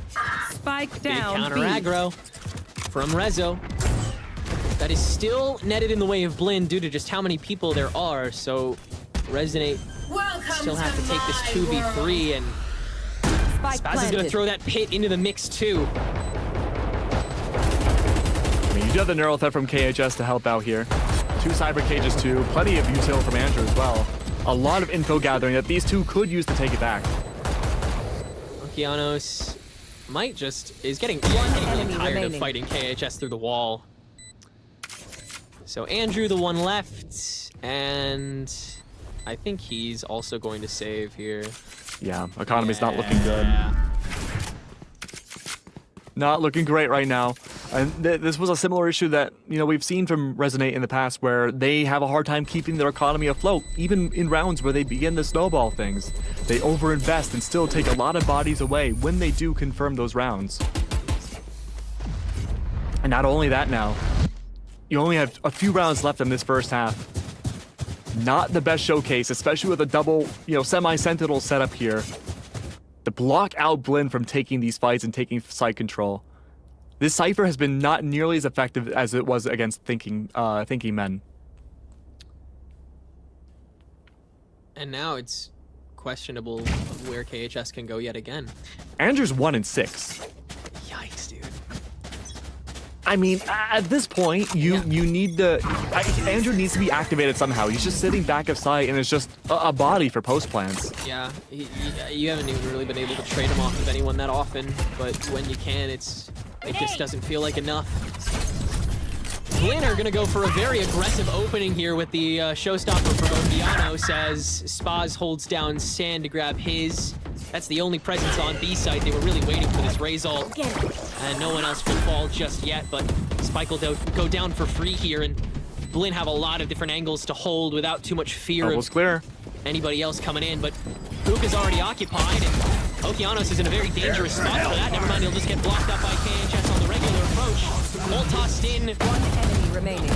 On behalf of Mikey to open the rest of the board, and Blinn can reposition, find their kills, and retain stability for round 11. Before the switch. Yeah, it's just so hard for Resonate to hold on to B site. They haven't found the perfect answer yet. No matter what kind of utility or players or placements they put down, it just feels like Blinn do the same exact strat to execute onto site.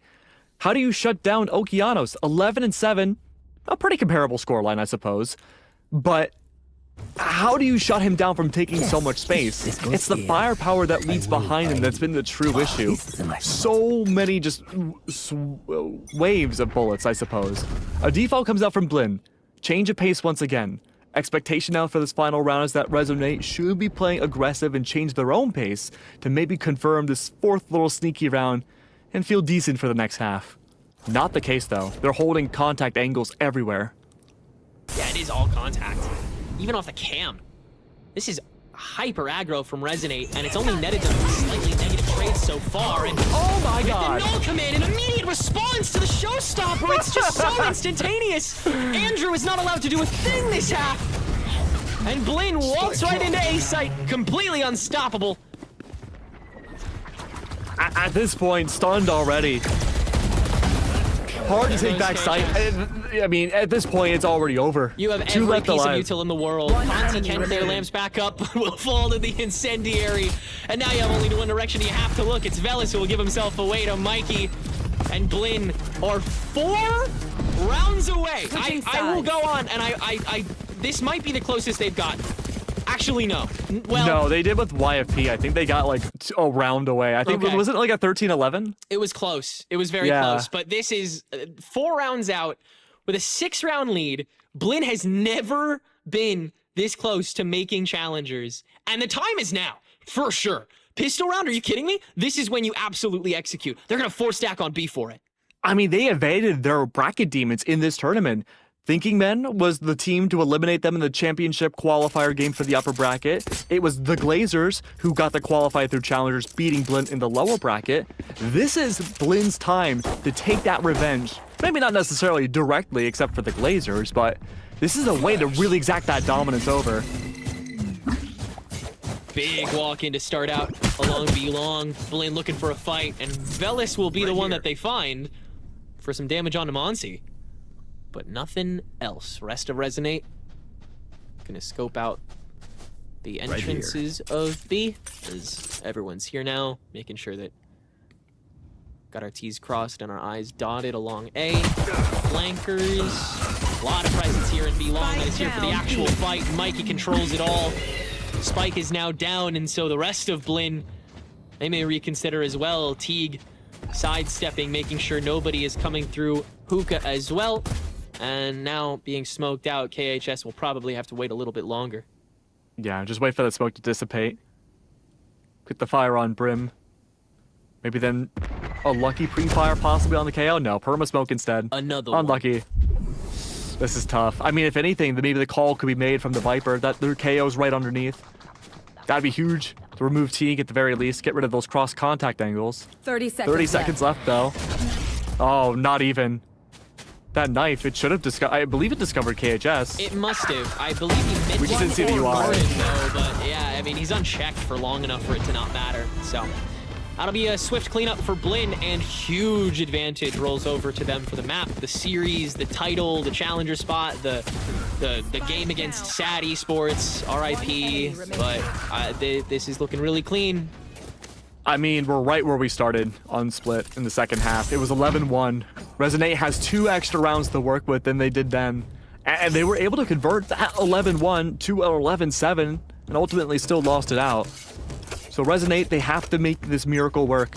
They force buy here. They know if they lose this round, it could be part of the inevitable. But they have to find a way to clear these guns away from Blinn and destroy their economy. That's first and foremost. It's far, far easier said than done. Very little information's given here. And KHS has been found by that knife, too. Yeah, keep in mind, too, one flash, that's one critical piece of info gathering gone now. 1:14 left on the clock. That's the only flash Kaho had. Yeah, you have Dog and Boombot, and that is it. For intel, you have 0 flashes now to get in. So how do you do this? Well, you hope and pray that somebody's stupid. Spaz, almost stupid, but spots a shoulder before getting punished. So Velis will get goaded away. 45 seconds to go and Resonate still have not found anything, but they are determined to look for something that could work.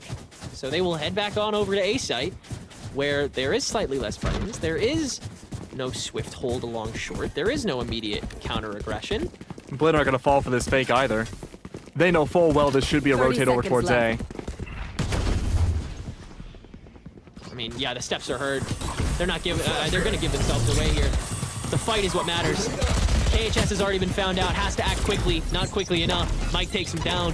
Rest of Resonate onto the front lines of sight. Oh, and no they'll way. use that to escape via the TP. 10 seconds Timing's to go. be tough. If Spaz founds the right kill here, then it's going to be a guarantee. No round at all. Snakebite to stop him, but Spaz is able to kill Kaho. 1 Doesn't second. matter. Conti does have enough time to get the spike down. And the round will somehow, some way, go on. 3v5, weapon disadvantage. Positional disadvantage though. Just everywhere you look, bodies are falling. And just the last one left, cornered in every which way, forced for the reload. Spaz is there. 11-3 now. And Tenrek, this is 2 rounds away now for Blinn to become part of Challengers. You really got to hand it to Resonate, though. They really were searching for something. Some mistake.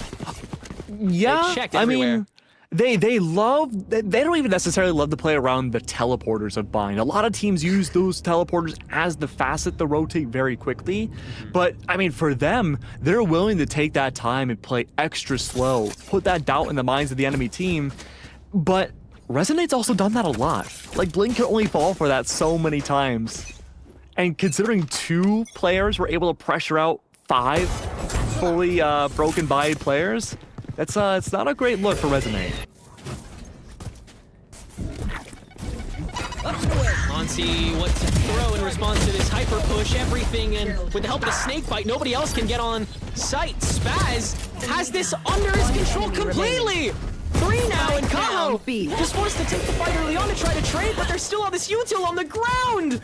4 for Spaz. And another attempt for Resonate. Match point. Absolutely wiped. Now, 9 rounds of cushioning for Blinn to work with. 1 away from Challengers. I mean, if there's a miracle now, Resonate needs it. At least they have that buffer room again of the upper bracket. They could still be the confirming team in the lower bracket here, but you definitely don't want to take that risk. But we've seen this 3-12 scoreline before from them. Let's see how it goes. And while it might not be the end of the world, might not be the final round, it hasn't been a case where Resonate's been able to bring it back so far. Attempt number 1 for them. We'll have Conti lurk in showers, while the rest peek through B main.